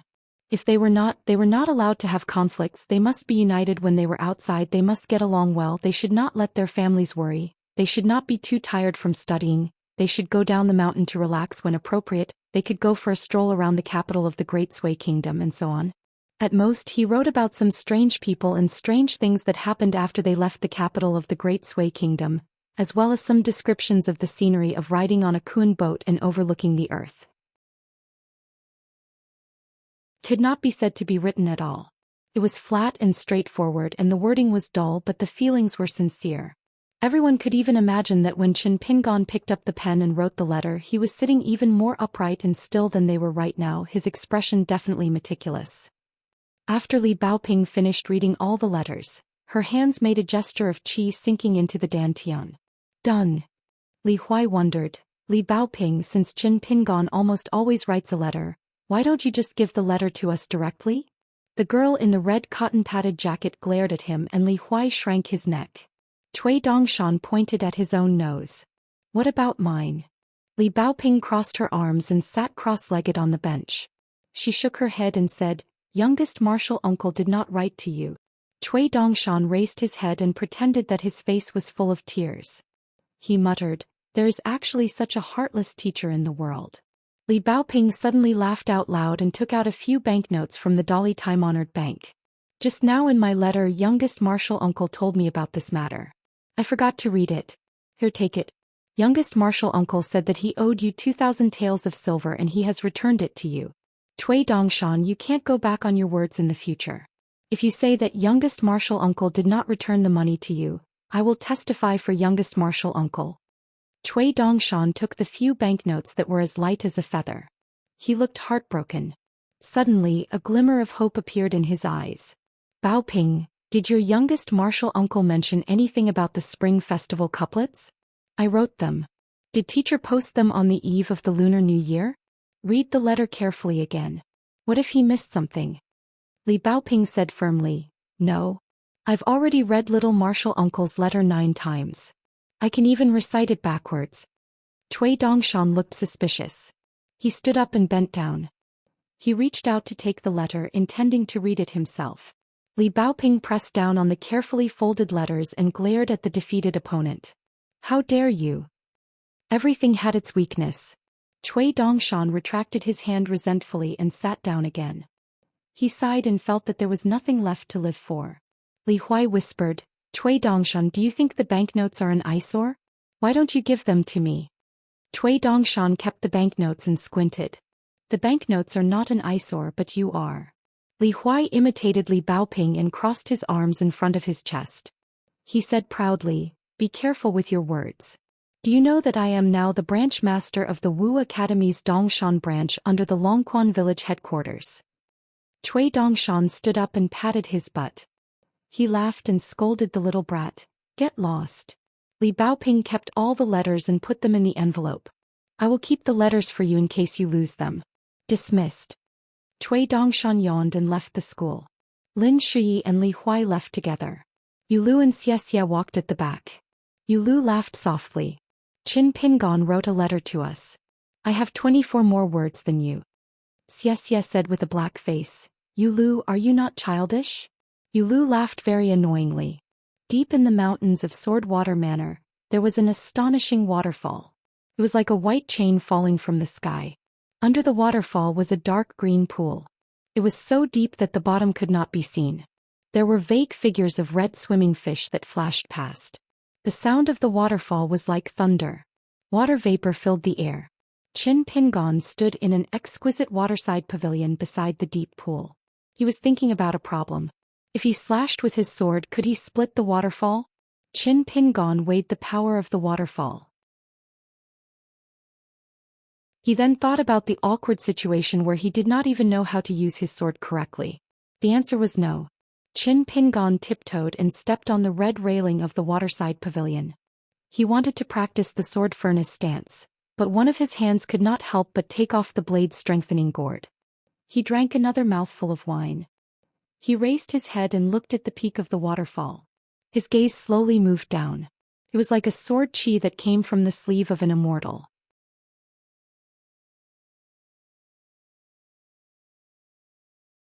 "240. Qin Pingon, who was enlightened by watching the waterfall, did not pull out the Huaiwood sword in the end. He did not use the same move that Mr. Qi used to confront the pink-robed big demon in the ancient temple. Qin Pingon said to himself, what's going on? Why do I think it's wrong to use the sword? Could it be that boxing and swordsmanship are two completely different things? One can make up for one's stupidity with hard work while the other only depends on talent. Qin Pingon did not know that it was not because he had poor comprehension, nor was it because he did not have the talent for swordsmanship. It was because the swords he saw, whether it was the people holding the swords or their swordsmanship, were too advanced for Qin Pingon, who was in the 3 realms of martial arts. But the problem was that Qin Pingon's eyesight was very good. He could see many things that ordinary martial artists could not see. This brought an invisible burden to Qin Pingon. Every time he wanted to use the sword, Qin Pingon, who was used to pursuing perfection, would feel that the long sword in the scabbard was thousands of pounds heavy. What Qin Pingon saw and heard along the way, whether it was Wei Jin of the Wind Snow Temple, who was ranked as the land sword immortal, splitting the boundary of the ghost in the bridal dress, or Su Rual, who unsheathed his long sword and used the visualization of a mountain to resist Wei Jin's sword, or Qi Jingquan's casual sword, which easily cut open the primeval golden light formation of White Emperor City. This was very different from Ning Yao's ancestral house in Mud Bottle Alley, when she practiced the basic stance of the mountain-shaking fist manual several times. Qin Pingon could barely keep up with Ning Yao's movements and even figure out some of the gist of boxing. This was because the old man surnamed Cui had already come to a conclusion after flipping through the fist manual. The stance of the mountain-quaking fist was actually very crude and not worth mentioning, so anyone could imitate it. It was just like Xiaoshu in Yanji County. After peeking at Qin Pingon's stance, he could also temper his body and strengthen it. But the most precious thing about the mountain-shaking fist was that it was a martial artist. Therefore it was easy to learn the mountain-shaking fist but difficult to master it thoroughly. How difficult was it? For example, the motto of the mountain-quaking fist was, "Those who practice my fist can face the enemy Dao ancestor, and can only be defeated but cannot retreat." Cui Dong's grandfather, a top-notch martial artist who had returned to the pinnacle of the 10th realm, had ever used his fist when he encountered Lu Chen? No matter what the old man's concerns and reasons were, if one only looked at the result, the old man still did not throw out that punch. From this, It could be seen that it was not an exaggeration to say that it was as difficult as ascending to the heavens for the younger generation to completely grasp the essence of the fist art that the Hanshan manual advocated. The waterfall crashed into the pool, splashing water everywhere. It was as if millions of pearls had shattered and mist rose. Alliance, practicing the sword is so difficult. Qin Pingon was in a daze. He scratched his head and drank a mouthful of wine, feeling somewhat helpless. He stood on the railing of the waterside pavilion and looked around. In the end, his gaze was still fixed on the waterfall. Although he no longer had the thought of using his sword, he remembered the barefoot old man who had helped him temper his third realm physique. When the barefoot old man mentioned the steaming cloud swamp-style fist stance, he said that when this fist first appeared, it caused the curtain of rain between heaven and earth to retreat into the sky. At this moment, Qin Pingon was looking at the huge waterfall rushing down.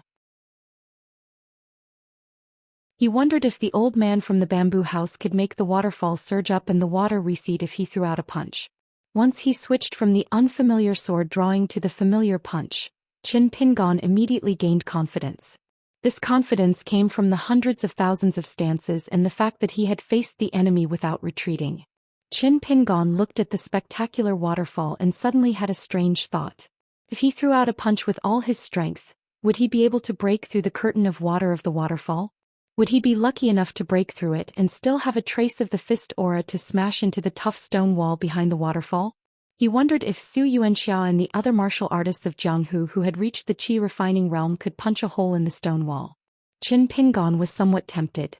But Qin Pingon quickly jumped off the railing and sat on the long bench of the waterside pavilion, drinking wine like a tourist who admired the famous scenery of a mountain villa.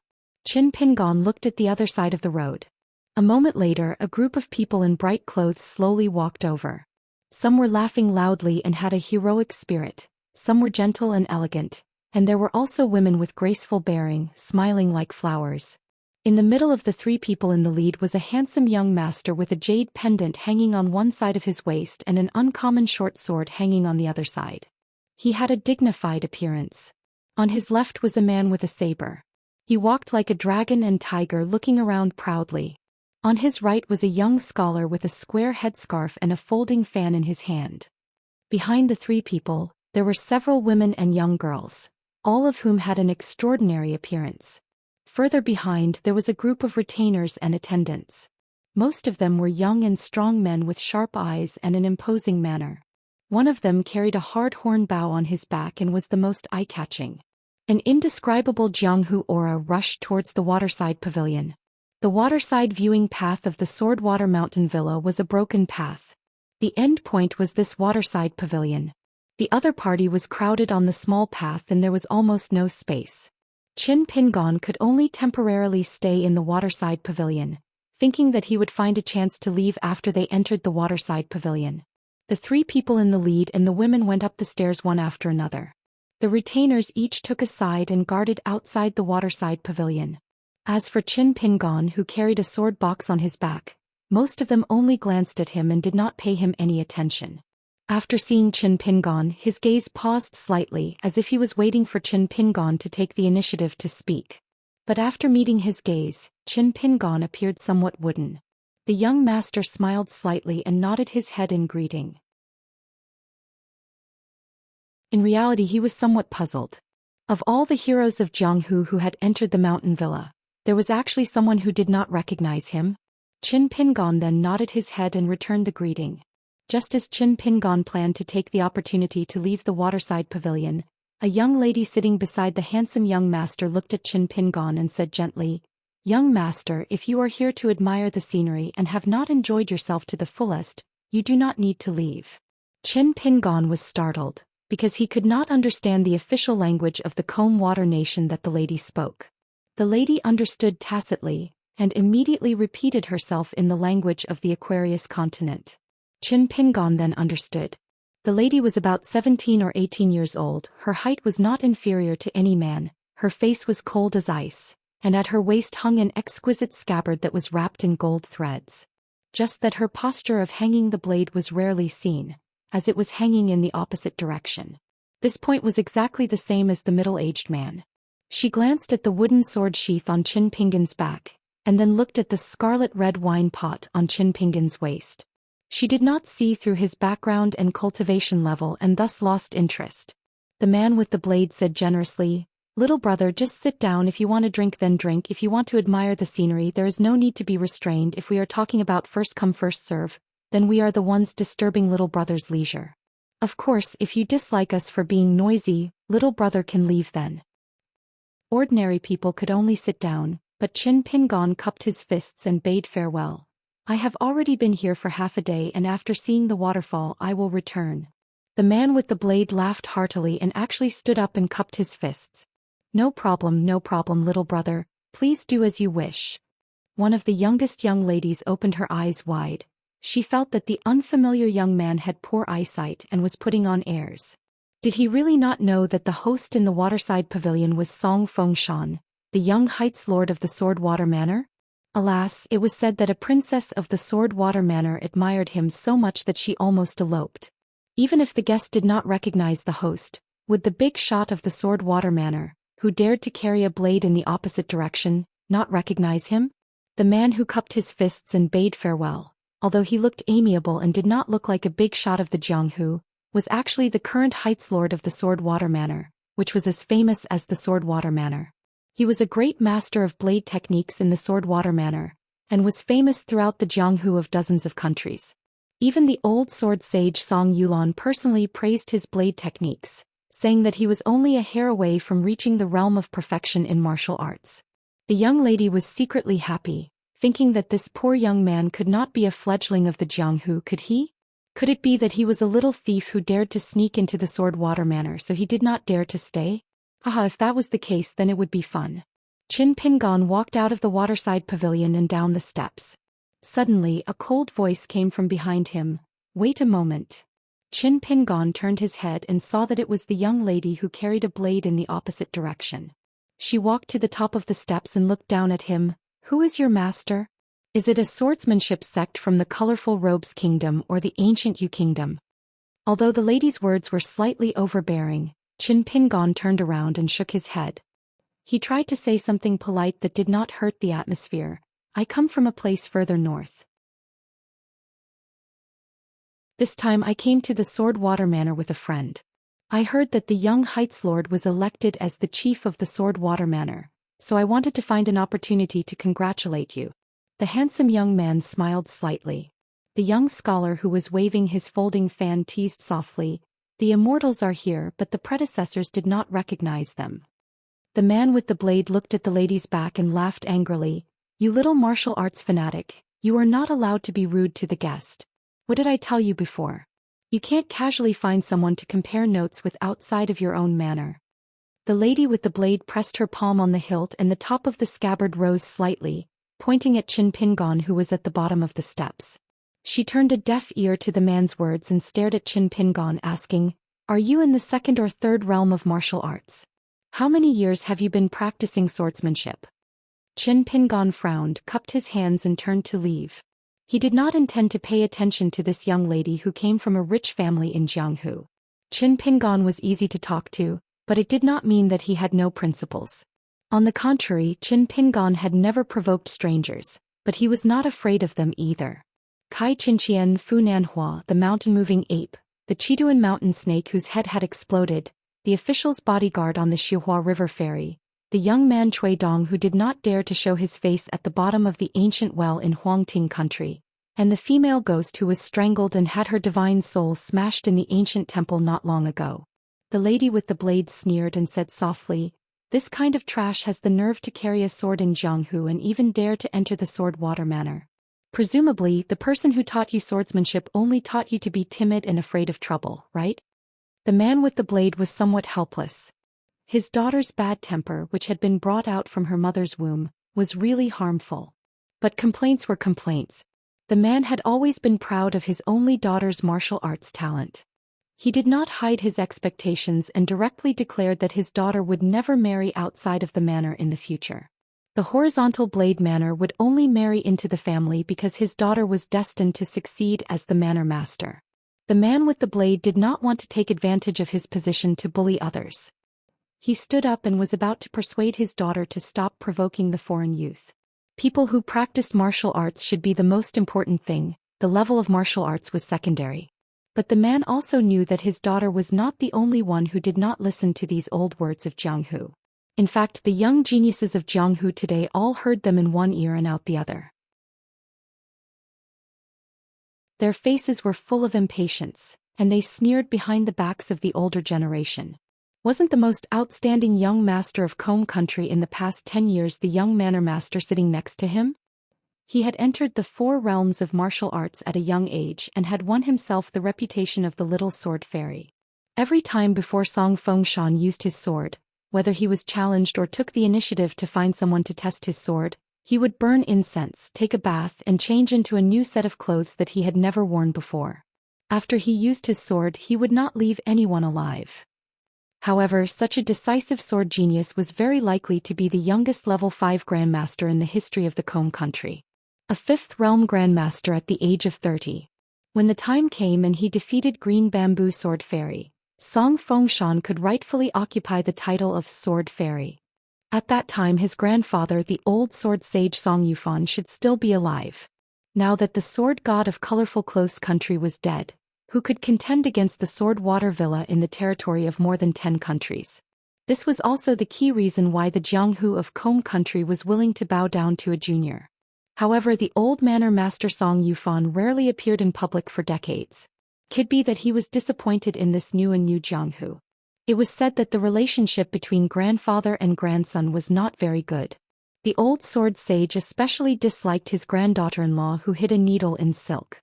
Hearing the strange words of the woman with the blade, even the temperamental Qin Pingan suddenly stopped and turned his head to look in the direction of the waterside pavilion. He did not know the so-called rules of the Jianghu, nor did he know the local customs of Combe country. However, Qin Pingan felt that there were some truths in the world that could be applied everywhere. Some things were even more clearly distinguished between right and wrong. Fortunately, the man with the blade had already walked to his daughter's side.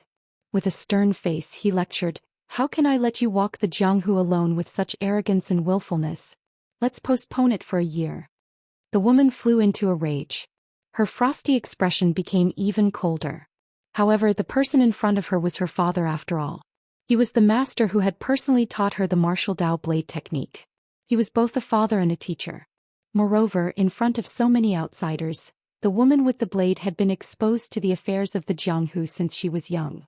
No matter how unwilling she was, she still snorted coldly and did not continue to hurt him. She turned and walked to the bench of the waterside pavilion. The man apologized to Qin Pingan. "Little brother, I, Wang Yiran, apologize to you on behalf of my daughter." Qin Pingan nodded and turned to walk away. Qin Pingan's impression of this young woman was terrible to the extreme because she reminded him of Zhu He and Zhu Lu, and they were in a similar situation. Her father was clearly a reasonable and forthright person who treated others well, so why did the daughter they taught have to be so arrogant and self-centered? It was strange. When Qin Pingan thought of Zhu Lu who had tried to assassinate him, he thought of the mastermind behind it, Li Baoping's second brother, Li Baozhen. This was an unavoidable hatred. Qin Pingan could not help but sigh. Qin Pingan left without saying anything. This detail caused the woman with the saber, who was filled with anger, to be completely unable to tolerate it. She suddenly stood up and said with a stern expression, "The manor lord of the horizontal saber villa personally apologized to you, and you actually didn't even let out a fart? Do you have a mother but not a father to teach you?" Qin Pingan expressionlessly turned around and tightened the string tied to the sword sheath on his back. "If you want to compare notes, then let's compare notes." Qin Pingan had been silent during the 700 miles journey from the ancient temple to the sword water villa. He was not in a good mood. Su Yuanxia and Zhang Shanfeng could also see that something was wrong. The bearded man had even restrained himself from drinking. He no longer spoke dirty words after drinking. Therefore, when Qin Pingan said that he wanted to watch the waterfall, the two people who were tempted said that they did not want to move. They wanted to let Qin Pingan relax by himself. The woman walked to the top of the stairs and sneered, "Good, I was waiting for you to say that." However, Qin Pingan's next words made everyone inside and outside the waterside pavilion look at him in a new light. They were terrified. Does a verbal agreement of life and death count? The saber grandmaster Wang Yiran, whose name shook the Comb nation, said in a deep voice, "Little brother, I can spar. Regardless of the outcome, I will not interfere. However, I hope that there is no need to fight to the death." The woman with the blade was about to speak when Wang Yiran glared at her fiercely. The woman had never seen her father so strict. She was so scared that she kept quiet out of fear. She no longer dared to speak harshly to that damned foreign youth. Wang Yiran stared at Qin Pingan. "If you are willing to fight only after signing a life and death agreement, I will not agree. However, if it is only to compare notes, even if my attacks are a bit heavy, I am willing to let my daughter suffer.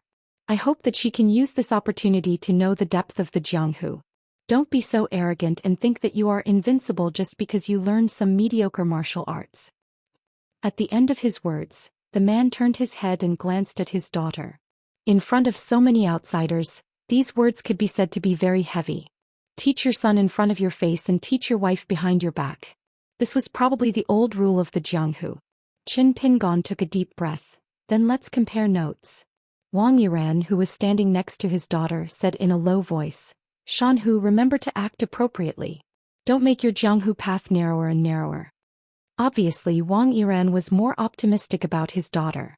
However, as a father, he still had to speak the truth.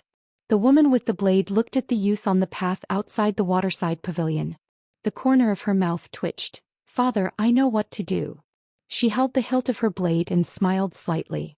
She tapped her toes and leaped high toward the young swordsman who did not know the immensity of heaven and earth. The moment the woman unsheathed her famous blade, there was a dull vibration on the path. The figure in the corner of everyone's eyes suddenly disappeared. The next moment, the youth with the box came in front of the woman with the blade. He punched her in the forehead and used the force to bounce back to his original position. He withdrew his fist and stood still. The woman was like a kite with a broken string. She was hit in the air and flew over the top of the waterside pavilion. Finally, she fell into the pool under the waterfall. It was unknown whether she was alive or dead. The two sides were comparing notes. On one side, the thunder was loud and the rain was small. Nothing. On the other side, there was no thunder, but the attack was a rainstorm. Qin Pingan turned and left. He took off the blade's strengthening gourd, raised it high and drank a mouthful of wine, leaving the people in the waterside pavilion to see his back. It turned out that the clay bodhisattva also had anger.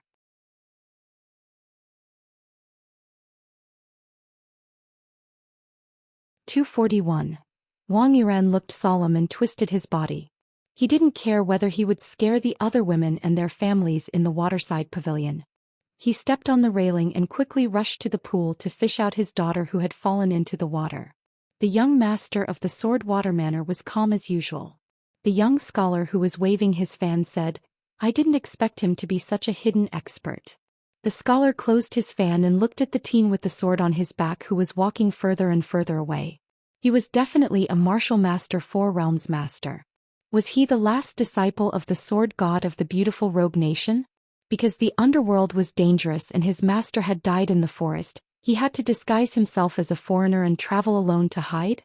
Otherwise, he really couldn't think of anyone who could teach such a young martial arts genius who reached the martial master realm earlier than Song Fengshan. Song Fengshan's wife, that beautiful and virtuous young woman, couldn't help but ask softly, "Will Shanhu be okay?" Song Fengshan used his thumb and index finger to rub the short sword at his waist. He smiled and didn't say anything. The scholar smiled and explained, "Don't worry, madam. Miss Liu is fine." The young man's punch was skillful. He only knocked Miss Wang out with the external force of his fist. It's just a superficial wound. It won't hurt her body or spirit. The young man stopped at the last minute. It's probably like what Manor Head Wang said. He doesn't want his Jianghu path to become narrower. Sure enough, Wang Yiran carried his daughter back to the waterside pavilion. Moreover, with Wang Yiran's help, after several acupoints were sealed, the woman slowly regained consciousness. Apart from her battered and exhausted appearance, her clothes were soaked, and her spring scenery was faintly discernible.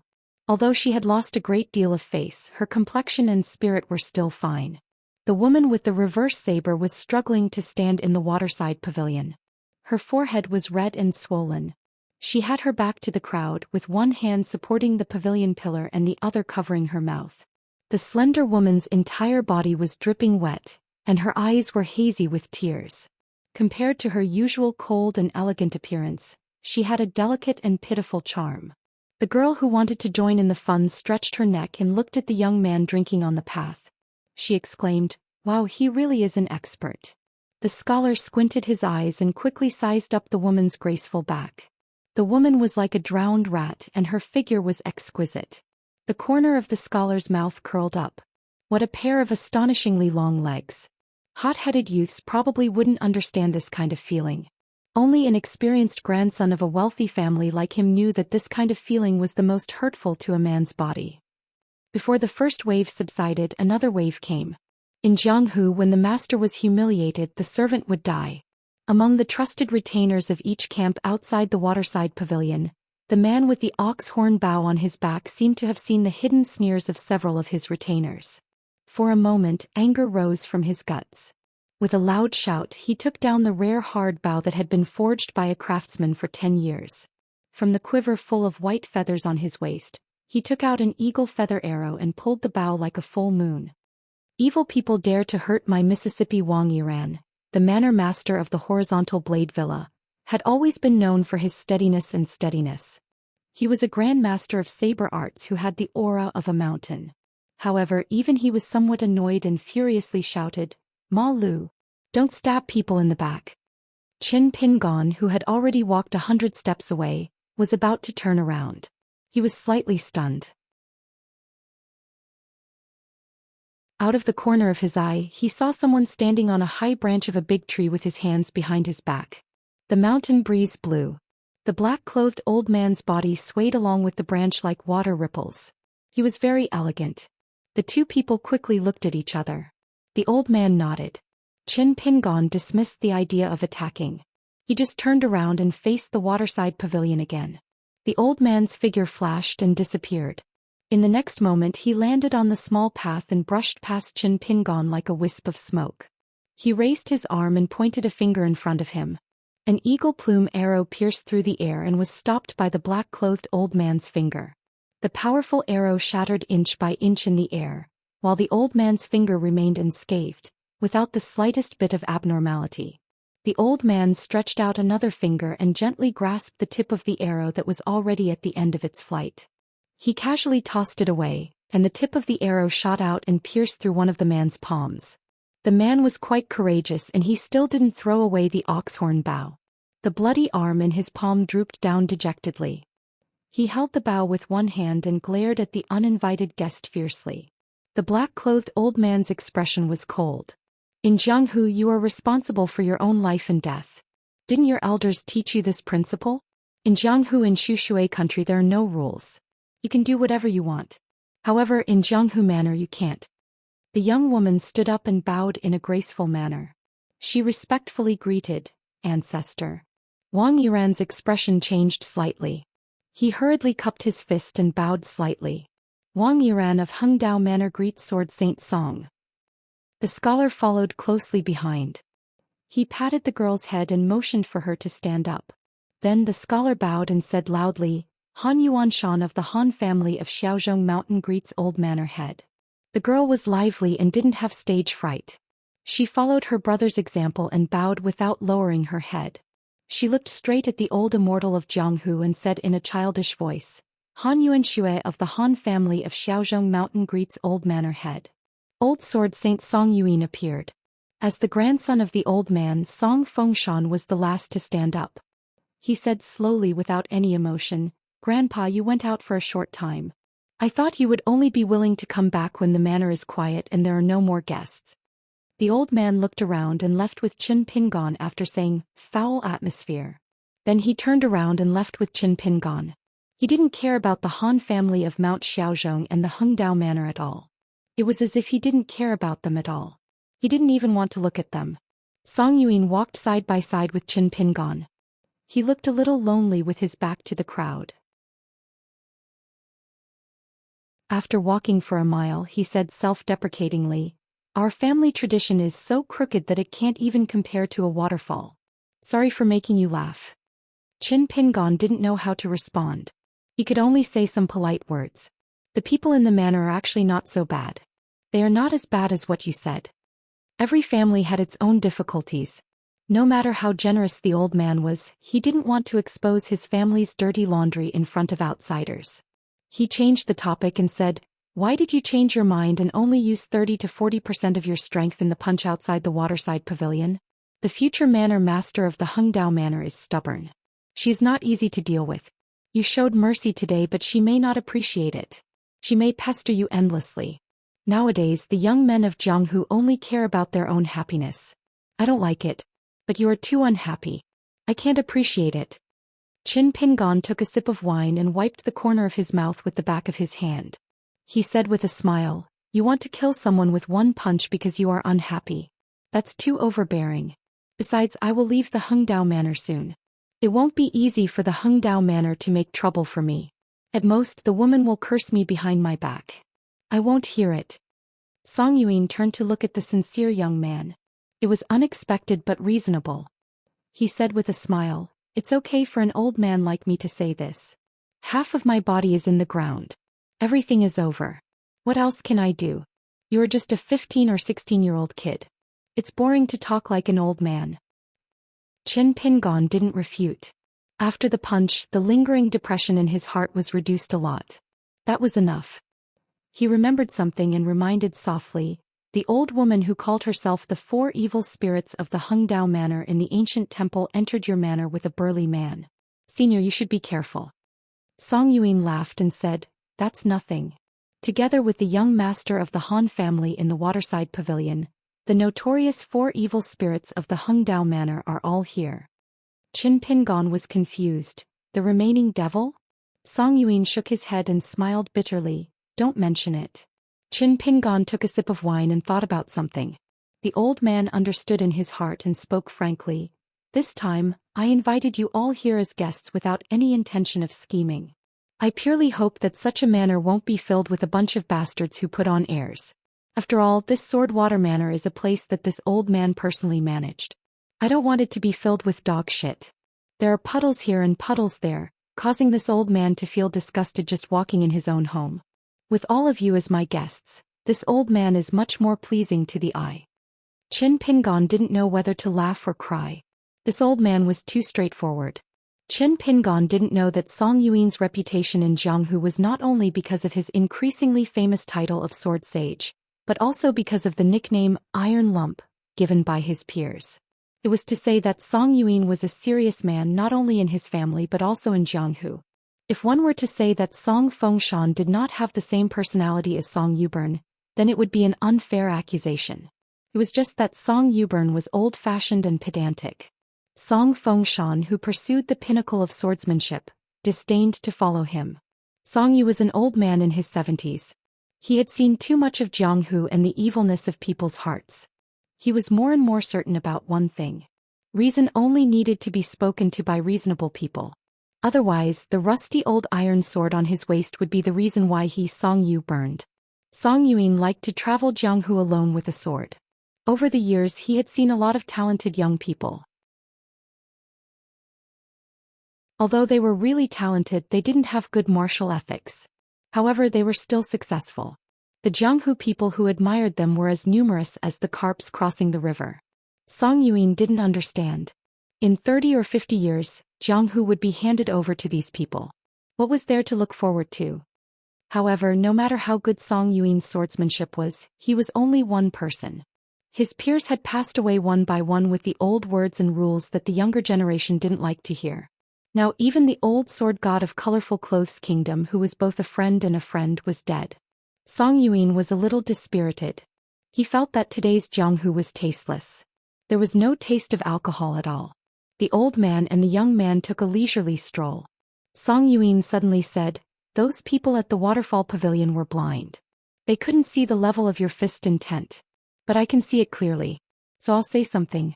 Your current state of mind has some problems. To break through the fourth realm from the third realm is the first big threshold for martial artists of my generation. The more solid your foundation is, the easier it is to make mistakes when you break through the realm with a knot in your heart. The momentum of a big snow mountain's collapse is 1,000 times more terrible than a mudslide on a small mountain. Kid, you have to be careful at the moment. Qin Pingon suddenly woke up. He wiped the sweat on his forehead and pondered for a moment. Then he turned his head and said, "Thank you for your advice, senior." Song Yuan thought for a while and said something that seemed to be out of topic. "You were kind when you withdrew your fist. But it's not good for you to break through the realm. According to the general way of Jianghu, if you used all your strength to punch that woman seriously injured or even killed her, and then provoked the public's anger, a bloody battle might be the opportunity for you to break through the realm. It's the so-called lucky chance of the immortals on the mountain." Qin Pingon smiled and didn't regret it. He said something that was suspicious of his seniority. "It doesn't matter. If it's mine, it can't run away. If it's not mine, it can't be caught." In fact, Song Yuan had been carefully observing the young man's expression. Seeing that he looked calm and his eyes were clear, the old man nodded secretly. The young man in front of him and his grandson Song Fengshan believed in different swordsmanship. Although it was hard to say who was right and who could go faster and further, Song Yuan personally felt that the young man who traveled with a sword but had poor swordsmanship was more to his taste. In the matter of educating children and grandchildren, a scholarly family was indeed more capable than a Jianghu sect. Song Yuan was convinced. In his early years he devoted himself to swordsmanship, so he didn't know how to cultivate and shape the family style. At most he could only scold and beat him. Now looking back, the old man could only feel guilty and regretful. In fact, the old man didn't think that he was much better than Wang Yiran of Horizontal Blade Villa. The etiquette came from the aristocratic family and the method came from the sect. The etiquette and rules were influenced by the real aristocratic family since childhood. The magic arts of the immortals on the mountain were passed down in an orderly manner since ancient times. Song Yuan had a deep feeling about this. He once traveled to the southern stream country and had interacted with the famous people there. Although they had different personalities, they did have their own style. Even if they were just weak scholars, they still made people feel ashamed of their inferiority. On the side of the road between the waterfall and the Sword Water Villa, there was a lovely and exquisite pavilion with a raised eave. It hung a plaque with the words "Landscape" and a couplet "White stones, clear water." It was simple and unique. Song Yuan obviously had a special affection for this pavilion. He pulled Qin Pingon and sat on the bench in the pavilion facing each other. The old man held his sword on his knees and the young man carried his sword on his back. One was known as a sage in swordsmanship in Jianghu, while the other was not even confident to use his sword. The view was broad and the distant mountains were dark. The mountain breeze was refreshing, making people feel relaxed and happy. Song Yuan sat there quietly. He didn't deliberately chat with the young man, but just thought about something. His grandson Song Fengshan was not ambitious about the affairs in Jianghu. It was more the granddaughter-in-law who added fuel to the fire. She talked to his grandson all day long, making him think that it was just a small matter. He wanted to be the chief of the Wulin Alliance and he wanted to have connections with both the underworld and the government. Otherwise, with Song Fengshan's nature, he wouldn't have paid attention to the Princess Royal of the Comb Water Country. The four evils of the Comb Water Country was said in the last 10 years. It was not widely spread in Jianghu. Generally, only Jianghu grandmasters who reached the position of Wang Yiran heard about it. The leader was the burly man who came with the devil Mammy, this time. He had a silver halberd, a magic weapon of immortals, and founded a devil sect in the Comb Water Country. The second was the demon woman in the ancient temple, and then it was the disciple of the Han family of the Xiaozhong mountain in the waterside pavilion. He was born in a famous family, but he practiced devil arts and had won over and controlled many high-ranking officials of the Comb Water Country. The person at the bottom of the four evils was the granddaughter-in-law of Song Yuxian. When Song Yuxian went out for a long trip, she accidentally met Song Fengshan. The two of them became husband and wife behind Song Yuxian's back and announced it to the world. When Song Yuxian returned to the villa, what was done could not be undone. The most helpless one was Song Fengshan, who was obsessed with the devil, who confessed that he knew his wife's devil identity. At that time Song Yuxian attacked with his sword. He broke the sword of his eldest grandson's original sword and pierced the woman's abdomen. Song Fengshan went crazy and wanted to fight with his grandfather. Song Yuxian was so angry that he wanted to cut off the tendons of this unfilial grandson's hand with his sword and completely cut off his sword's future, so that he would not cause trouble to the world. Unexpectedly, The woman stood in front of Song Fengshan and let the old man's sword pierce through her heart. Although she did not die on the spot, she really broke the longevity bridge. From then on, she became a sick person who could not even stand the cold of spring. Song Xian tried to persuade her with reason and emotion, but it was useless. In the end, he attacked several times, but he still could not explain the reason clearly. It became a muddled account without any beginning or end. Song Xian sighed deeply. The Xianxia pavilion was surrounded by rugged mountains and gurgling rivers. It was a beautiful scenery, but the world was like a storm and it did not meet people's wishes. Qin Pingon suddenly asked, "Senior Song, can I practice boxing next to the waterfall?" Song Xian did not hesitate and said, "Why not? I'll spread the word now. From the Xianxia pavilion to the waterfall is the forbidden area of the Sword Water Villa. Anyone who crosses the line will die."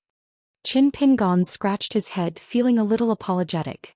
"I'll just practice my boxing at night when there's no one to enjoy the scenery. You don't have to seal off the roads during the day. Otherwise it would be too unreasonable." Song Xian shook his head and laughed. "Little boy, you are too rude. I have carved out a place in my own territory without dog shit. Do I need to reason with outsiders?" Qin Pingon had to say, "If the villa needs my help, just tell me." The old man patted the iron sword on his knee and said angrily, "My sword is different from the two on your back." Qin Pingon looked embarrassed. He took off the sword-nourishing gourd and drank without saying anything. The old man held back his laughter, put away his sword and stood up. "Just practice boxing. You can stay in the villa for as long as you want. By the way, your wine doesn't taste good. I'll ask someone to send you some jars of Huadiao wine cellar. It's wine that has been buried for 20 years. That's wine. What are you drinking? It's not any better than water. The key is that you like to drink it regardless of whether there's anyone around. Even this old man feels embarrassed for you." The old man tapped the ground with the tip of his foot and his body swayed. In the blink of an eye, he appeared on a high branch in the distant forest. After a few graceful jumps, he disappeared. Qin Pingon sat alone in the Xianxia pavilion. After meeting this senior twice, Qin Pingon couldn't help but think of city god Shen Wen from Yanji County in Tsai country. Although one was a pure martial artist who was famous in the pugilistic world, the other was a civil official god who enjoyed incense. Oh yes, there was also the Qi refinement warrior who took in Luan Luan as his disciple. He felt that the three of them were somewhat similar. However, Qin Pingon couldn't pinpoint the specific similarities. Anyway, after interacting with them, Qin Pingon felt that the wine in his gourd really couldn't be bought from the cheapest kind. It didn't matter. Wouldn't he be able to drink the best wine in the Sword Water Villa very soon? The key was that Qin Pingon didn't have to spend any money. Therefore, when Qin Pingon left the Xianxia pavilion and returned to his residence, he was in an extremely good mood. When he reached the courtyard, Xianxia and Zhang Shanfeng saw Qin Pingon, who was full of joy. They looked at each other. Looking at the waterfall was so useful. Qin Pingon happily sat at the stone table and said with a smile, "I'm going to the waterfall to practice martial arts tonight. Which one of you wants to accompany me?" The bearded man laughed evilly and said, "Could it be that you peeked at a beauty coming out of the bath at the waterfall? If you can still see such a beautiful scene, count me in." Zhang Shanfeng blinked his eyes and said, "I can help you keep a lookout." Qin Pingon said helplessly, "Not at all. I had a conflict with someone at the waterfall and fought with them. They seemed to be people from the Hengdao villa. Fortunately, Senior Song came out and helped me block an arrow from one of the retainers. Otherwise, I reckon that I would have to fight with them. At that time, the two of you might be dragged into the water by me." The bearded man clicked his tongue and said, "Qin Pingon, you want to drag me into the water? I'm a big man and you're drooling over my beauty? I think Zhang Shanfeng is quite good looking. When I go back, I'll help him buy a set of women's clothes in the small town. When the time comes, I'll let him wander around the waterfall. Maybe he can be the matchmaker for the two of you and achieve a beautiful marriage." Qin Pingon was drinking wine and almost spat it out. Zhang Shanfeng looked like he wanted to vomit. He quickly got up and distanced himself from the two of them. He said angrily, "Rabbits don't eat the grass near their burrows. You guys are good. You won't even let your own brother go. This is too much." Qin Pingon quietly changed to a stone stool and distanced himself from Xianxia. The bearded man touched his beard and said, "What? You're willing to sacrifice yourself for your brother? Can't you just change into a woman's clothes? You're not loyal enough as a brother." Zhang Shanfeng cupped his fists and begged for mercy. He retreated and said, "I'm going to study the ancient books in the house. You guys are loyal. You can talk slowly." Xianxia laughed heartily. Qin Pingon smiled knowingly. Coincidentally, there was an old steward surnamed Chu outside the courtyard. He personally brought in 4 jars of wine and left after putting them down. The old man became more and more amiable towards Qin Pingon. Zhang Shanfeng actually didn't like to drink. Qin Pingon wanted to share 2 jars with Xianxia. Xianxia hesitated for a moment and shook her head with a smile. "1 jar is enough for me. Qin Pingon, you take 3 jars. Qin Pingon was a little puzzled. Xianxia looked around and didn't notice anything strange. She pointed at the red wine jar on Qin Pingon's waist and said softly, "You really think I can't see any clues? Wouldn't I have wasted most of my life in Jianghu? I was just too embarrassed to say it before." It's similar to Zhang Shanfeng calling himself Zhang Shan. Who roams Jianghu would have a little secret. Your wine jar is either a legendary celestial item or the more precious sword cultivating gourd, right? The bearded man pointed at his eyes and said, "I already have fiery eyes of truth." Qin Pingon didn't deny it. He said softly, "I'm sorry for hiding it from you for so long." Xianxia rolled her eyes and said, "Nonsense. It's not about being sorry. In Jianghu, if you're not careful, you'll really be sorry for your friends." Speaking of this, the bearded man looked lonely. He opened a jar of wine from a villa that had been sealed for a long time and poured it into his ordinary wine jar. He shook it after filling it up. "I'm not being polite. I've suffered a lot." Xianxia gulped down the wine. Anyway, there was still half a jar of wine. She would drink until she was full before she got drunk. Qin Pingon saw that the bearded man was in a bad mood, so he didn't say anything. He drank with Xianxia, but he drank slowly while the bearded man drank like a cow. Xianxia drank a jar of wine in one breath. Her beard was stained with wine. She wiped it and asked with a smile, "Your wine jar is filled with the same wine. Will it taste different?" Qin Pingon smiled and threw it to the bearded man. "Try it yourself." Xianxia raised the sword cultivating gourd and took a big gulp. After throwing it back to Qin Pingon, she said happily, "It should taste better." Qin Pingon chuckled. "Bullsh *T. The wine in my wine jar is the cheapest one I bought from a small town. How can it be compared to the 20-year-old Huadiao wine cellar in the villa?" Xianxia was a little drunk. Her face was red. She stood up and walked to her room, planning to sleep. She turned her head and grinned. "How can the wine of the future great sword immortal not taste good? It's delicious." Xianxia turned her head and staggered. She shook her head and said to herself, "I, Xianxia, can boast about this for the rest of my life."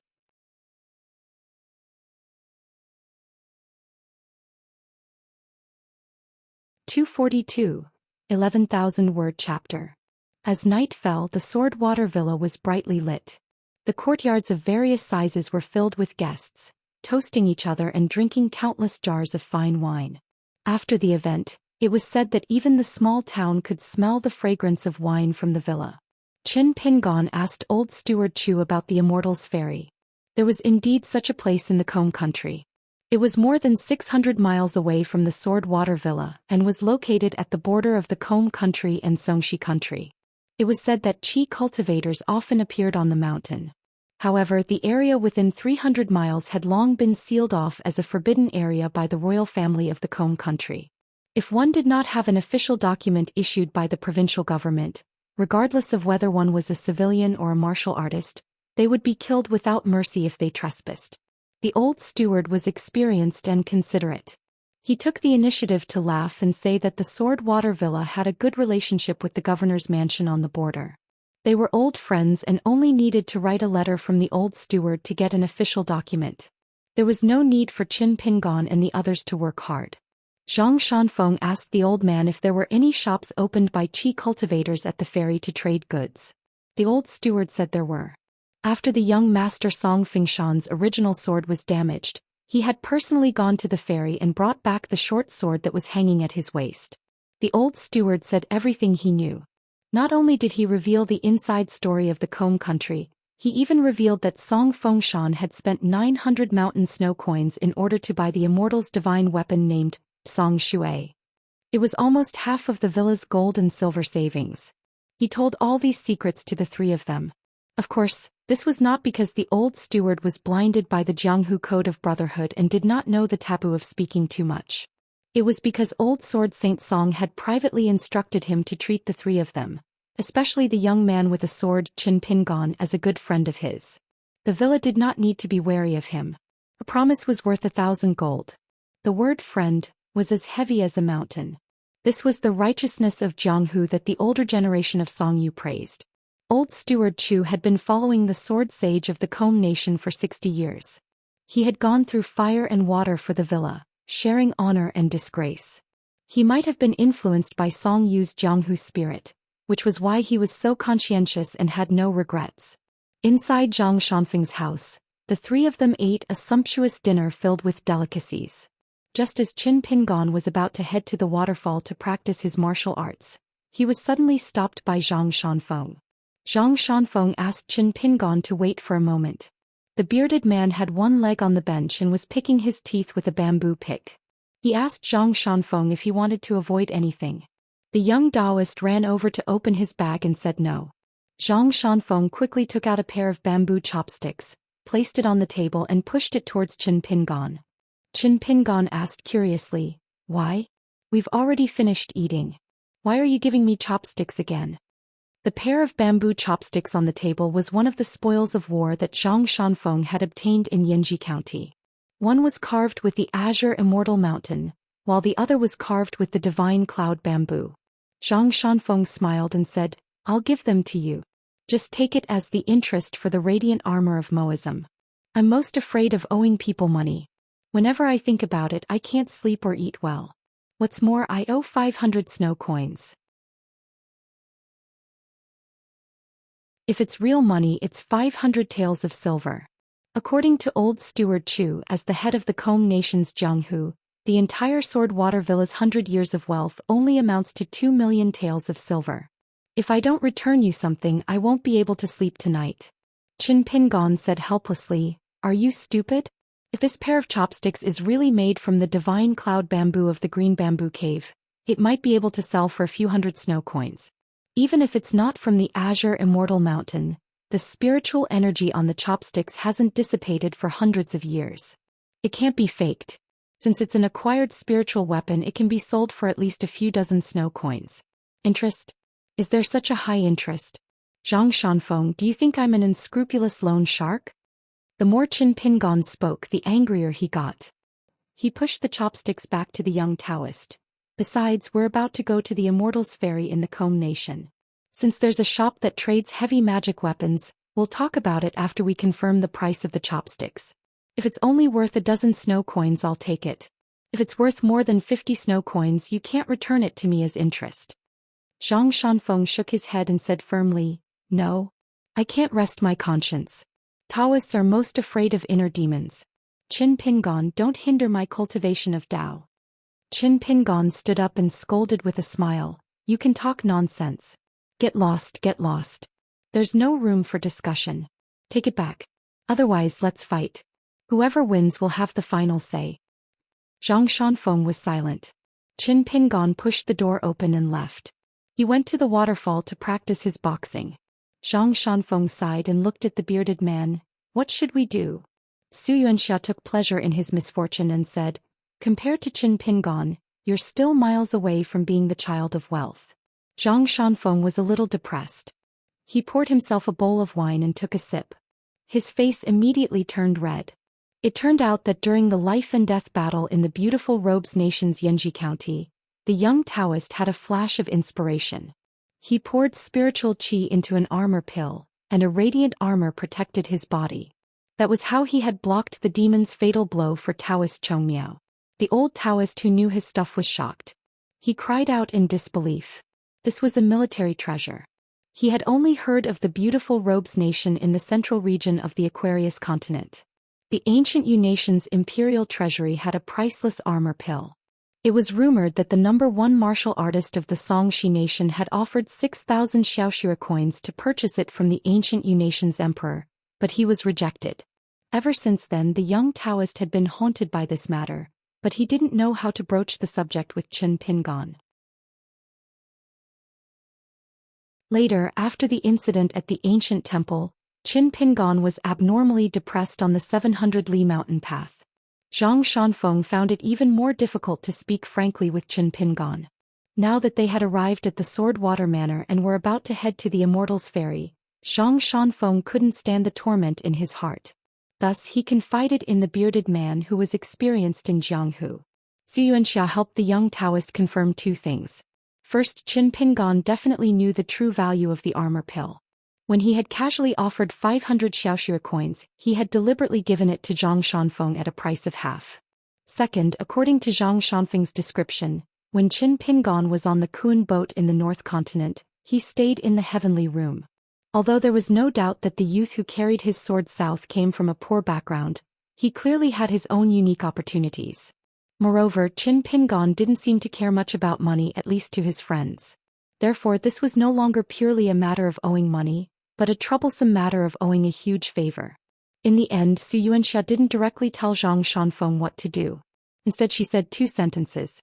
First, don't take the kindness of a friend as a matter of course. The second sentence was that blood-related brothers should settle their debts clearly. Only then can a friendship last.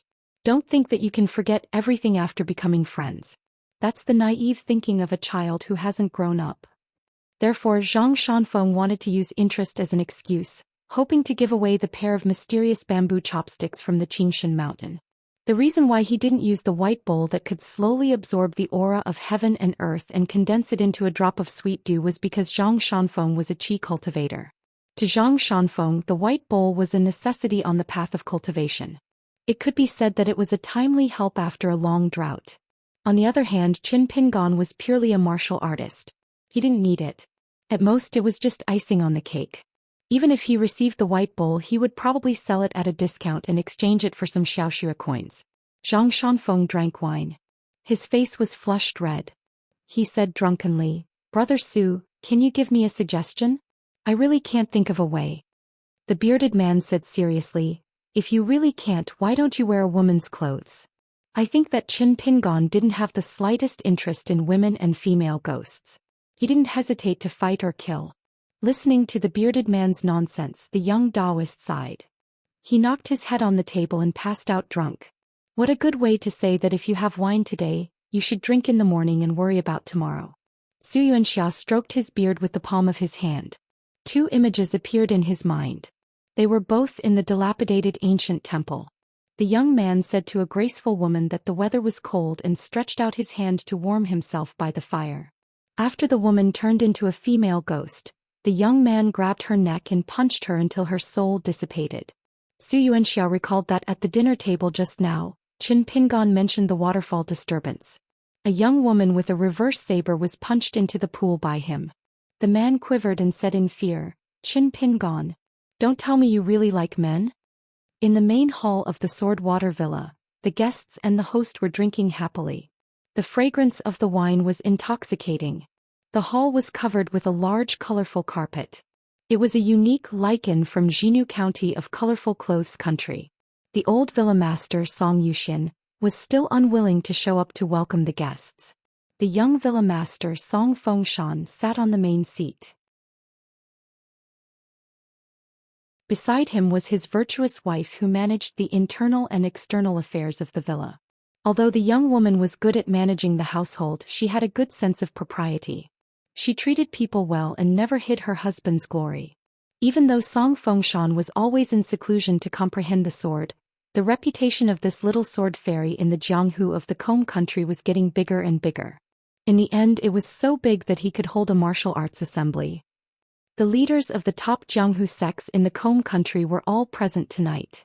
In addition to these famous Jianghu big shots and righteous leaders, there were also a considerable number of Jianghu loose immortals. Some old seniors who had not appeared in Jianghu for a long time were mostly old. There were even two old legends who took the opportunity to reunite and participate in the grand event. They gave enough face to the Sword Water Villa. The brother and sister who came from the Han family of the small mountain, the scholar Han Yuanshan and the girl Han Yuanxia, did not sit at the front because their identities were special. They belonged to the family of officials. If their seats were too conspicuous tonight, it would be displeasing to both the Sword Water Villa and the Han family. It would inevitably cause many Jianghu heroes to grumble. The father and daughter Wang Yiran and Wang Shanhu of the Hengdao Villa sat more important than the Han siblings. They were separated by a few tables of wine. The girl Han Yuanxue complained about this. She felt that she was neglected by the villa. The Han family should not be in such a situation anywhere in the Kong country. Han Yuanshan, who looked like an elegant scholar, gently waved a folding fan in one hand and raised a cup to drink with the other. He did not mind at all. However, this person's other identity was shocking. He was one of the 4 evil spirits of the Kong country. Although the Kong country had an immortal fairy, there were no sects in the country. Therefore, the 4 evil spirits, which had a bad reputation to a large extent, meant that the 4 evil spirits were the most outstanding masters of the Kong country. They looked down on Jianghu and looked down on martial artists. Han Yuanshan also had the clean identity of the Han family of the small mountain. He was in the center of the court and the local officialdom. He had many family friends and seniors. Therefore, wherever he went, he was unimpeded. The Sword Water Villa, which was famous in Jianghu, was no exception. A tall and sturdy man and a young girl sat at a lonely table. They sat in the middle position on the left-hand side. They were clearly a bit distant from the other 2 tables. This was because everyone in Jianghu knew of this person's illustrious identity. The number 1 underworld master of the Kong country was named Zhou Xian. He looked young and strong, but it was rumored that he was already 100 years old. He called himself the leader of the devil sect. He had more than a dozen devil protectors under his command. He was all-powerful in the south of the Kong country. Fortunately, his sect was located in a remote corner of the country on the border between the Kong country and the Xianxia country. In the past few decades, the Jianghu people of the older generation hated this person bitterly, but they also feared him. 50 years ago in the Kong country, the righteous path and the demonic path fought 3 bloody battles over the territory of Jianghu. The battles were so fierce that thousands of righteous path experts lost their lives. The fact that the Sword Water Villa dared to arrange seats like this and did not place Zhou Yang and his maidservant at the head of the table immediately made everyone present feel admiration.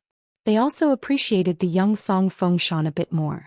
Although Song Fengshan was the host of this alliance meeting and sat high up in the main position, he spoke very little.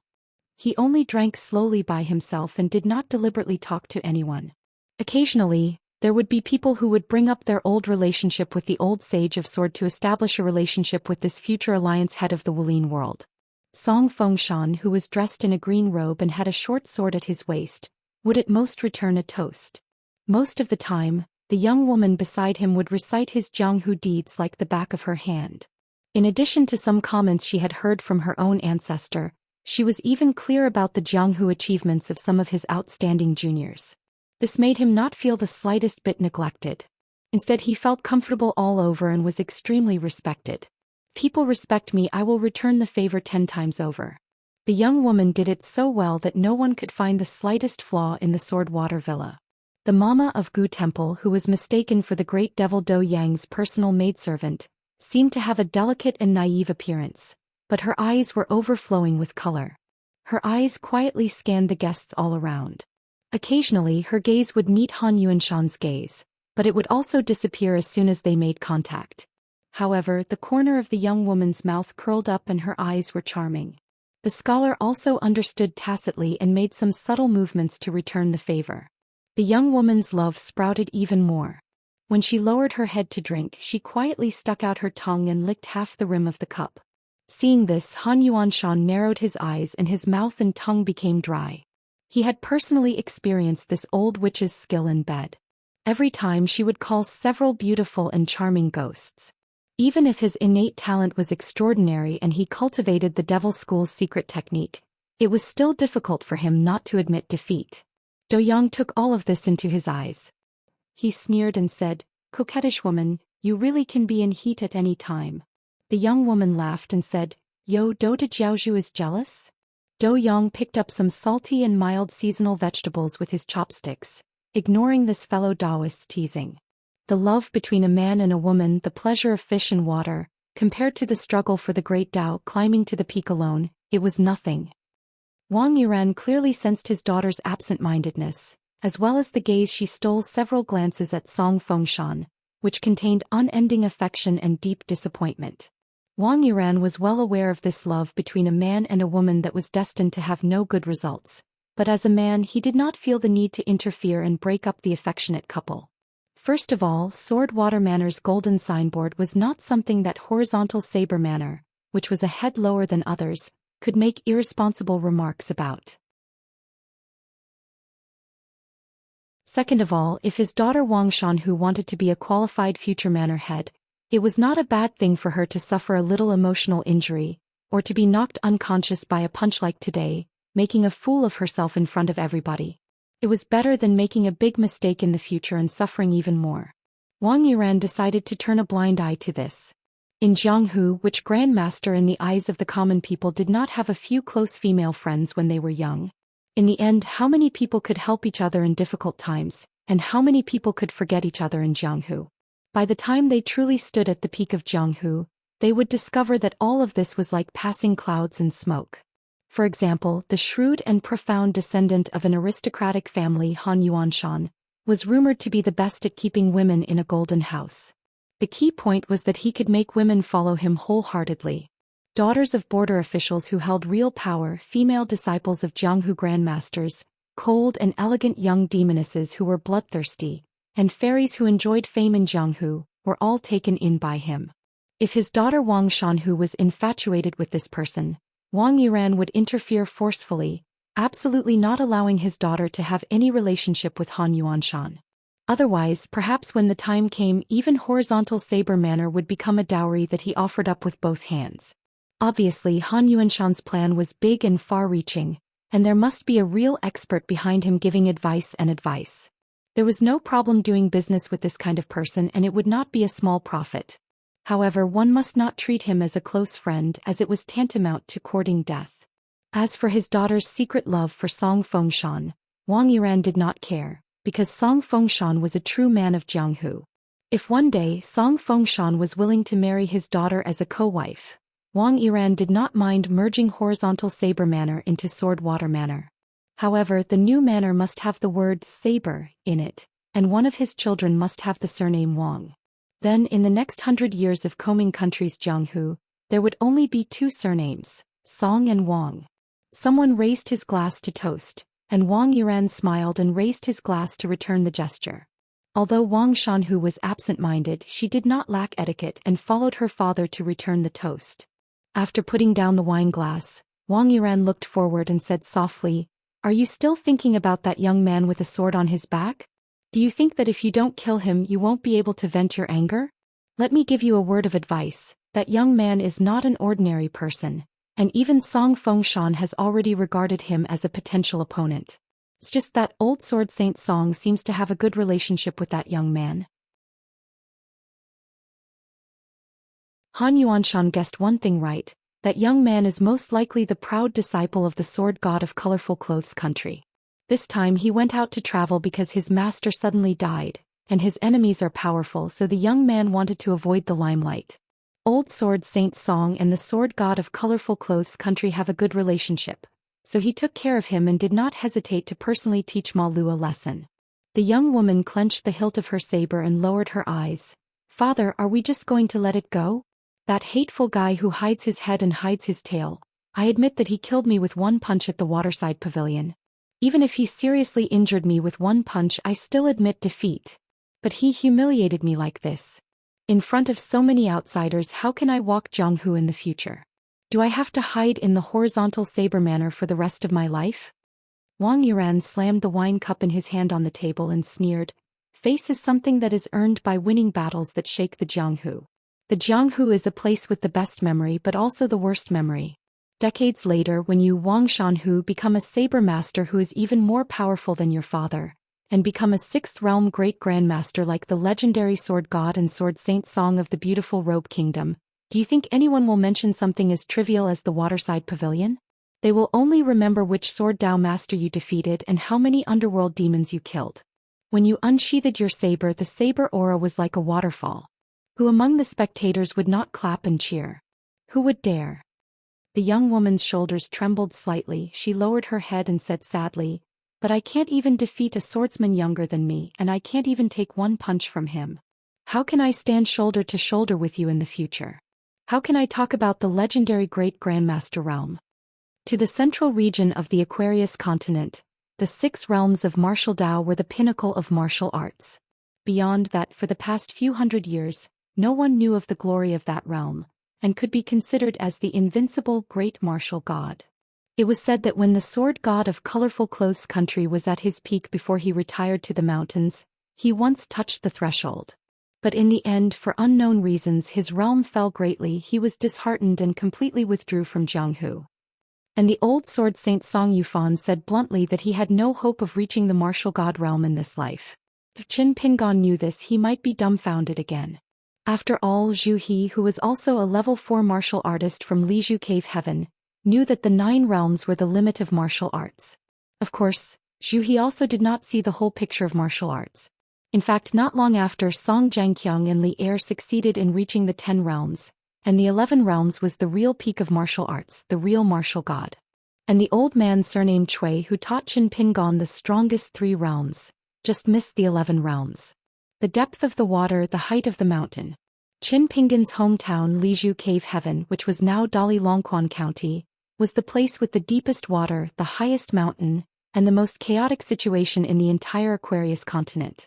In that place, the valiant little boy in green, who was a level 6 great demon who ran amok in Huangting country, was simply too embarrassed to greet people when he went out because he was afraid that he would be inexplicably killed with one punch. Now his biggest dream was to cultivate well and strive to become a hero who could be killed with 2 punches. No wonder the little boy in green was confused and could not figure out one thing no matter how hard he racked his brain. How did my master live until today? In fact, Qin Pingan himself did not know the answer. It was as if he had endured it bit by bit. In fact, at the beginning there were people who did not want him to die. Later, when it was time for the birds to fly, some big shots who wanted him to die met a teacher one after another. He told Qin Pingan not to lose hope in this world, and a man wearing a bamboo hat and carrying a saber. He told Qin Pingan how to deal with this world. At the same time, Qin Pingan grew up rapidly and finally left the chessboard early. However, during this process, the hardships of life, the difficult choices that involved one's heart, the many undercurrents and dangers that surged, the young man in Mud Bottle Alley had to undergo mental and physical training. It was not something that outsiders could understand. This mud embryo of Mud Bottle Alley, who had a body of magic weapons and a precious sword-cultivating gourd, was now walking alone in Jianghu and was only willing to buy the cheapest wine.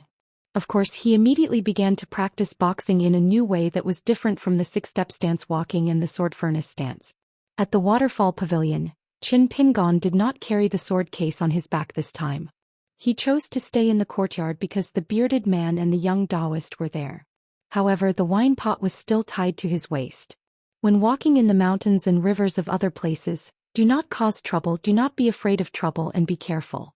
Survival first. This was Qin Pingan's Jianghu. Qin Pingan once again stepped on the railing near the water. Just as he was about to borrow the momentum to jump towards the astonishing waterfall, he thought for a moment and took a step forward, stepping on the stone platform. He didn't want to accidentally break the wooden railing if he punched with all his strength. Even if Senior Song didn't want him to pay for it, it still couldn't be helped. Qin Pingan took a deep breath. He rubbed the soles of his shoes on the ground and gently twisted his wrist a few times. The first punch was to test the strength of the falling waterfall. First, he used 70 to 80% of his strength. Qin Pingan took a step forward and a loud sound echoed from the ground. Fortunately, the sound of the waterfall was astonishing and was enough to cover the sound of his foot stepping on the ground. Qin Pingan's figure was like an arrow that had been shot toward the waterfall. His momentum was like a rainbow as he punched forward. His fist went through the depths of the waterfall, but when his entire arm almost went through the waterfall curtain, his head and shoulders were hit by the waterfall. Qin Pingan's whole body was forced to tilt, and he fell into the depths of the pool. He was pulled by the turbulent water and flipped a few times. Finally, his head emerged from the relatively stable water near the waterside pavilion. Qin Pingon patted the surface of the deep pool and jumped toward the waterside pavilion. Standing on the base of the platform outside the railing, he felt dizzy. Especially the arm and shoulders that he punched out with, they were burning with pain. The key point was that the depths of the pool were rugged rocks and Qin Pingon's head was not light. Fortunately, Qin Pingon's body was tempered in the bamboo house of Luopa Mountain. Suffering was a common occurrence for Qin Pingon. This was far from harming the foundation of his body and the depths of his divine soul. Even if it was not a scratch, Qin Pingon still felt quite relaxed. For the second punch, Qin Pingon used 90% of his strength, and he opened the way with the iron horse chisel formation that the old man surnamed Cui taught him. He tried to break through the water curtain with his fist and hit the stone wall behind the waterfall. Unfortunately, when his fist slightly touched the surface of the stone wall, his whole body was smashed into the bottom of the water by the torrential water as if a mountain was pressing down on him. Once again emerging from the water, Qin Pingon returned to the edge of the waterside pavilion and stood still. This time he did not change the rapidly flowing qi.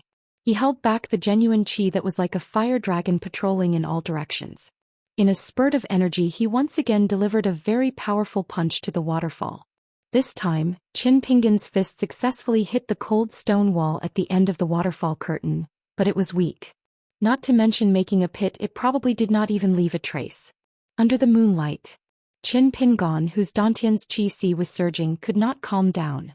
He could only spit out a mouthful of turbid qi and breathe slowly with the old Yang's breathing technique. The 18 halts of sword qi had long become an instinct for Qin Pingon. He did not need to deliberately control it and it could flow on its own.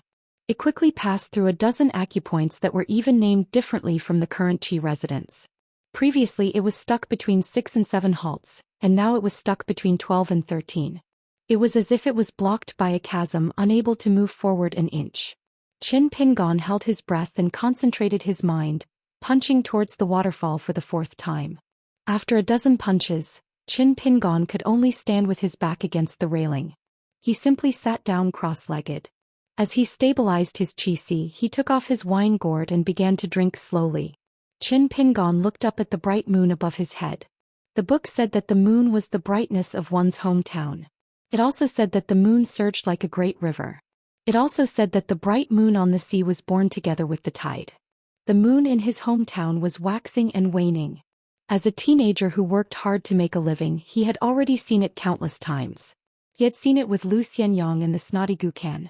After seeing it for a long time, Qin Pingon did not feel anything except on the day of the Mid-Autumn Festival. He had gone traveling twice and seen the magnificent scenery of the vast plains and the moon surging like a great river. It was indeed beautiful. Now, in order to send the sword to the inverted mountain, he had to go to the southernmost old dragon city. He did not know how beautiful the scene of the bright moon on the sea would be. Qin Pingon collected his thoughts and stood up. He put away the blade-strengthening gourd and began the next round of punches. The rule he set for himself was that he had to deliver 3 punches in one go, the cavalry chiseling formation. The barefooted old man in the bamboo building once joked that in a battle on the battlefield with a golden spear and an armored horse, the best elite cavalry in the world would never be a coward who would fall down after 1 or 2 attacks.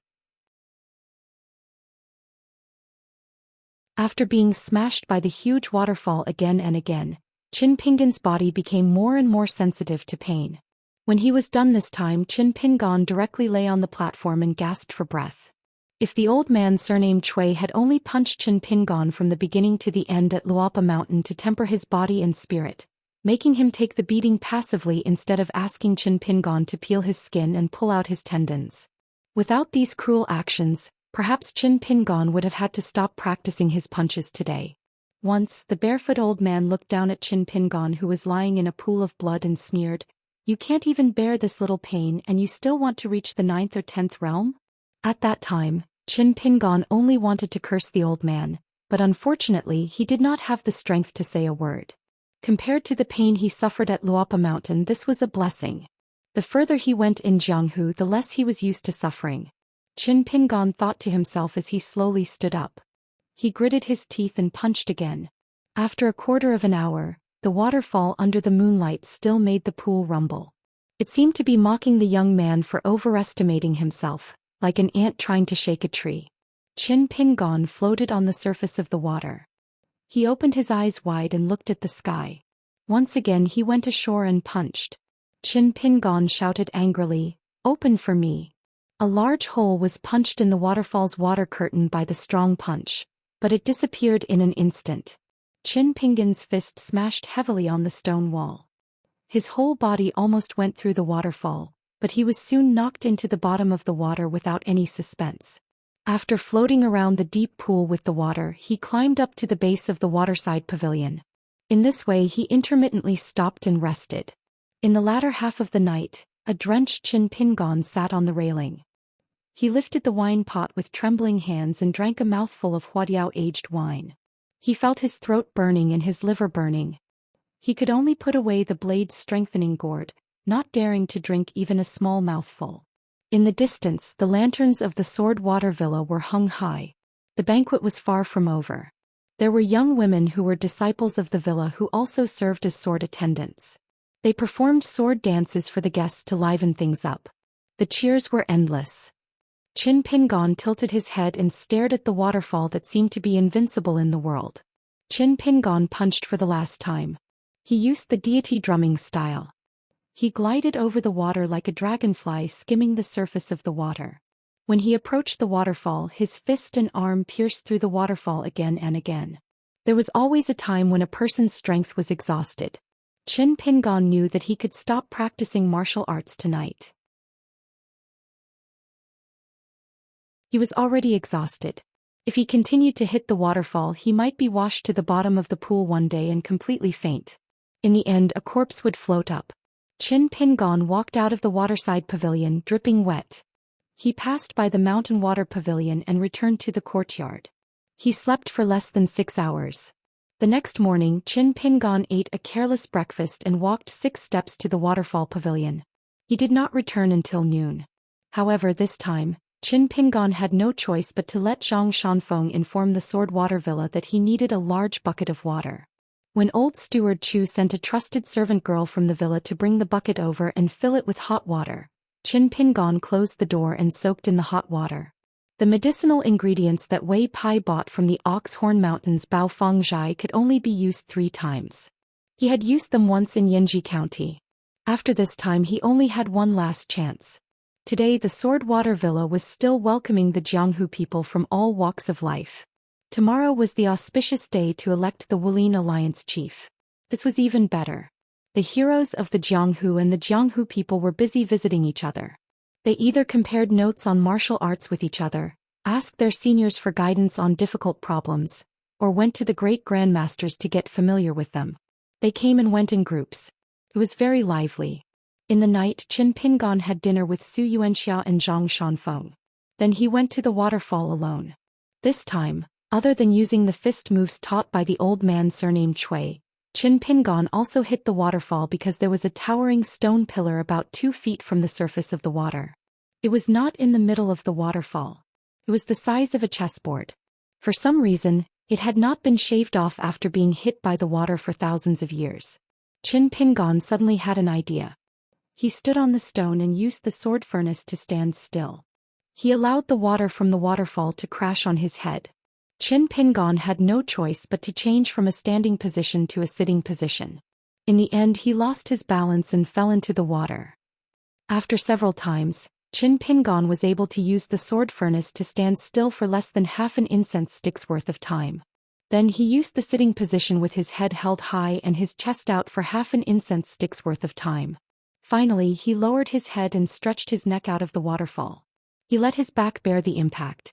Compared to punching the waterfall, Qin Pingon was surprised to find that this kind of motionless like a mountain grinding skill was even more beneficial. Vaguely, the acupoints and qi mansion in his body felt as if a strong wind was blowing. The acupoints and qi mansion in his body were loosened. The 18 halts of sword qi circulated faster and faster, as fast as thunder. After discovering this unexpected surprise, Qin Pingon drank a mouthful of good wine. As a result, his stomach burned badly. Qin Pingon could only jump around in the waterside pavilion and grit his teeth.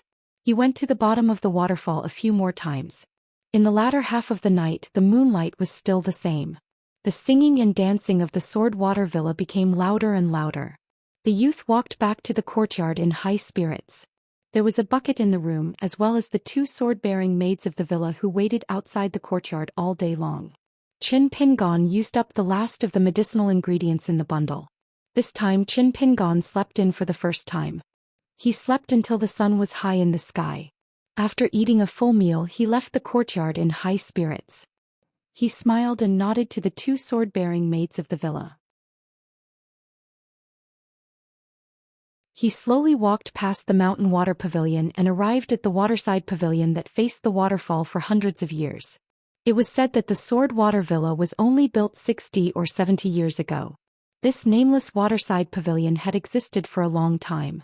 It was just that as time passed, people were used to including the waterside pavilion in the sword water villa.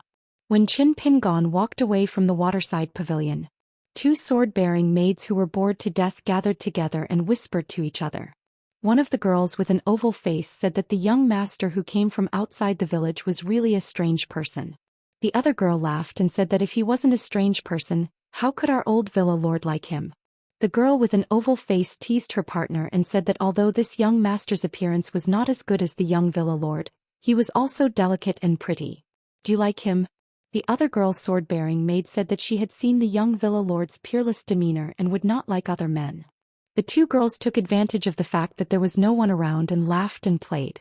For them, practicing swordsmanship in the sword water villa was a great blessing. In the future they might be married off to a Jianghu talent with a bright future under the arrangement of their kind wife.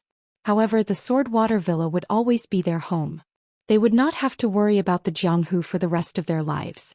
When Qin Pingon approached the waterside pavilion today, he found that old Senior Song was already sitting on the bench. He quickly walked up the steps and sat opposite to him. Song Yushin, who had been looking at the waterfall, retracted his gaze and looked at Qin Pingon. He nodded and praised, "There are some signs. It's amazing." Qin Pingon grinned. Song Yushin asked, "Is the wine brewed by this old man's farm better?" Qin Pingon scratched his head and said, "Much better. It's just that I'll have a headache when I buy wine in the future." Song Yushin could not help but laugh. "Why? Are you short of money?" Qin Pingon thought for a while and said honestly, "I'm not short of money now. However, drinking wine does not seem to be beneficial to practicing martial arts. I feel that it's a waste of money to spend on it. It's just that I get used to drinking. If there's no wine in the jug beside me, I'll feel empty."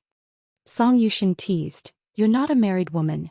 It's natural for a man to drink the best wine when he has the money. Why do you still talk about housekeeping?" Qin Pingon shook his head hard and said, "I still have to save money. Now that drinking has become a habit, there's no way to change it. However, if I develop the habit of spending money, I'll regret it to death." Song Yushin pointed at the young man, "You can't be a rich man in your life." Qin Pingon smiled brightly, "I have food and wine for every meal. It's already very good." Song Yushin was affected by the young man's mood and also smiled. "Then who will cook for you and buy wine for you?" Qin Pingon blurted out, "Even if I have a wife, I'll still cook for her and buy her wine." Song Yushin spat and stared at him. "Idiot. Don't you look like a fool? After you get a wife, do you just worship her like a bodhisattva? Don't you know that old and young women are all people who don't know when to stop?" For the first time Qin Pingon was a little timid. He took off the wine gourd and took a sip. The girl he liked was said to be able to beat 100 Qin Pingon with one hand. If he dared to have such thoughts, wouldn't he be beaten to death? Besides, he couldn't even say that he liked her. God knows what his future wife's surname would be. Of course, it would be best if his wife's surname could be Ning. Qin Pingon laughed foolishly. Song Yushin looked at the young man who was daydreaming and said helplessly, "So you're really a fool." Song Yushin didn't want to instill the young man with the idea that a hero in Jianghu should be able to subdue his wife. He restrained his expression and said solemnly, "From 3 to 4, in addition to the impurities in the body of a martial artist which need to be purified bit by bit, you have to start to pay attention to the state of mind. The fist technique needs to be clear and unobstructed. When you understand the essence of the word, clear, you have to be firm and invincible. A swordsman needs to reach the state of mind of the sword and forget about the world. Only one sword has a clear conscience and can kill ghosts and gods. Qin Pingon, have you really made up your mind? At the end, Song Yuxian's expression was fierce and his voice was loud. He was almost glaring at Qin Pingon. Qin Pingon's mind was firm. He nodded and said, I will never change my mind about one thing. Song Yuxian stood up. His aura was so majestic that it was like a waterfall of sword qi. He said to the young man in front of him, How dare you say it so easily? I think you, Qin Pingon, have never really seen through it. Qin Pingon followed him and stood up. His eyes were bright. Senior Song, actually, I don't really understand the true meaning of the words clear and clear. But I just think. After saying that, Qin Pingon turned his head and pointed at the waterfall that looked like sword qi hanging from the sleeve of the immortal. I must punch through the entire waterfall and leave a fist mark on the stone wall.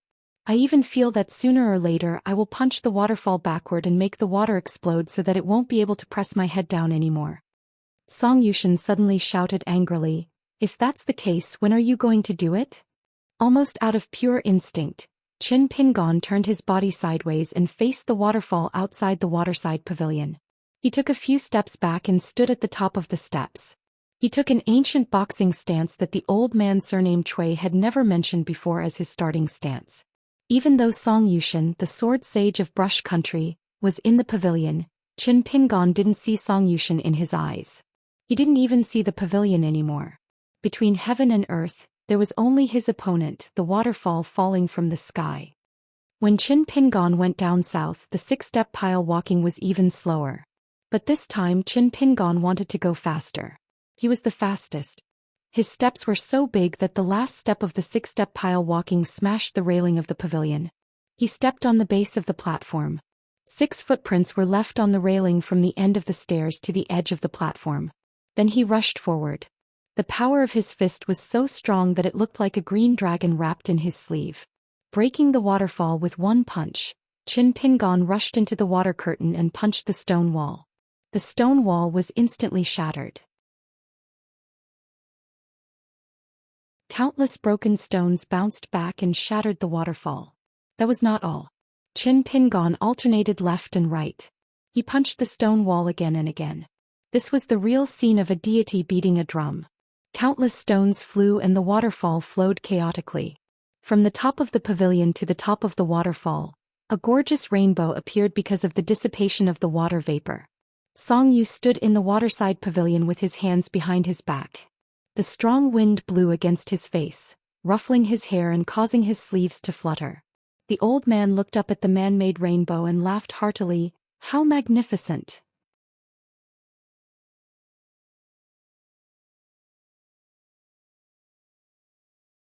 (243) Seeing a pure martial artist break through the 4th state from the 3rd state, Song Yulan suddenly felt that it was not a loss to live a few more years even if the current Jianghu was not pleasing. Song Yulan gently patted the old sword on his waist.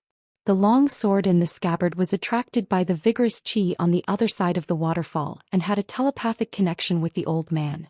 Standing in the waterside pavilion, Song Yulan said sadly, If Gao Feng were still alive, he might be standing here tonight. The second owner of Sword Water Mountain Villa, Song Gaofeng, who was the father of the young owner Song Fengshan, was also a sword embryo with first-class aptitude in the world. Unfortunately, God was jealous of heroes and trapped by love, he went astray. This was also the biggest knot in Song Yulan's heart. To a large extent, that tragedy was caused by Song Yulan because Song Fengshan's mother was also a mountain spirit, a taboo existence that was not tolerated by the world. However, at that time Song Yulan was so high-spirited that he did not care about the eyes of the world. With only one sword, he looked down on the court of Combe Water Country and thought that he was invincible in Jianghu, so he began to climb mountains alone to visit immortals. In the end, he saved a kind little girl who was a spirit of plants that turned into a human form. Song Yulan did not dislike her birth but brought her back to the villa. She and the young Song Gaofeng fell in love with each other. Song Yulan still did not object to this. Finally, he calmly sat in the seat of honor and accepted the toast of the loving couple. If it ended there, it could be considered a good marriage. However, the world was unpredictable. The flower garden that the charming woman carefully cultivated was full of spiritual energy, and the flowers and plants were in spring all year round. No one knew when it would bloom. The people in the Wulin world spread false rumors that the flower garden at the back of the mountain of the villa became the miracle medicine that countless martial artists in Jianghu dreamed of. Eating one plant could increase one's power by more than 10 years. After that, if someone stole 1 or 2 plants, the kind-hearted woman would turn a blind eye and let the thief take them. The villa had also made it clear that the plants in the flower garden did not have the magical effect of increasing one's power. They could only slightly prolong one's life. As time passed, the masters and masters in Jianghu who coveted the flower garden gradually extinguished their filthy thoughts. However, one day more than half of the flower garden was stolen. The thief was still not satisfied and trampled the rest of the flowers and plants, leaving a mess on the ground. The flower garden did not help the martial artists in Jianghu improve their cultivation, but it was an opportunity for Song Gaofeng's wife. After this catastrophe, the woman was heartbroken and skinny. Following the clues, Song Gaofeng found the culprit. It turned out to be a Jianghu woman who hated him because of love. Song Gaofeng did not hesitate to attack, but he was stopped by the woman's father. It should be known that the man was the chief of the Wulin alliance in Jianghu at that time. He was a famous boxing grandmaster in several countries and was born as a border general. His official connections were deeply rooted and he was highly valued and trusted by His Majesty. The so-called chief of the Wulin alliance was just a way for His Majesty to control Jianghu. No matter how hard Song Gaofeng fought, he was no match for that man. After returning to the Sword Water Villa, the woman and her father also came to apologize. The old man, the chief of the Wulin alliance as a leader in Jianghu who was of the same generation as Song Yufan, was willing to cut off one of his arms on the spot and stand outside the villa dripping with blood, saying that it was an atonement for his daughter. Even if Song Yufan's swordsmanship was better than that man's martial cultivation, what could he do? Cut off the man's arm again? Then cut off the head of the troublemaker with one strike? He could only give up. Song Gaofeng did not say a word. He did not even show his face. He just stayed by his wife's sickbed. After the father and daughter left, Song Yufan turned around sadly and told his son the result. Song Gaofeng closed the door and refused to see him. He only said 3 words, "Got it." In the end, Song Yufan learned that his son, Song Gaofeng, had joined the Devil Path and practiced a secret book of the Devil Path. The last time he went to Jianghu, he destroyed his face, changed his weapon and left the sword at home. On the day that the boxing grandmaster resigned as the chief, Song Gaofeng sneaked into the mansion. Although he was seriously injured, he still succeeded in killing the enemy. When Song Gaofeng returned to the villa, he was already exhausted. In the end, he and his dying wife both closed their eyes and passed away. At that time, Song Yufan stood outside the door. His young grandson, Song Fengshan, silently stayed by his parents' bedside. He did not cry or say a word. In Jianghu, people not only had no choice but also had no choice. Song Yufan transferred his guilt to his grandson, Song Fengshan, especially when Song Fengshan insisted on marrying a charming woman. After that accident, Song Yufan was completely disheartened and regretted himself more and more. Therefore, even if Song Fengshan colluded with the other 3 evil spirits of the Combe country, Song Yufan was still unwilling to kill him. He would no longer control the stubborn Song Fengshan with his own Jianghu rules. Song Yufan was well aware of what Song Fengshan wanted to do. That night, Song Gaofeng killed the former chief of the Wulin alliance who had connections in the imperial court. However, the real culprit escaped. After that, the emperor did not want to fall out with the Sword Water Villa. Perhaps he also felt guilty, so he became the matchmaker himself. He made the poor woman who survived the disaster become the wife of a meritorious general in the Combe country. She became the highest-ranking madam of the country. Everyone knew that the old sage of sword Song Yufan followed the rules of Jianghu.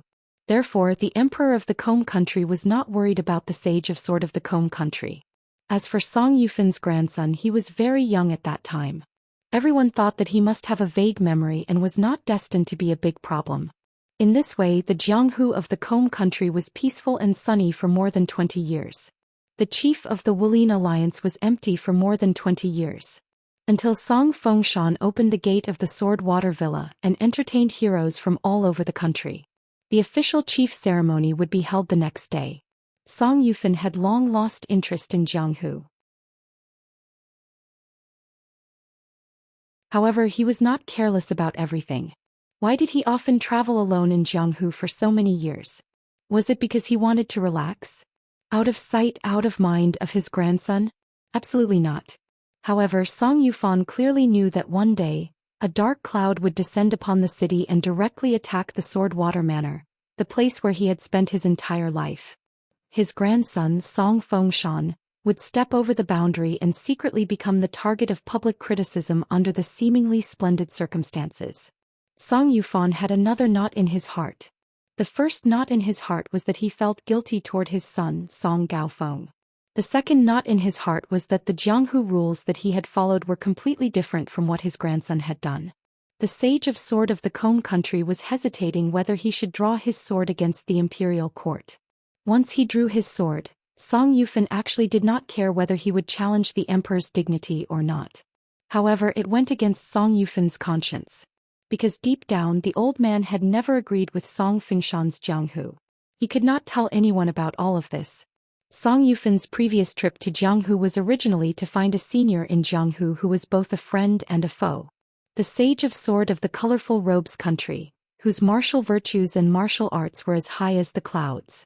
Song Yufan not only wanted to learn from the sword but also wanted to untie this knot in his heart. Unfortunately, the old man who was so good at swordsmanship had died. As a result, Song Yufan could only turn back halfway, which resulted in that encounter at the ancient temple. The black-shirt old man was filled with mixed feelings. His thoughts were all over the place, such that he didn't notice that the teen who punched out and broke through didn't leave the waterfall for a long time. When Song Yufan sensed that something was wrong and was about to go check it out, he saw Qin Pingon slowly walk out of the waterfall. He jumped back and landed in the pavilion. His bloody hands were wrapped in cotton. Song Yufan put away those annoying thoughts and smiled. You have tasted the wine of the villa.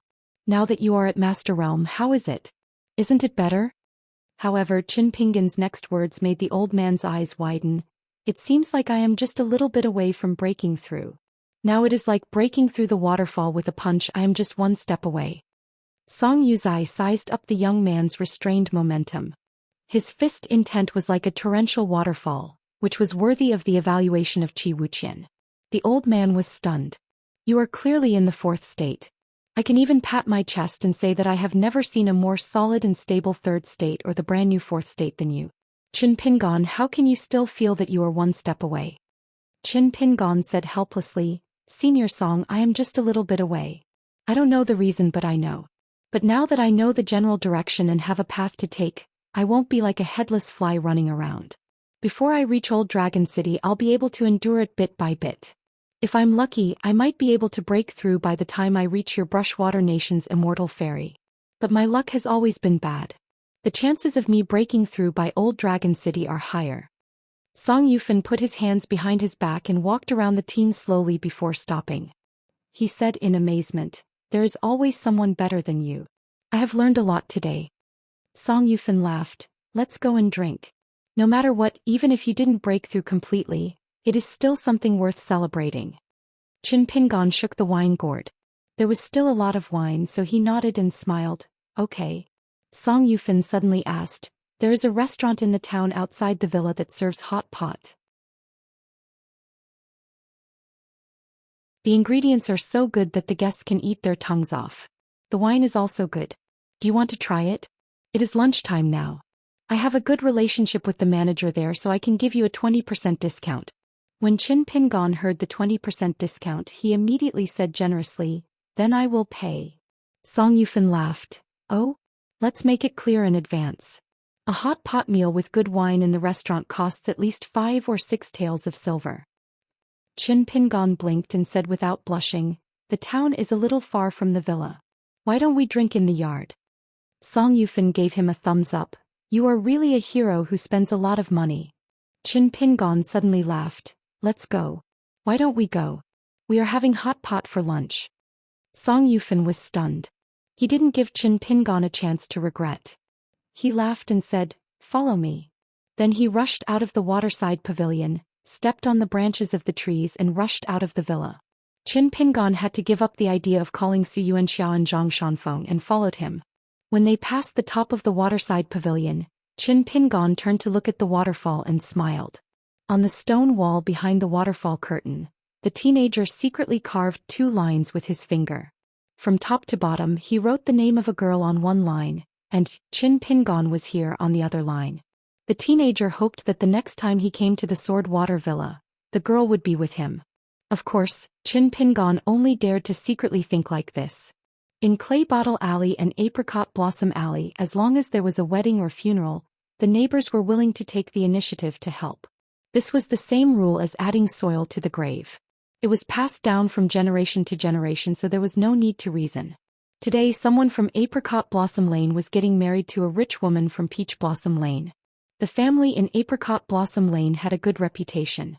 Even an old woman like Granny Ma who had a bad reputation was close to this family. Therefore there were nearly 20 tables of wine.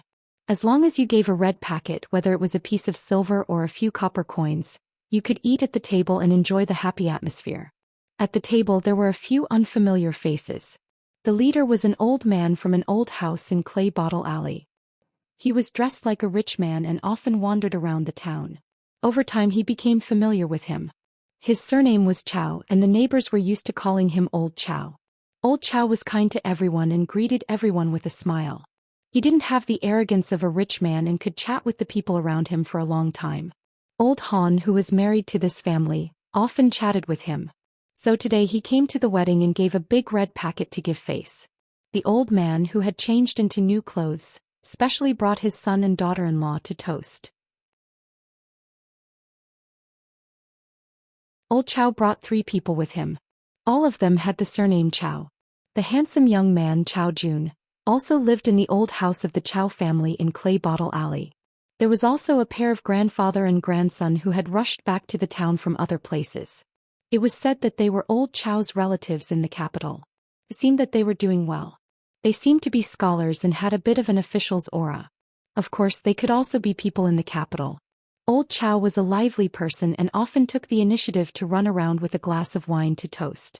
The grandfather and grandson of the Chow family, who were from the capital, were obviously not used to this kind of noisy scene. They didn't move freely and sat where they were. Occasionally they would pick up food with their chopsticks and drink a mouthful of medium-priced soju from the town's tavern. Chow Jun, on the other hand, was relatively more at ease. He stepped on the bench and drank by himself. He squinted at Old Chow and some old men calling each other brothers and smiled playfully. Although that old in-law's family in Peach Leaf Alley had declined, they were still much more well-off than those in Apricot Blossom Alley, so they were a little more dignified. The neighbors of Apricot Blossom Alley and Clay Bottle Alley also found this to be normal. Fortune Street's Peach Leaf Alley was no longer as glorious as it was in the past. Regular people were still unable to climb up to them. If it weren't for the fact that Old Han's son had a promising future and was currently working in the Dragon Spring Commandery Manor, how could he have the fortune to marry a rich young lady from Peach Leaf Alley? Old Chow went to another table to fool around. Chow Jun drank a mouthful of strong wine and took a deep breath. He quickly picked up a piece of pork hoof meat with his chopsticks and turned to look at the grandfather and grandson. He asked with a smile in Dolly's official language, "What's wrong? You're not used to the food and drink? Why don't the 3 of us go somewhere else and have a good meal in a restaurant?" The old man in a plain green robe shook his head with a smile. "There's no need to be so particular. I'm just used to eating vegetarian food in the capital and am not used to eating meat at a wedding banquet. It's not that I'm looking down on the local customs here. Moreover, this Dragon Spring Commandery's Huang County is the ancestral land of my Chow clan. As descendants, how can we forget our roots?" The handsome Chow Jun nodded and said with a smile, "It's our clan's misfortune to have such an unreliable ancestor." The old man did not dare to reply at all. Even if the old man was an important minister who supported the country in the Dolly dynasty, he still did not have the courage to criticize a clan's ancestor who was an 11th realm sword cultivator. The young man, who was elegant and graceful and had a bearing completely different from Chow Jun's, was called Chow Mao. He was the newly appointed supervisor of kills in Dragon Spring Commandery, an official directly under the jurisdiction of the Ministry of Rights. He was handsome and had the reputation of being the Chow clan's jade tree in Dolly's officialdom. Back then, when he had received the Dolly imperial tutor at the Huang relay station, Chow Mao had been the only one on his horse. He reeked of alcohol as he staggered off his horse and entered the relay station. It was enough to show that this noble young master of the capital was different from the rest. When Chao Shi returned to his seat, even Chao Mao subconsciously sat up straight.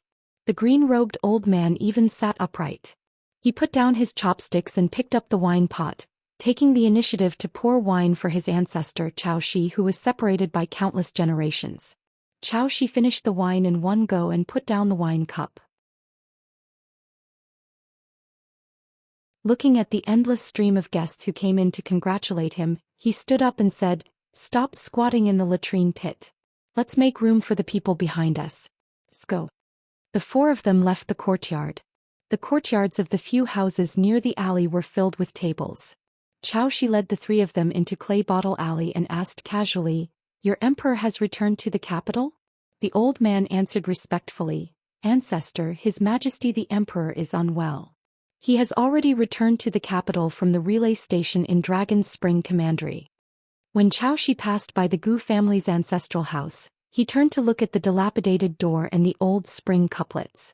He stopped in his tracks and said, "It is said that the mother and son of this family have been brought to the Book Slip Lake's Xianxia Island by true Lord Jiejiang. The little brat named Gu can obtained a great opportunity before he left the small town. He can control a water dragon that is comparable to a 10th level Qi cultivator. Moreover, that water dragon's realm is rising rapidly. It is very likely that it can break through the bottleneck of the 10th level in just a few decades." The old man nodded and said, "Under the personal arrangement of the imperial tutor, the Dali Imperial Court specially built a new spy agency. It is responsible for recording the growth experiences of these children in Dragon Pearl Grotto Heaven. Apart from Gukan, there are also Ma Kushuan in Apricot Blossom Alley, Zhao Yao in Fulu Street, and Mei and Xialingqi in the Xia family. Most of them are from small towns. However, there are also foreign Qi cultivators who obtained opportunities here, such as Zhou Xian, the prince of the Great Sui Kingdom. There are a total of 16 of them." Chao Shi walked forward slowly and stopped again. "What about these two families? The owners of the two neighboring houses. One of them was already recorded in the Song clan's genealogy as Song Mu. He had just returned to the capital with His Majesty the Emperor. The other one was named Qin Pingon. He had already traveled to the south. However, he owned 2 shops in the small town and 5 mountains in the western mountains." The old man said with an awkward expression, "Among the 16 people, His Highness and Qin Pingon shouldn't be included." Chao Shi said, "What about Li Shixing?" As the pillar of Dali, the Qingshan elder shook his head and said, "Also no." Chao Shi turned to look at Chao Jun, who had 2 swords hanging from his waist. "You have fought with Li Shixing before. He defeated you, a 9th level sword cultivator with his 6th level cultivation. What do you think?" Chao Jun said unhappily, "What else can I do? He is powerful and I am just a good-for-nothing." Chao Shi laughed and said, "After this, you good-for-nothing will soon go to the border and join the army. If you are lucky, you can stay beside Dali's vassal king Song Zhangqiang. You can follow the Dali Steel Cavalry down south. Who knows, you might not stop until you reach the center of Aquarius continent. What do you think?" Chao Jun said straightforwardly, "Just eat and wait for death." Dali's #1 aristocratic family, Chao Mao, admired Chao Jun from the bottom of his heart. Although he looked to be around the same age as this sword cultivator, he was actually 60 years older than him. In this period of time, they often drank together. He knew that Chao Jun was frivolous and did not care about anything. It was something that came from his bones and not something that he said. Chao Shi said sternly, "In 10 years, if you can't kill 1 or 2 10th realm old bastards, I will personally kill you." Chao Jun hugged the back of his head and laughed at Chao Mao. "After I die, remember to help me collect my body and bury it at the immortal tomb. I feel that the feng shui there is not bad. Being neighbors with many Buddhist bodhisattvas and Taoist heavenly officials will make my mood better. Because I don't have to listen to people nagging, my ears will be quiet and no one will disturb my dreams." Chao Shi flew into a rage and said, "You little bee asterisk starred. Do you know, in order to repair the sword Chi Lotus Pond in your lake, I had to pay a price." When Chao Jun laughed, his eyes squinted into slits, making him look like a sly fox. "How would I know? Why don't you tell me?" Chao Shi laughed coldly. "To have a descendant like you, it is also the misfortune of the family. No matter how much smoke rises from the ancestral tomb, it is useless. Scram, quickly go to the capital and find Song Zhangqiang, then go straight to the southern border. I don't want to see you again for the next 10 years. Chao Jun left as soon as he said that. He rose from the ground and laughed wantonly, riding the wind towards the north. Supervisor Chao Mao, who knew the rules of this world, was just about to remind him, but it was already too late. In the sword shop by the Dragon Whisker River to the south of the town, a military saint sneered, "Forgetful thing." Somewhere in the blue sky of Longquan County, the scene of water gushing out from the mouth of a spring appeared, and a long sword slowly rose up. "Wanqing, are you not going to give me face?" Chao Shi's face was gloomy. He flicked his wrist, and the jade-green rope-like life-bound flying sword was the sword immortal Chao Shi's greatest reliance to be able to move unhindered in the south-swirling continent. It was a half-immortal weapon refined by an ancient deity into a sword. When Chao Shi's mind moved, the jade-green rope on his wrist did not reveal its true form, but it trembled slightly and slivers of green water vapor flowed out, quickly sweeping towards the sky where Chao Jun's figure had disappeared.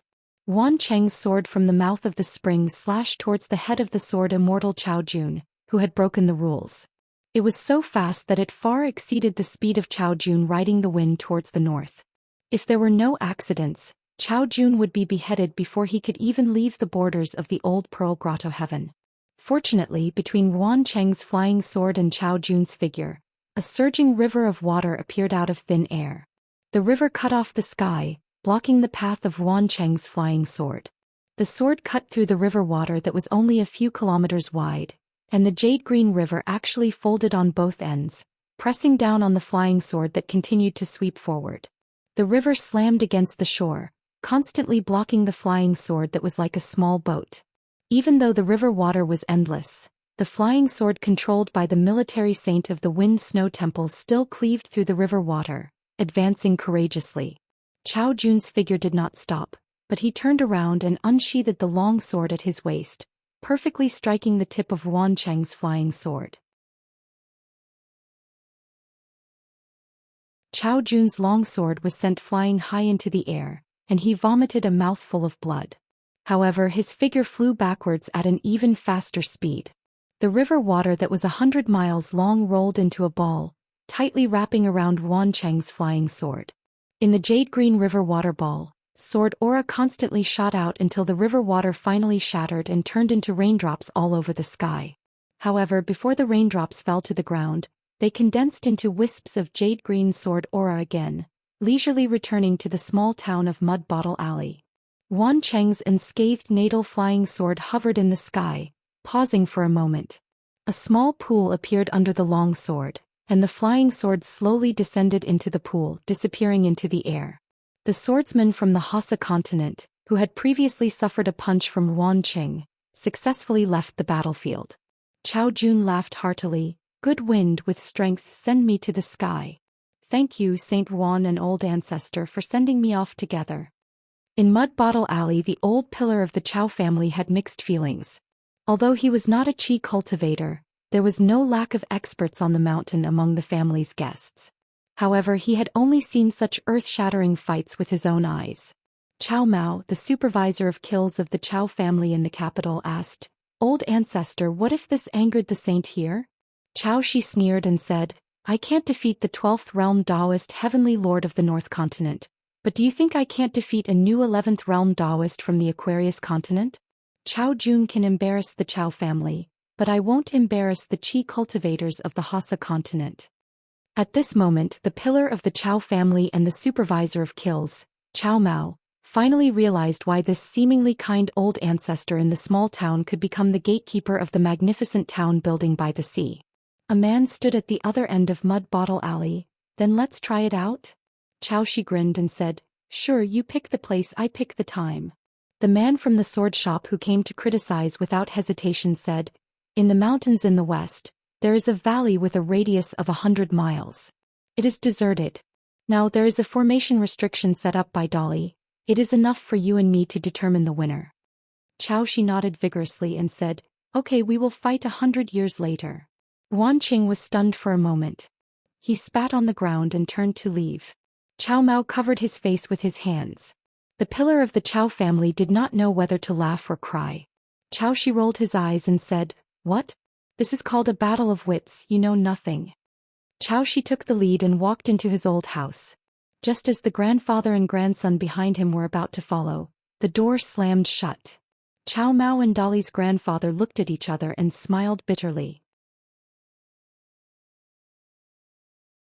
They had no choice but to leave Mud Bottle Alley and go to the inspection office to secretly discuss the next layout of the family. The storm in the north of the Aquarius continent was brewing, and the situation was favorable for the Dolly dynasty. Of course, the sooner they entered the battlefield, the more benefits they would gain. Moreover, the Chow family had a piece of great news today. Old ancestor Xiaoxi would stay in the Aquarius continent for a while, and the genius swordsman Xiao Jun would join the Dolly border army. Presumably, the emperor would be more or less grateful for this. In the next 100 years, the Chow family would be able to suppress their mortal enemy, the Yuan family. The old man surnamed Cui, who was used to wearing coarse hemp clothes and walking barefoot in the bamboo house of Luopa Mountain, changed his temperament after the lotus flower-crowned Taoist Lu Chen visited him. He changed into a scholar's green cloth and made himself a bamboo cane to walk through the forest and a pair of climbing wooden clogs.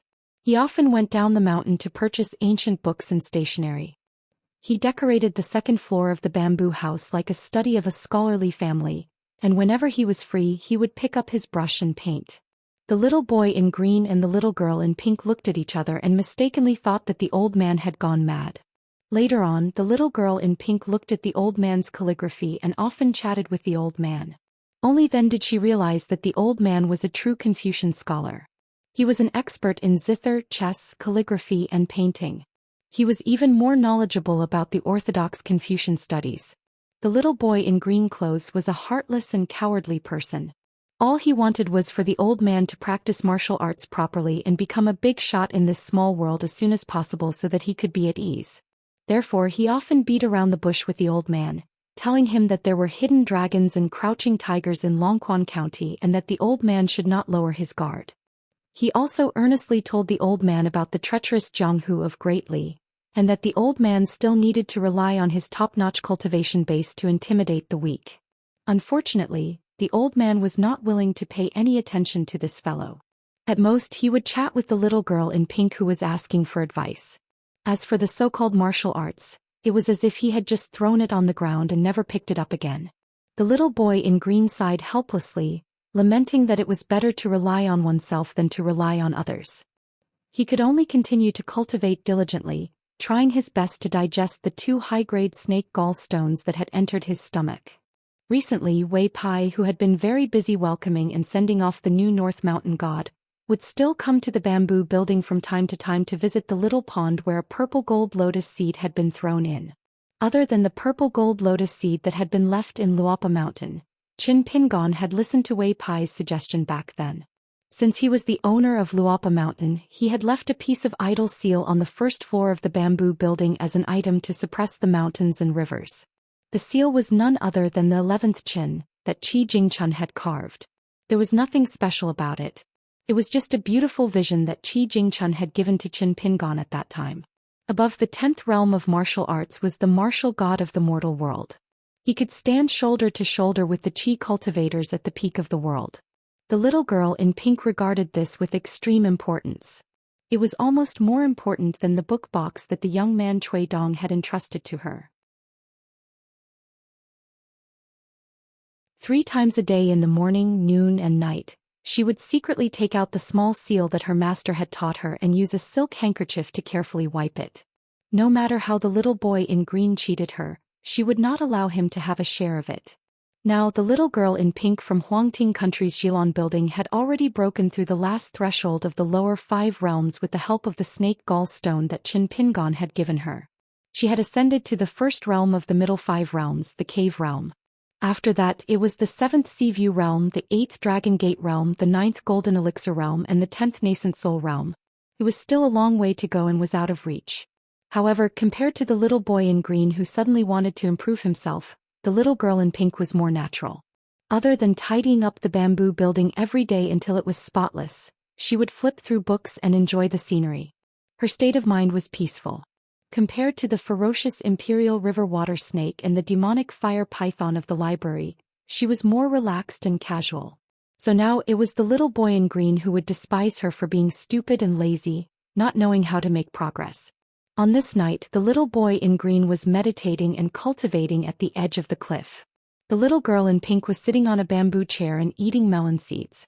The old man surnamed Chui went downstairs and moved a bamboo chair to sit beside the little girl. He said softly, "The 1,000-year-old Chui family, the top scholarly family in the Aquarius continent, was unable to give birth to a fire python with spiritual intelligence like you. From this, it can be seen that opportunities are hard to come by."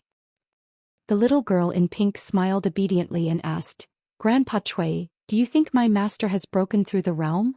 The old man gloated, "How can the strongest 3 realms of the martial way that I personally cultivated be so easy to break through? I reckon it's still early. Who knows, maybe when he reaches the southernmost old dragon city, Qin Pingan's realm will still be the same. He will stay at the bottleneck of the 3 realms and drink to drown his sorrows every day. Then he will become a depressed alcoholic." The little girl in pink complained softly, "Half of my master's fist was taught by you, Grandpa Chui. If my master doesn't break through the realm, how can you be happy?" The old man laughed, "Oh, you're not a martial artist. You don't know the weight of the strongest 3 realms in the world. When I killed Sun Shujian, who was at the peak of the 6th realm, with one punch I only used the strength of the 5th realm. Why?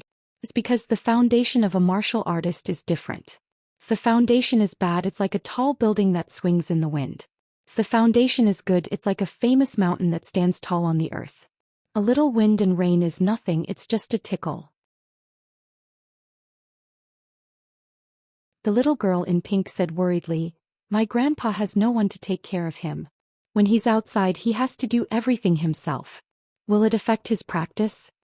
The old man glanced at the back of the little boy in green and retracted his gaze. He looked at the worried little girl and sighed, "To be able to let the 2 of you stay together without fighting, Qin Pingan must have taught you well. I wonder if Qin Pingan will still be able to treat people with fairness when the family business expands in the future.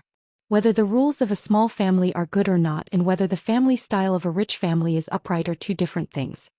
The little girl in pink raised her head and said innocently, "If that day really comes, Grandpa Chui, will you help my master?" The old man stroked the little fire python's head. "There are some family matters that outsiders can't help with." The old man stood up slowly and pointed into the distance. "Think about it. If that day really comes and Qin Pingan establishes a sect, there will be you, the little water snake, and the black snake from Chiduan Mountain who has golden lines under its belly and 4 dragon claws. There will be so many mountains. In the future, every mountain will have an expert overseeing it. For example, the one who acknowledged Qin Pingan as his teacher, and the children who call Qin Pingan their junior uncle. Then all of you will become immortal mansions in the eyes of the world. There will be sect elders who will want to recruit disciples. Qin Pingan has gathered 10, 100, or even thousands of people under him. Once there is a conflict within his own family, Qin Pingan will have both his palms and the back of his hands. It won't be a matter that can be resolved with a punch or a sword. How should he deal with it?" The girl in the pink dress had read the history books of various countries in Jilan Tower. She knew how tricky this problem was. She didn't even have the mood to eat melon seeds. Old man Chui smiled and said, "Actually, there's no need to be too worried. There's one good thing about Qin Pingan. Perhaps not many people will notice it." The girl in the pink dress waited for a long time, but the old man didn't continue. She couldn't help but ask, "Grandpa Chui, my master already has so many good points. Is there anything good that I don't know about?" The old man laughed heartily. "There's one good thing about this little girl of yours. She's a bootlicker, especially towards your master. She's able to silently moisten things with the spring wind and rain." The girl in the pink dress blushed. She thought to herself that she wasn't bootlickering. Her master was just that good. The old man returned to his bamboo chair and no longer kept her in suspense. He smiled and said, "Qin Pingan is very easy to talk to. Everyone close to him will take this as a matter of course. However, one day Qin Pingan will become very difficult to talk to regarding certain matters. In fact, he might even become the most difficult person to talk to. When that happens, strange things will happen. Everyone will feel guilty and afraid. They definitely won't be the first to refute anything." The girl in the pink dress quickly clasped her hands together and murmured, "I don't want my master to be angry." The old man sighed. After he had killed someone outside the bamboo house, he had aggressively asked Qin Pingan, Do you want to practice boxing with me or learn how to be a person with me? This was the old man's heartfelt words. In fact, he was also an arrogant old man who admitted that he wouldn't be able to convince Qin Pingan on the matter of being a person. However, if that wasn't the case, why would the old man be willing to take Qin Pingan as his successor for his boxing skills? If he wanted to take in a disciple, he had to take in someone who had a chance of surpassing him in the future. One was enough. Otherwise, so what if he took in a bunch of level 9 or level 10 disciples? Wouldn't they still be a few ants under the big picture? The girl in the pink dress suddenly asked timidly, "If one day, Grandpa Cui, you did something wrong and my master got angry, would you be afraid?" The old man knocked the little girl's head and stood up to leave. He said angrily, "Little girl, you really don't know how to chat." The little boy in green who had been eavesdropping by the cliff turned around with a smirk and gave the girl in the pink dress a thumbs up.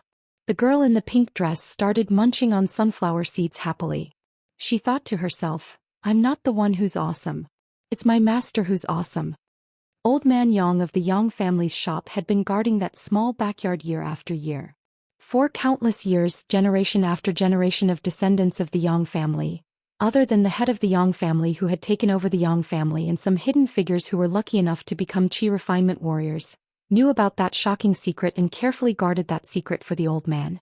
The rest of the descendants of the Yang family, regardless of whether it was the descendants of the Yang family who died of old age or the shop assistants who went in and out of the medicine shop, generation after generation, they only knew that the Yang family had such an old senior who was of the same age as their elders in the Yang family's shop. That was all. They only knew that the old man did not step out of the house all year round. He had a strange temperament and was not easy to deal with. However, he was very good at treating illnesses and saving lives. Old Yang was still smoking in the backyard today. However, there was a new book published by Dolly Bookstore in his hand. It was from the School of Novels, which was once one of the top 10 schools in the world. However, as time passed, just like the School of Mo, one of the 4 prominent schools of learning, it was no longer a prominent school. The School of Novels had also become one of the most common schools of thought. Most of them wrote some unorthodox, unofficial histories of the officials, as well as erotic literature that the common people loved. Of course, they also criticized current affairs. A large part of the reputations of many emperors and kings in history were actually ruined by the words of the School of Novels. For example, some capable officials who spent their lives on political reform ended up being the most familiar thing to the later generations. Not the good ways to govern the country, but things like having 10 women in a night and not being happy without a woman. Another example was that some of the great gentlemen and sages of the Confucian school, who had made great contributions, established virtue and established the 3 immortal immortals, would actually sleep at night in a nunnery. In the end, they only became a shameless old man, and the great etiquette and principles contained in these people's moral essays all became empty talk and jokes. Therefore, there was once a sage of the Confucian school who had to say angrily, "The School of Novels is the #1 school of ruining the country and the people." However, the sage of rights who set and controlled the rules of the world, still treated them with the greatest tolerance, just like how he treated the demon clan. Therefore, old Yang, who was reading the novel at this moment, didn't like the fight between the 3rd and 4th schools in the Central Plains. At most, old Yang was willing to give a thumbs up and say good to the 4th school of philosophy. As for the 3rd, he was the scholarly sage who ranked 3rd in the Confucian temple even though he was conferred as a secondary sage. Old Yang didn't like him at all. He thought that sanctimonious was the most appropriate way to describe this person. The novel in Old Yang's hand was bought by the shop assistant from the bookstore street in Longquan County City. It was filled with the experiences of many heroes in the Jianghu who became famous. When they were in a desperate situation, they would always say some heroic words that made their hearts ache. They were all about how they resented the heavens for not opening their eyes. Every time old Yang read these, he seemed to be quite happy. However, in the end he closed the book and said cheerfully, "You young people, just let the heavens go." After laughing, the old man kept the book and exhaled a cloud of smoke. Then he shook out a small object that looked like a small temple from his sleeve and threw it on the ground. After thinking for a while, he knocked the ground beside his feet with the bamboo pipe and said softly, "Song Qing, come out." Green smoke rolled out from the entrance of the small temple on the ground. Soon it condensed into the appearance of an old man. When he saw Old Yang, he bowed deeply and said in a deep voice, "Greetings, Divine Lord." Old Yang turned a deaf ear to him and only ordered, "You are allowed to leave this territory. Within the Aquarius continent your realm is still the same as before. You are the guardian of Chao Jun, a disciple of the Chao clan in Mud Bottle Alley. As long as Chao Jun repairs the Heart Lake Sword Pool, your branch of the Song clan will definitely rise in this general trend and enjoy the glory of the mortal world for at least 100 years. After that, your family's descendants will have no one to blame but themselves." The old man was only in the shape of a ghost, but there was still green smoke that condensed into a long sword hanging on his waist. The sword chi was gone, but the sword will was abundant. Obviously, the old man must have been a swordsman when he was alive. After hearing Old Yang's promise, the old man showed joy on his face. He bowed again and said, "Thank you, Divine Lord, for your grace." Old Yang then waved his sleeve. Immediately, golden talismans covered the body of the old man with green smoke. It was a protective talisman that ensured that the old man with the otherworldly item could walk freely in the world. The latter's spirit was stabilized, his aura skyrocketed, and his sword will flourished. If not for the smoke that Old Yang breathed out to cover him, he would probably be furious and alert all the Qi cultivators in the Longquan County. Old Yang said, "Go. Chao Jun has already gone to the capital of Dali. You can tell him directly about this matter. Song Qing, if you dare to break the rules, not only will your soul be scattered on the spot, I will also guarantee that your branch of the Song clan will be completely eradicated. I will cut off your bloodline and there will be no trace of your branch of the Song clan for thousands of years to come." The old man clasped his fist and said solemnly, "I won't dare to offend you, Divine Lord." Old Yang sneered and said, "It's useless to say more. I will see what you do." The old man received the order and disappeared in a flash. After the otherworldly item in the small temple disappeared, Old Yang raised his head and looked at the vast and heavy sky. He was speechless for a long time. In the end he said helplessly, "God is watching over us. Whatever we do, God is watching. If that's really the case, why do we have to do this?" On the second floor of a restaurant in a small town outside the Swordwater Villa, an old man and a young man sat opposite each other by the window. They were eating hot pot. The table was filled with dishes. Spring bamboo shoots, yellow throats, lamb meat, goose intestines, duck blood of course. There were also 2 pots of good wine and a plate of fresh spicy sauce that he had made himself. It was bright red and could make people who didn't eat spicy food feel numb. In fact, Qin Pingon didn't eat spicy food that much. However, he couldn't stand Senior Song's persuasion. He said that the restaurant had more than 7 kinds of homemade spicy sauces and that it would be a pity if one of them was missing. Therefore, Qin Pingon forced himself to add a spoonful of each dish. Since Song Yusher never showed his real identity in the villa or the town, the chubby restaurant manager didn't know who the sword sage was. He didn't even know who the old master of the Swordwater Villa was. He only knew that Brother Song was an expert in food and wouldn't let his hot pot and good wine go to waste. Therefore, when he saw the old man come with his friends, he was very happy. He personally led them to the second floor and picked a good seat. From the beginning to the end, he didn't need the waiter to serve the dishes and wine. The manager did everything himself. Qin Pingon was sweating profusely and his face was flushed. However, he couldn't beat the delicious food in front of him. Besides, he was paying the bill this time. If he didn't eat as much as possible, Qin Pingon would feel uncomfortable. Song Yusher looked at the young man who was eating freely. When he couldn't stand the spicy food, he would even drink a mouthful of wine stupidly. It was really spicy. However, he was unwilling to put down his chopsticks. He stared at the food in the hot pot that was about to be eaten. Song Yusher was in a good mood. Compared to the past when he came here alone, the old man ate much faster. Song Yusher picked up a cup of wine and stopped calling himself old man. He suddenly said, "Qin Pingon, actually, according to the old rules, I shouldn't appear in the waterside pavilion. When a martial artist breaks through the realm, it's the same as when a Qi cultivator goes into seclusion on the mountain. The most taboo is to be seen by outsiders. Therefore, I punish myself with a cup of wine." The old man drank the wine in the cup in one gulp. Qin Pingon quickly picked up the wine cup and swallowed the food in his mouth.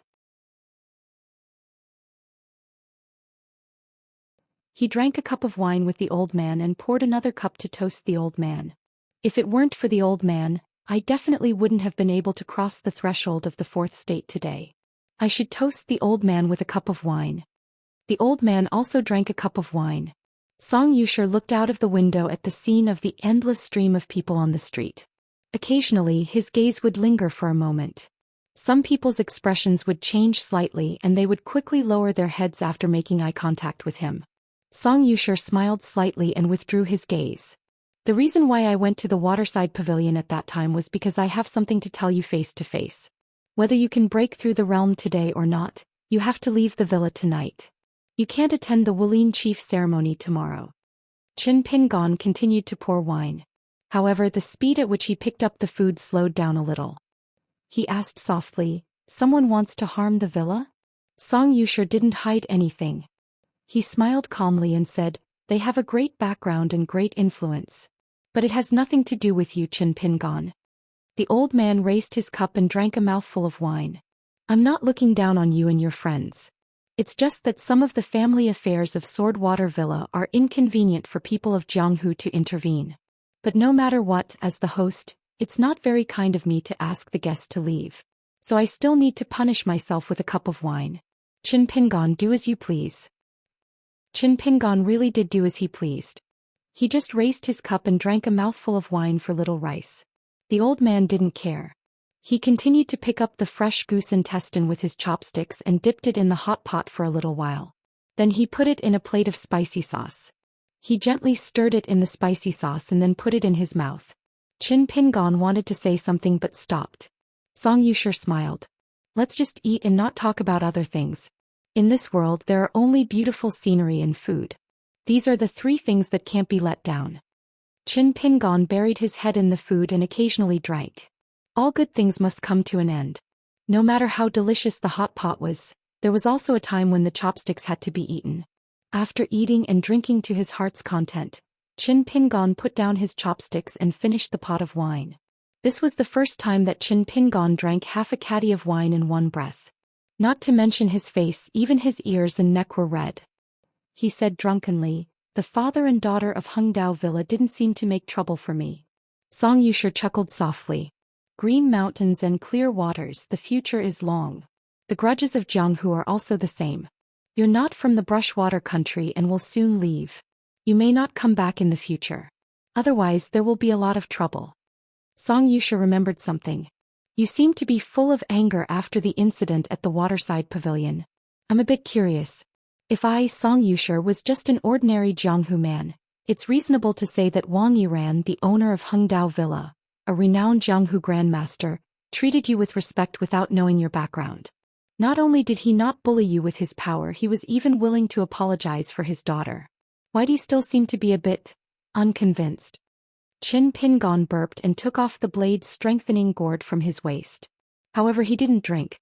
After thinking for a moment, he said seriously, "It's not that I have an opinion about Wang Yiran, but I think there's something wrong here." Song Yusher curiously asked, "What do you mean?" Qin Pingon subconsciously took another sip of wine. With the help of dizziness, he slowly said, "I once heard an old gentleman talk about the order of right and wrong. I haven't read many books, so my understanding is very shallow. But when I have nothing to do, I'm willing to take out this knowledge and think more about it. I think there's a sequence of right and wrong. Of course, there's also a sequence of big and small. I can't use the right at the back to cover the wrong at the front. Even if the right at the back is big and the wrong at the front is small, I still have to break down the small mistakes at the front and explain the reason thoroughly. Only then can the right at the back really stand firm. It's like, a person can't walk by jumping. But what I've blindly figured out may not make much sense. Because I've read a lot of books during my trip to the south, and the books don't talk about this, so I'm not sure whether it's right or wrong. But according to my theory, if I apply it to what happened at the waterside pavilion, you Wang Yiran don't actually need to apologize to me. You only need to ask your daughter to stand up and say sorry to me. Otherwise, in the end, you Wang Yiran are the great guru of Jianghu apologizing for others. Do you think I have to accept it? Even if I take a step back and am willing to accept it, then your daughter is not wrong, right? I don't think so. Wang Yiran, no matter how right you are, your daughter's words and deeds are wrong. It's like this today and it's like this tomorrow. In the next 10 years, if it's someone else, that woman named Wang Shanhu with a saber, she may still be wrong. Qin Pingon held the wine gourd in one hand and scratched his head with the other. Senior Song, I'm just talking nonsense. Sorry to make you laugh at me. Song Yulan was stunned at first, then at a loss, and finally in a trance. He only felt that the Jianghu he believed in was turned upside down. In the end, Song Yulan recalled his life, especially the unbearable memory of his son, Song Gaofeng. The old man originally didn't want to think about it again, and he didn't want to delve into the grievances. But today, at this moment, the old man found the knot in his heart. Where was it? Why did he feel so guilty and remorseful? But he didn't know why he couldn't get rid of the knot. The old man's eyes were red. He trembled as he picked up the chopsticks, picked up some food from the bottom of the hot pot, put it into his mouth and chewed slowly. Gradually, a smile appeared on his face. The old rules that were regarded as the guiding principles by the old generation of Jianghu were regarded as the golden rule. It turned out that there was something wrong with them. What did my son Song Gaofeng do wrong? Even if there was a mistake, it was this son of Ab*T Jianghu that was wrong first. It was that former chief of Wulin who was born as a general on the battlefield who was wrong. That grievance was not about that arm at all. It was your daughter who owed me, Song Yulan's son, and my daughter-in-law an apology. In front of a young man, Song Yulan, whose face was full of tears but didn't feel ashamed, slowly put down his chopsticks and stood up. He laughed at Qin Pingon and said, I, Song Yulan, invite you to this meal on behalf of my son and daughter-in-law, and on behalf of Jianshui Villa. The second floor of the restaurant was in an uproar. Because of Song Yulan and Jianshui Villa. Because this meant that half of the Jianghu of Combe country would have 100 years of romance. In the end, the old man cupped his fists and said to Qin Pingon, I have something to say to my grandson, so I'll go back to the villa first. I may not be able to say goodbye to you later. So I'll repeat the old saying in Jianghu, green mountains don't change and green rivers flow forever. I hope we'll meet again someday. Qin Pingon stood up in confusion. He watched as the old man flew out of the window and flew all the way over the roof. Song Yulan had been carrying that rusty iron sword for many years. Today, under the watchful eyes of the crowd, the old man flew all the way to the gate of the villa and strode over the threshold. Ignoring all the flattery, he directly found the young man who was resting with his eyes closed in a small courtyard that had been empty for many years. His grandson Song Fengshan was standing in the distance. Song Fengshan opened his eyes and didn't say a word. Just like when he was young, he stayed by his parents' sickbed. Song Yulan took the iron sword from his waist and held it with one hand. He handed it to Song Fengshan, whose face was cold and indifferent. The latter asked, Why? Song Yulan said in a deep voice, This is the sword of your father, Song Gaofeng. As a son inheriting his father's legacy, it should be handed to you, Song Fengshan. Song Fengshan didn't reach out to take the sword. He sneered and said, Oh, another strange thing. First, Grandpa, you came in advance to celebrate my grandson's alliance chief ceremony, and now you give me a broken iron sword. What? Grandpa, do you finally want to put down the burden of being the sword saint of Combe country and the old master of Swordwater Villa and enjoy your grandson? The young man put his hands behind his back. His eyes were sharp but his face was full of smiles. He said, I'm sorry, but I have to tell Grandpa bad news. His Majesty has personally issued several secret orders. The Imperial Court's army of nearly 10,000 elites has already gathered outside the city. I think the army will come tomorrow and annihilate me, the rebellious new alliance chief of Jianghu. Grandpa, I don't expect you to help me. Really, these are my heartfelt words. I only ask Grandpa to just stand by and watch from the beginning to the end. I only ask that you don't give me another sword strike. Song Yulan stared at his grandson's face and laughed heartily. He took a step forward and slapped heavily on his shoulder. He didn't hide his smile and gratification at all. The old man said in a deep voice, You are indeed the son of Song Gaofeng and Zhou Xian. Grandpa knows that the person leading the army this time is that woman's husband, General Chu Hao. Song Fengshan was puzzled and frowned. Song Yulan smiled and said, Since that vicious woman wants a yard after taking an inch, I can take this opportunity. I, Song Yulan, also have a reason. I want to make it clear to Jianghu and the Imperial Court. The old man's eyes were wet. He raised his other hand and gently smoothed his grandson's frown. He murmured, "After so many years, Grandpa should do something for you." The young man took a step back and lowered his head. He raised his hand and covered his face with his arm. The old man said softly, "Fengshan, from now on Grandpa won't nag you about those old rules. But I still hope that you will listen to me one last time. Although it's wrong to be a veteran in Jianghu, I hope that you won't deny all the things that are right and good in Jianghu." The old man put the old iron sword that his grandson was unwilling to take over on the stone table in the courtyard. He then walked to the door alone. During this time the old man looked at the main room of the small courtyard. However, he didn't say anything. Song Fengshan asked with a hoarse voice, "Grandpa, where are you going?" The old man strode forward and smiled. "Grandpa's sword has been left in the pool under the waterfall for so many years. I'm going to retrieve it." Song Fengshan stood there motionlessly until the old man's figure was far away. The door in the courtyard slowly opened and a young woman walked out. "Aren't you going to stop Grandpa?" Song Fengshan wiped away his tears and reached out to gently press the sword on the table. He smiled confidently and said, "Since we already have a plan, everything is under our control. Don't you want to see a man with a sword standing in front of the army and preventing the army from advancing? Anyway, as your grandson, I want to see it. I've been secretly thinking about it for so many years." The young woman was baffled. How did old ancestor think it through? Following which, the woman became somewhat worried. In the future, the old ancestor might not like what we do in the villa. Song Fengshan snorted, "At most I'll let Grandpa stab me a few more times. When the time comes, I'll take out my father's sword. Let's see if old master is willing to be ruthless." The young woman joked, "Oh, you haven't called me Grandpa for over 20 years. Today the sun has risen from the west. Calling me Grandpa is so smooth." Song Fengshan turned and stared at her. The young woman smiled sweetly. She was actually a Dali death soldier. One day, when the Dali army stepped on the central territory of the Aquarius continent, she would be able to openly hang up the peace plate that the Dali imperial court had issued to the people on the mountain. Song Fengshan was well aware of this point. On the second day, the General Assembly to elect the new martial arts alliance leader was held at the Sword Water Villa. On the road from the Sword Water Villa to the Sword Water Villa, the cavalry galloped. Dust flew everywhere, covering the sky. In the army, there was a general in bright heavy armor riding a tall horse. The man had a smile on his face as he looked into the distance. It could be said that he was very proud of his achievements. After he flattened that *T Sword Water Villa, he would be the undisputed #1 person in the Shui nation with the greatest military exploits. The great general suddenly squinted his eyes.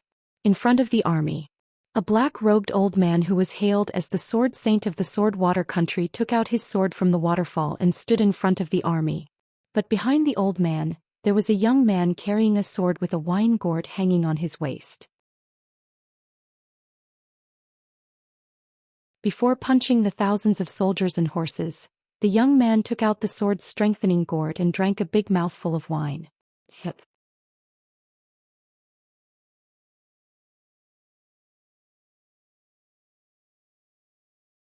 244, 10,000 Words Chapter. The sword hanging on Song Yufan's waist was taken from the waterfall yesterday. It was a divine weapon that even the Qi cultivators in the mountains had to avoid. It was named Iran. In fact, the place where Song Yufan first saw this sword was in the deep pool under the waterfall. It was at the foot of the waterfall where Qin Pingon practiced the sword furnace stance under the waterfall. There was a hidden mechanism in the boulder. That year Song Yufan got this sword by chance. His swordsmanship and the famous sword complemented each other. That was how he became the future sword sage of Kong country. After the death of his son Song Gaofeng, Song Yufan changed his sword and hid the Iran sword with a special bamboo scabbard in the boulder again. Song Yufan rummaged through the ancient books and finally found a secret record. It was said that this sword was once made by a martial god from another continent and was lost in the Aquarius continent. It was unknown where it went. There was a record of sharpening light splitting 5 mountains, sword chi cutting blasphemy. At this time, Song Yufan hung the yellow long sword in the scabbard. He looked at the imperial army that suddenly slowed down. The old man in black was worthy of the name of the sword. He stood upright without fear. There were nearly 10,000 people in the rebellion suppression army of the Kome country. 3,000 of them were the direct subordinates of General Zhou Xian. They were all born in the frontier battlefield and were the first-class elite soldiers of the Kome country. In addition, there were 4,000 to 5,000 local elites drawn from the garrisons in various places. There were also more than 1,000 old constables dispatched by the provincial government and Jianghu heroes who were bought over with a lot of money. Of course, there was also a group of Jianghu masters gathered by General Zhou Xian himself. Almost all of them were the rich dowry of the woman that the emperor had married personally. Although the old father-in-law died in the Jianghu vendetta, he had been the chief of Jianghu for almost 20 years before that. He also had the imperial court as his backer and secretly cultivated many shady Jianghu subordinates. Later they all became the retainers of his son-in-law Zhu Hao.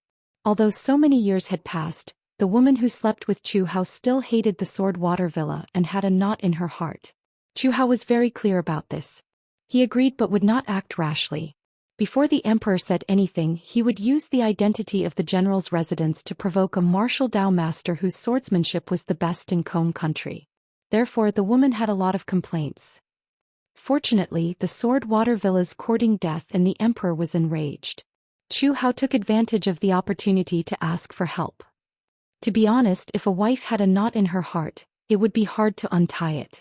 Zhu Hao, as a famous figure who had been at the border for many years, also had a knot in his heart. Yu, a woman, clearly knew that Song Gaofeng was already married. The two of them loved each other and even had a sword saint as a father. Why should he divorce his wife and marry you just because you were the daughter of the Wulin Alliance head? Then in a fit of anger you found someone to destroy the flower bed? If it were Zhu Hao, he would have mobilized the army under him and killed until blood flowed like a river. But then again, Zhu Hao was not the pitiful Song Gaofeng who suffered an unexpected calamity. Since they were already husband and wife, he had obtained the emperor's trust and married this beautiful woman. He also had more than 10 top experts of Jianghu under his command. He had killed 3 birds with 1 stone and made such a profitable deal. The ambitious and ruthless Zhu Hao did not think much of this knot in his heart. In addition, the old chief of Jianghu had been killed by Song Gaofeng, who had destroyed his face, on the day he washed his hands in a golden basin. This made the woman much more restrained these years. For the most part, she was content to take care of her husband and children. In the capital of Jianghu, she had formed good relations with other titled madams. This had increased Zhu Hao's prestige and made his official career much smoother. Zhu Hao felt that he had to thank Song Gaofeng for teaching her a lesson. Otherwise, he would have been the one to suffer. Before leaving the capital this time, his wife had secretly followed him. Now she was secretly living in the provincial capital. She suggested that after they flattened Jianghu Manor, the old sword saint Song Yufan did not have to die. He could escape, but the evil spawn Song Fengshan, who was said to look like his mother, had to be burned to ashes. When the time came, she would personally take Song Fengshan's ashes and smash it on the tombs of that adulterous couple. She wanted them to personally see the end of the Song family's bloodline. The mouth of a green snake and the stinger of a wasp. Both were good, but a woman's heart was the most vicious. As expected of Zhu Hao's legal wife. This was a good thing. Zhu Hao collected his thoughts. He held the reins of his horse with one hand and blocked the sunlight with the other. He continued to leisurely gaze at the road. The official road here was wide and the 2 sides of the road were flat. Not only was it suitable for infantry to form a formation, but it was also not too difficult for cavalry to charge. That old man Song, who was used to tyrannical behavior in the Jianghu, was truly a reckless man who did not know the difference between life and death. He did not know how to lead an army to war and still dared to play the hero. It was time for him to be burned to ashes along with Jianghu Manor. Zhu Hao looked at the old man from the Jianghu that he had heard of even in the distant capital. The corner of his mouth twitched. He put down his arm and rubbed the golden paper knife that the emperor had bestowed him. He smiled and said, "It's a pity for this heroic spirit. It's good too. In the future, when people talk about this matter, they will only say that I, Zhu Hao, killed a sword saint in front of a formation." On the battlefield, there was a saying that one could fight against 10,000 people. Unfortunately, those were just words of flattery. There were indeed fierce generals that could not be underestimated. They had astonishing physical strength and were good at personally breaking through enemy lines. If they had a divine steed as a mount, they would be like a tiger that had grown wings. However, fighting against 10,000 people? That did not exist. Chu Hao was a veteran of hundreds of battles. He was definitely not someone who would lie down and enjoy life. He had never seen such a godly person. Song Yufan stood in place. Since he had already come this far, the old man was not willing to take a step back. He only looked back helplessly. Why did you, Qin Pingon, come here to join in the fun? Qin Pingon had come out this time with the sword case that contained the demon-subduing sword. The rope had long been tied tightly. He ran all the way to Song Yufan's side. The old man was faintly angry. He said, "Over at the waterside pavilion, you had a conflict with the horizontal blade manor. At that time I said, in the Jianghu one is responsible for one's own life and death." Qin Pingon, do you know the meaning of these words? Qin Pingon nodded. Song Yufan laughed angrily. What do you know? That Wang Shan who pointed the tip of her scabbard at you. He was in the Jianghu. That retainer from the horizontal blade manor was also shooting arrows from behind. My grandson, Song Fengshan, also did the same every time he looked for someone to test his sword. Today I, Song Yufan, am blocking in front of the army. That's even more so. Song Yufan's words were like a storm. In the end he only sighed. Qin Pingon, you shouldn't have come. Qin Pingon said softly, no matter what Senior Song does today, I'm only responsible for one thing, and that is to bring Senior Song out of here alive. There are so many people here. I won't kill anyone. Qin Pingon added, I'll try my best not to kill anyone. Song Yufan took a deep breath and tried to persuade him calmly. Now the two sides are equal to two armies confronting each other. How can you not kill anyone? Do you think this is child's play? In the army there are thousands of cavalrymen who can run and attack. There are heavily armored infantrymen in formation. There are also thousands of strong bows aimed at you. Without a word you will end up with heavy rain. Not to mention that there are dozens of Jianghu experts under Chu Hao's command, as well as some military officers who are armed with divine bows. They are the national weapons used by the imperial court to target qi cultivators and Jianghu grandmasters. Even I, Song Yufan, will be seriously injured if I'm shot in the vital part by an arrow. Qin Pingon asked in reply, since the other side is so powerful, are you here to die? Song Yufan said in a deep voice, I want to capture the leader first. I'll try my best to take down the commander-in-chief Chu Hao so that the army will be leaderless. Then I'll threaten Chu Hao to hand over the woman. If I act alone I have 50% confidence. But if you follow me to charge and break through the enemy lines, you'll only be a burden to me once you're surrounded. So listen to me and quickly return to the villa. Bring your two friends away from this troublesome place. Song Yufan raised his head. It was summer, but there was still such a sunny day that seemed like spring. It was really not bad. He turned his head and smiled at the northern teenager. Qin Pingon, I appreciate your kindness. But whether I, Song Yufan, live or die, whether Sword Water Villa exists or perishes, I have a clear conscience. Isn't this enough for me to roam the Jianghu? It's very enough. Qin Pingon patted the wine gourd at his waist and smiled brightly. I'm not bragging when I run. I'm definitely faster than a four-legged warhorse with two legs. Moreover, I have a trump card that can save my life. Senior, you don't have to worry about me. You just have to deal with that Chu Hao. If I didn't have this confidence, I wouldn't have shown up today. Song Yufan was so angry that he wanted to smash a chestnut on this blockhead's head. Idiot! Do you really think that your broken wine gourd is the sword-strengthening gourd at the waist of the mountain sword immortal? Besides, you're just a pure martial artist who refines his body. What's the use of the legendary sword-strengthening gourd? Qin Pingon moved his feet and stood behind Song Yufan.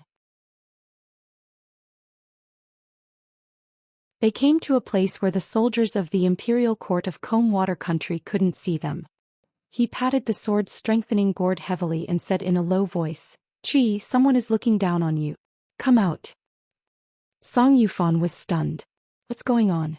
The red wine gourd didn't move at all. Qin Pingon was a bit embarrassed. 15. With a whoosh, a streak of shocking green sword light rushed out of the sword-strengthening gourd. It was so fast that it could be called lightning.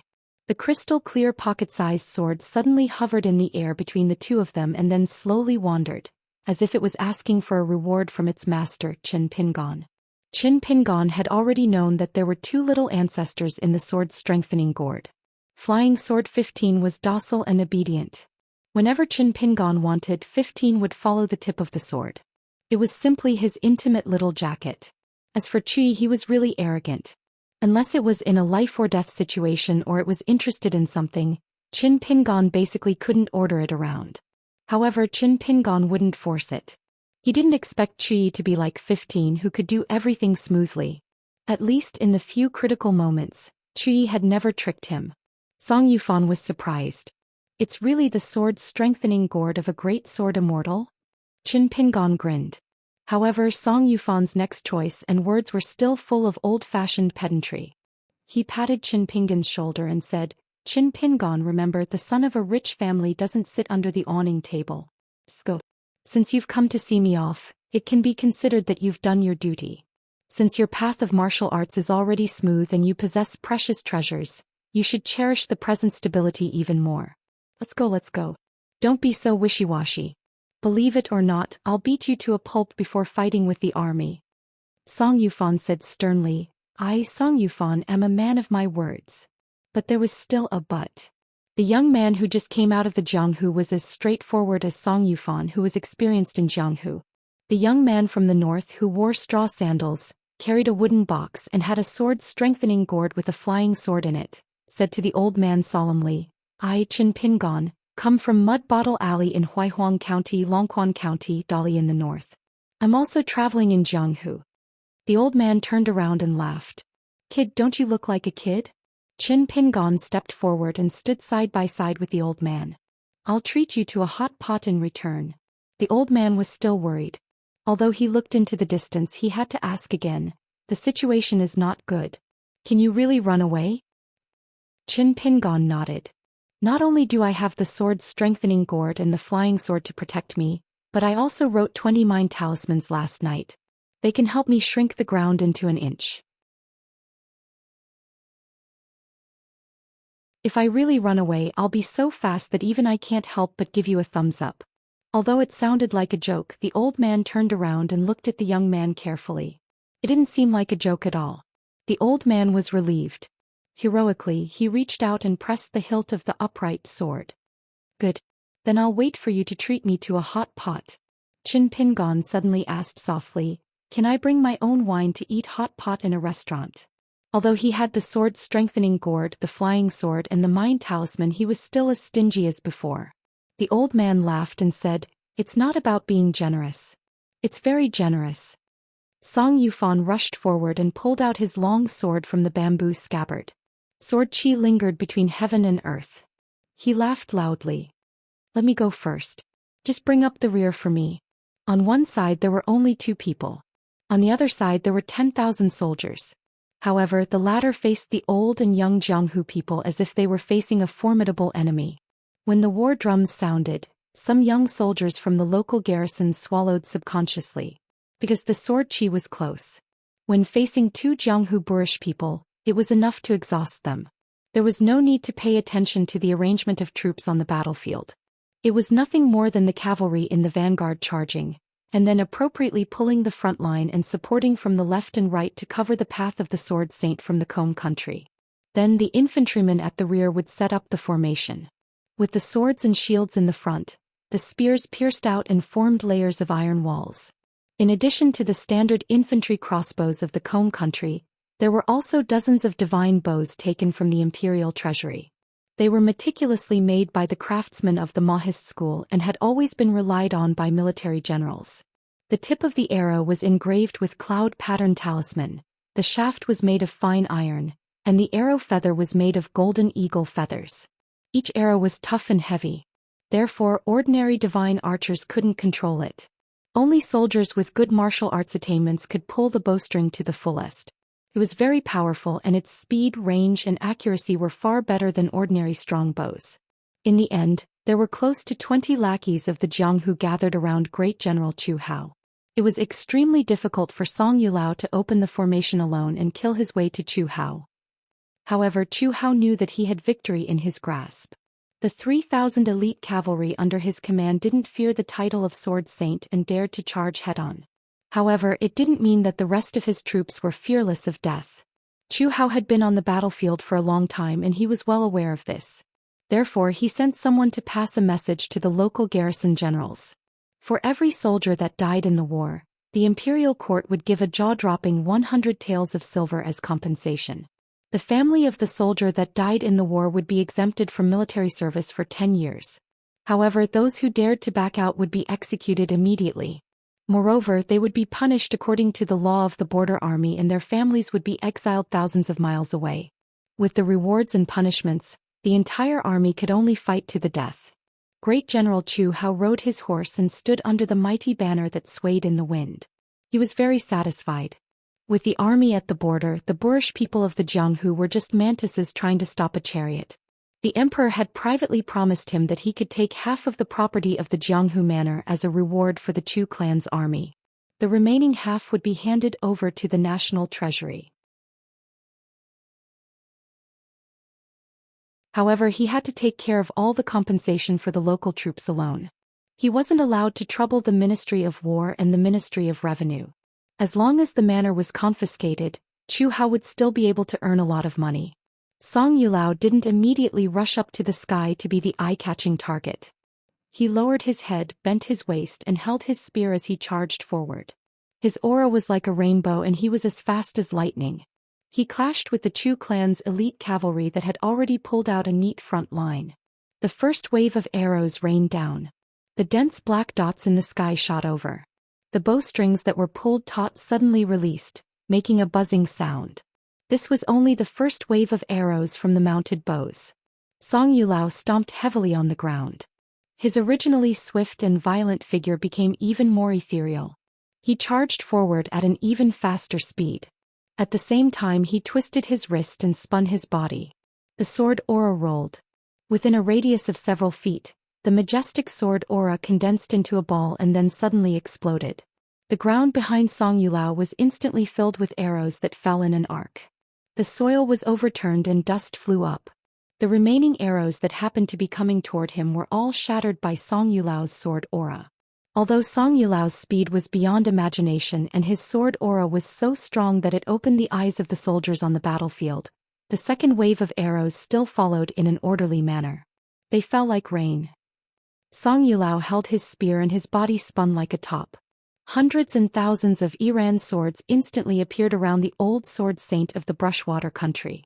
The tips of the swords all pointed outside the circle. In one breath, tens of thousands of sword auras were formed. Song Yulao no longer held his sword. He put his two fingers together and made a sword sign. He pointed to the sky and shouted, "Go!" Then he stomped his foot. The sword formation in front of him and the sword aura condensed into long swords. They were swung toward the front row of elite cavalry who were charging with spears and spears. In an instant, the legs of dozens of horses were broken and the necks of 20 of them were penetrated. The path of the charging cavalry was instantly turned upside down. A towering sword soared into the sky. Under the guidance of Song Yu's sword technique, the sword chi swept out like a huge umbrella blocking the rain. When those arrows landed on the umbrella without exception, all of them shattered into pieces. Two groups of elite cavalry on the two sides sped up and charged forward. At the same time, the archers on the sides shot their bows at Song Yulao. The remaining half-circle of sword aura behind the old man quickly filled up the semicircle sword formation and shot out again. Dozens of horses on the two sides of the cavalry were killed on the spot.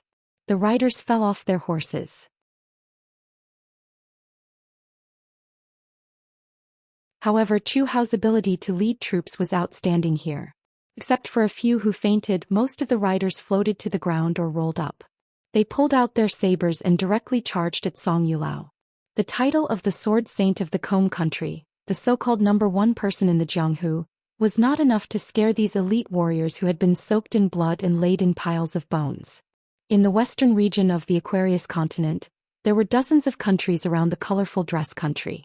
Among them, the colorful dress country had the most troops and was the most powerful country on the table.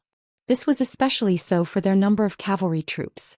As for their actual combat strength, whether it was the ancient Yu country that produced heavy armored infantry, the Xianxia country that was proficient in archery and horse riding, or the Combe country with valiant folk customs, They were all qualified to laugh at the colorful dress country's border army. It was not easy for a powerful general with the surname Ma to emerge, but he was pushed aside by the big boss at the border to retire in Yinji County. Such a big piece of greasy meat was enough for the 3 countries bordering the colorful dress country to have a full meal. Chu Hao personally led troops to intimidate the Jianghu not only because of his wife's personal grudge, but also because he wanted to fight for the position of the commander-in-chief of the punitive expedition against the colorful dress country. He wanted to gain more prestige for himself. Otherwise, even if His Majesty was more inclined to Chu Hao, it would inevitably attract criticism from some meritorious seniors and the influential members of the imperial family. The sword saint's head that he delivered was not lighter than the weight of a sword water manor. Chu Hao, who was under the heavy protection of the formation, couldn't help but laugh. The heavens are helping me. Song Yuburn, kill, just kill. When you are an arrow at the end of its flight, let's see how you can still show off. Chu Hao will soon have hundreds of thousands of border troops and lead them to the north. When I get the first merit of destroying the colorful dress country, there might be a place for me in the Aquarius Continent's Decennial Lakeview Academy General Evaluation. That Dali Song Zhangqiang in the north is just relying on his status as a relative of the imperial family. When it comes to commanding troops on the battlefield, a northern barbarian who drinks raw meat and drinks blood is nothing. Chu Hao clenched the paper cutter that was bestowed by the imperial family. His smile grew wider and he couldn't help but repeat, "The heavens are helping me." On the road, Song Yuburn, who was facing the opposing cavalry, was already less than 50 steps away from the cavalry formation after successfully blocking 2 waves of arrows. With his forward speed, the cavalry had already given up on shooting and charged toward the black-clothed old man in a familiar charging posture. Song Yuburn's mind moved slightly. He rushed forward and moved a few steps to the side, dodging an extremely swift and insidious arrow. The momentum was far greater than the cavalry's previous volley of arrows. After that, the old man changed his position 3 times and perfectly dodged the special arrows. He shook his 2 fingers and controlled the long sword in the air to charge forward. He laughed and said, "Cut the horses and open the formation." Those saber-wielding cavalrymen who fell from the horses wanted to fight to the death, but their sabers missed the target. They only felt that an illusory smoke brushed past them, and the black-clothed old man was no longer in front of them. The sword swept forward like a flying sword, like a flood dragon swimming in the river. Several war horses had their legs chopped off in the blink of an eye. The sword only cared about opening up an unobstructed path for the master behind it. It either pierced through the back of the war horse, slit a huge bloody groove on the side of the horse, or pulled out a large mass of bloody intestines from the abdomen. Wherever it went, the war horse fell to the ground, the rider fell to the ground, and then a faint figure like smoke swept forward confidently. The elite cavalry formation with excellent combat power was pierced through by the sword saint of the brush country just like that. After Song Yuburn successfully broke the first formation, he found that the shields in front of him were like mountains. They were lined up in a line and saber lights were shining between the gaps. There were also long spears that were slightly tilted like a forest. They were as tall as a man and a half. The neat spearheads were shining under the sunlight, emitting the unique aura of the battlefield. If he leaped high and flew toward the banner where the leading general was, the Chu army would definitely treat their guests by shooting down the archers in the back of the spear formation. Earlier, because Song Yuburn broke the formation too fast, the archers didn't work. But it didn't mean that the archers were not intimidating. Not to mention that the archers were mixed with the magic bows of the school of Moism, which were regarded as treasures by the imperial court. Song Yuburn forced himself to take a breath of fresh qi, and the qi in his body flowed like a flood. At this moment, behind the infantry formation that Song Yuburn couldn't see, there were several top masters of the Jianghu of the brush country who were affiliated with the imperial court. They stepped on the heads and shoulders of the soldiers and attacked together. They calculated the gap between Song Yuburn's breath and jumped high over the dense forest of spears.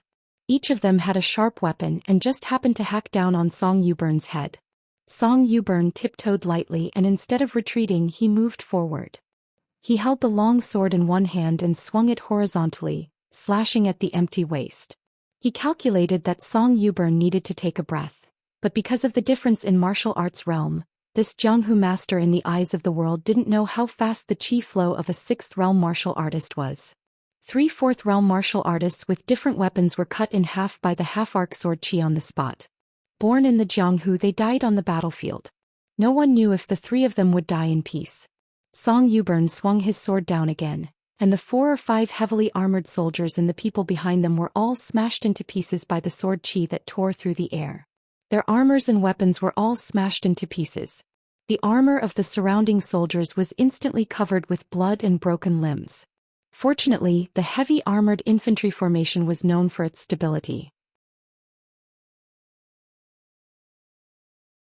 After a path was cut open by the sword chi, the soldiers at the back rushed to the front almost instantly, madly filling up the gap, and the soldiers on the left and right sides also consciously moved closer to the center. In the battlefield, those who weren't afraid of death might not survive, and those who were afraid of death would usually die. Song Yubern saw the thickness of the infantry formation in the blink of an eye when the path was opened and closed. He sighed in his heart, and his body still jumped up with the sword chi in his hand. A wave of sword chi was wantonly released, cutting down the dense rows of spears in front of him. At the same time, he held the long sword tightly, and his sword chi covered the body of the sword. The sword chi shook violently, and Song Yubern felt like he was holding a full moon, as if he could compete with the sun above his head. Song Yubern yelled, and his body grew more than 3 meters tall. His sword chi skyrocketed at the same time. The full moon that was as big as a jade plate suddenly became extremely huge, covering Song Yubern. No matter how many arrows were shot out, it didn't change the rule of the straight line, rolling toward the huge banner. After the arrows hit the full moon, the tips of the arrows were all broken and the arrow shafts were all shattered.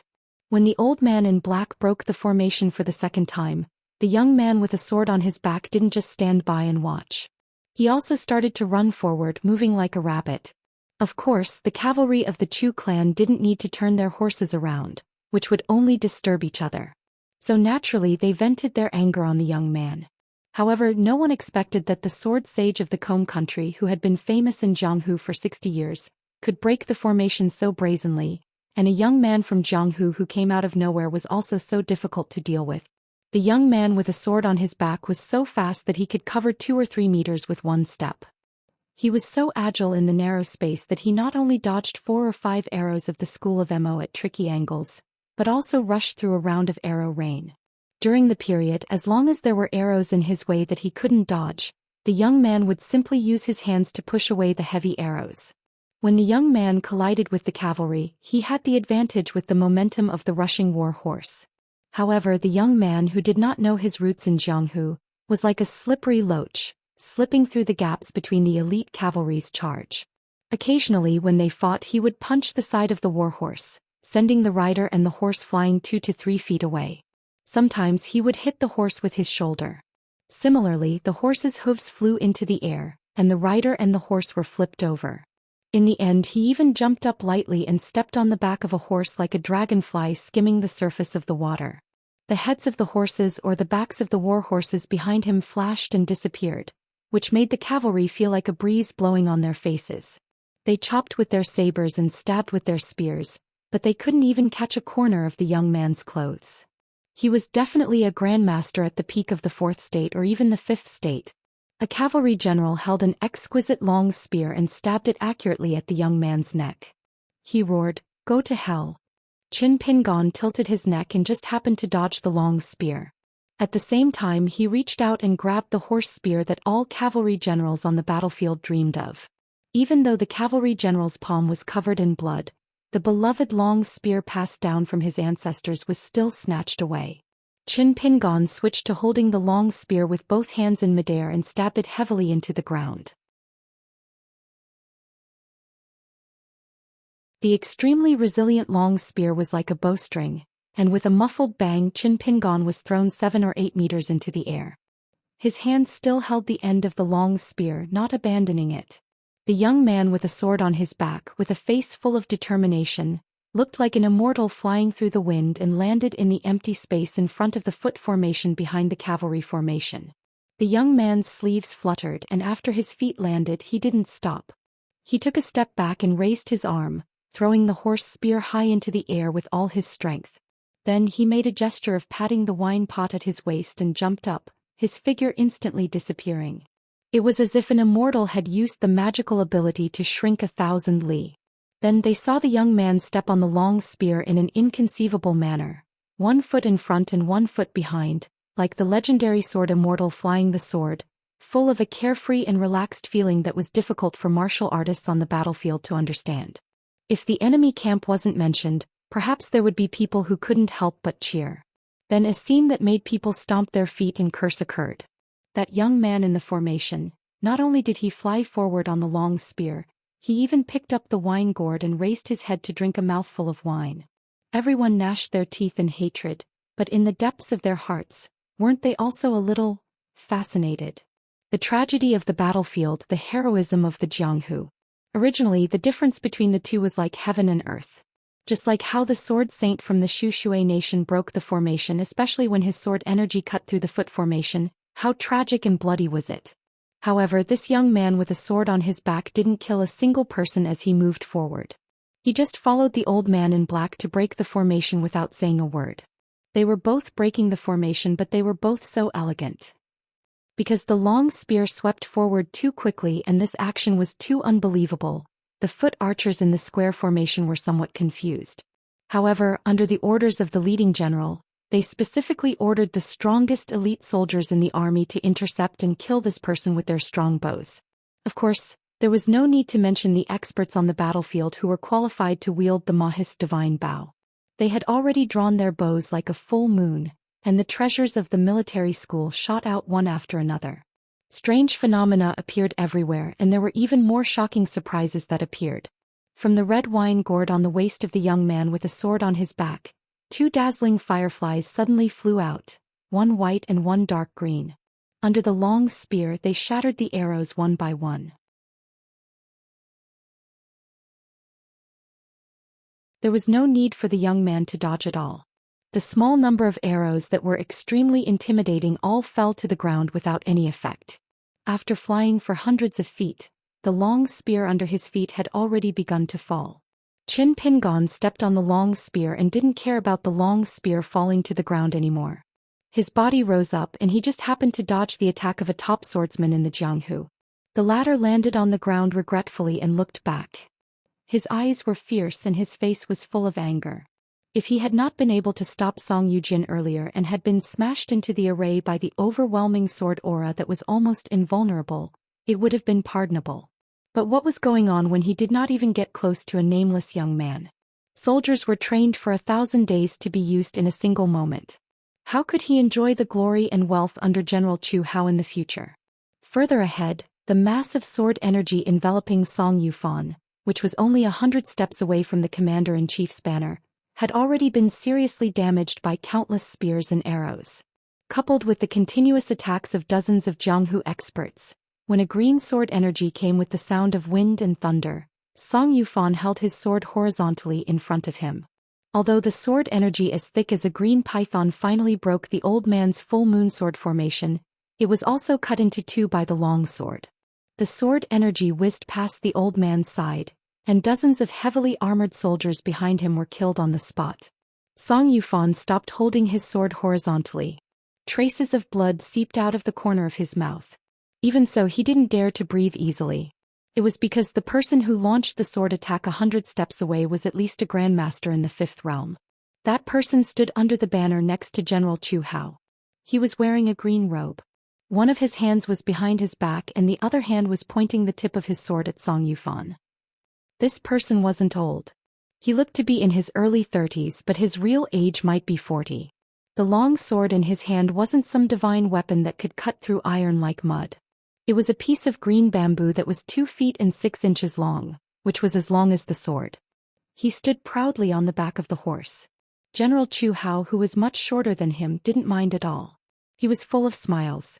The swordsman who used the green bamboo as a sword smiled and said, "The bamboo sheath of Song Yufan's sword is pretty good.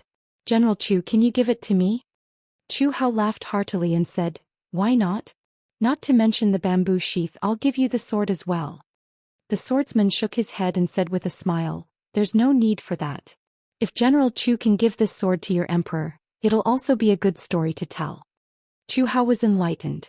He clapped his hands and laughed. Green bamboo sword immortal is so thoughtful. That'll be the best. Song Yufan held his breath and focused his mind. He stood in a small space that the soldiers automatically made way for. It was the young swordsman from Pine Stream Country, Green Bamboo Sword Immortal. He smiled and said, "Old Sword Saint Song, do you believe that when you take a breath you'll die?" Song Yufan's face was cold. There was an uproar behind the old man. Chu Hao narrowed his eyes and took out a small object that looked like a silver ingot from his sleeve. He pinched it in his palm and then tilted his neck. Soon 2 white-haired old men with long breaths walked out from beside him. One of them was wearing a brocade robe and was holding a green talisman with golden words between his fingers. The other was tall and sturdy. He held 2 axes that were engraved with auspicious cloud seal patterns. The 2 of them didn't wear any armor and were clearly not soldiers. The 2 of them looked behind Song Yufan. Compared to Green Bamboo Sword Immortal's calmness, the 2 old men who followed the army had a serious expression. As great Qi refinement warriors that were consecrated by the Combe country's royal family, they knew what it meant for a sword cultivator who had nurtured a natal flying sword to fight like a cornered beast regardless of age. Chu Hao said softly, "One of you will help Green Bamboo Sword Immortal to end the battle quickly and kill Song Yufan. The other must hold that young man back." The brawny man with the double axes strode towards Song Yufan and grinned. "I'll force the old man to take a breath." The old man in brocade robes smiled bitterly. He gathered his thoughts and threw the green talisman that he had treasured for many years into the air. In the face of a great enemy, there was nothing he could do about it. After the talisman rose into the air, it disappeared in a flash. In the blink of an eye, it appeared 150 steps away. Golden light exploded and the last golden armored general crashed to the ground. It was 20 feet tall and stood out from the crowd. It held a great halberd in its hand, and within that dignified golden armor, there was only silver light circulating. The general didn't have a physical body. Qin Pingan flew all the way. It seemed like he was flying in the air, but in fact every time he landed he would step on the 2 flying swords of Chu Yi and Chu Wu. It would be right to say that Qin Pingan was a stubborn person. However, Qin Pingan had changed a lot when he started to roam the Jianghu on his own and remembered the young man from Clay Bottle Alley who liked to jump across streams. At this moment he saw the golden-armored and silver-bodied strongman not far away. It held a golden halberd and was ready to attack. It was staring at him. Qin Pingan's heart skipped a beat. In Yanji County, Daoist Chongmiao had 2 brass strongmen escorting him. One of them seemed to be a high-grade talisman that could rival a 3rd realm martial artist. The 20 feet tall golden-armored strongman in front of him was estimated to have the combat strength of a 4th realm martial artist, or even a 5th realm martial artist. However, he dared to challenge the mountain-moving old ape of Xingyang Mountain at the beginning of his boxing practice.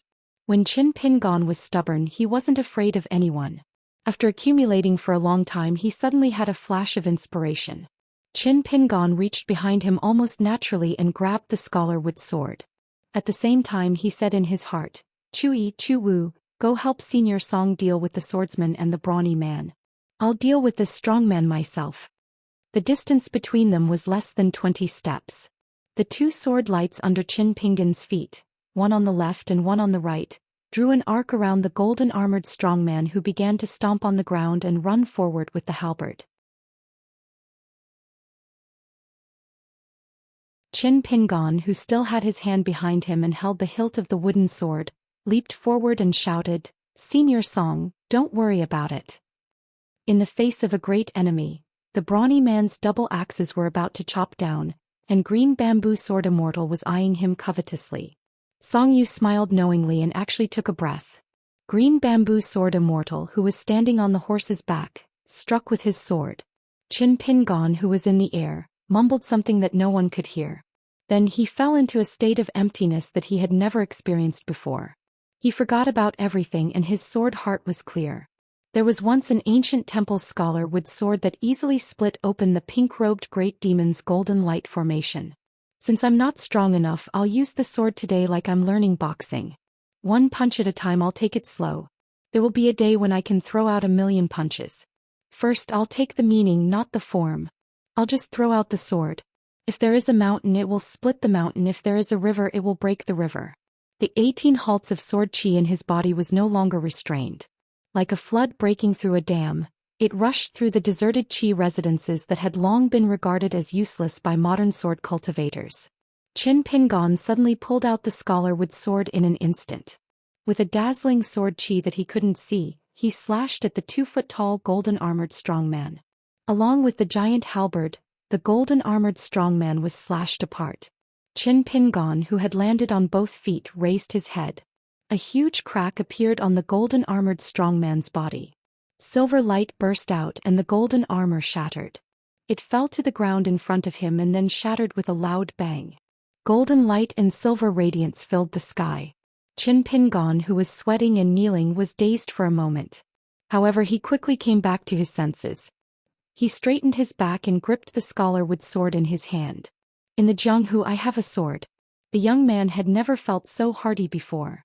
He wanted to vent the pent-up frustrations in his heart so much.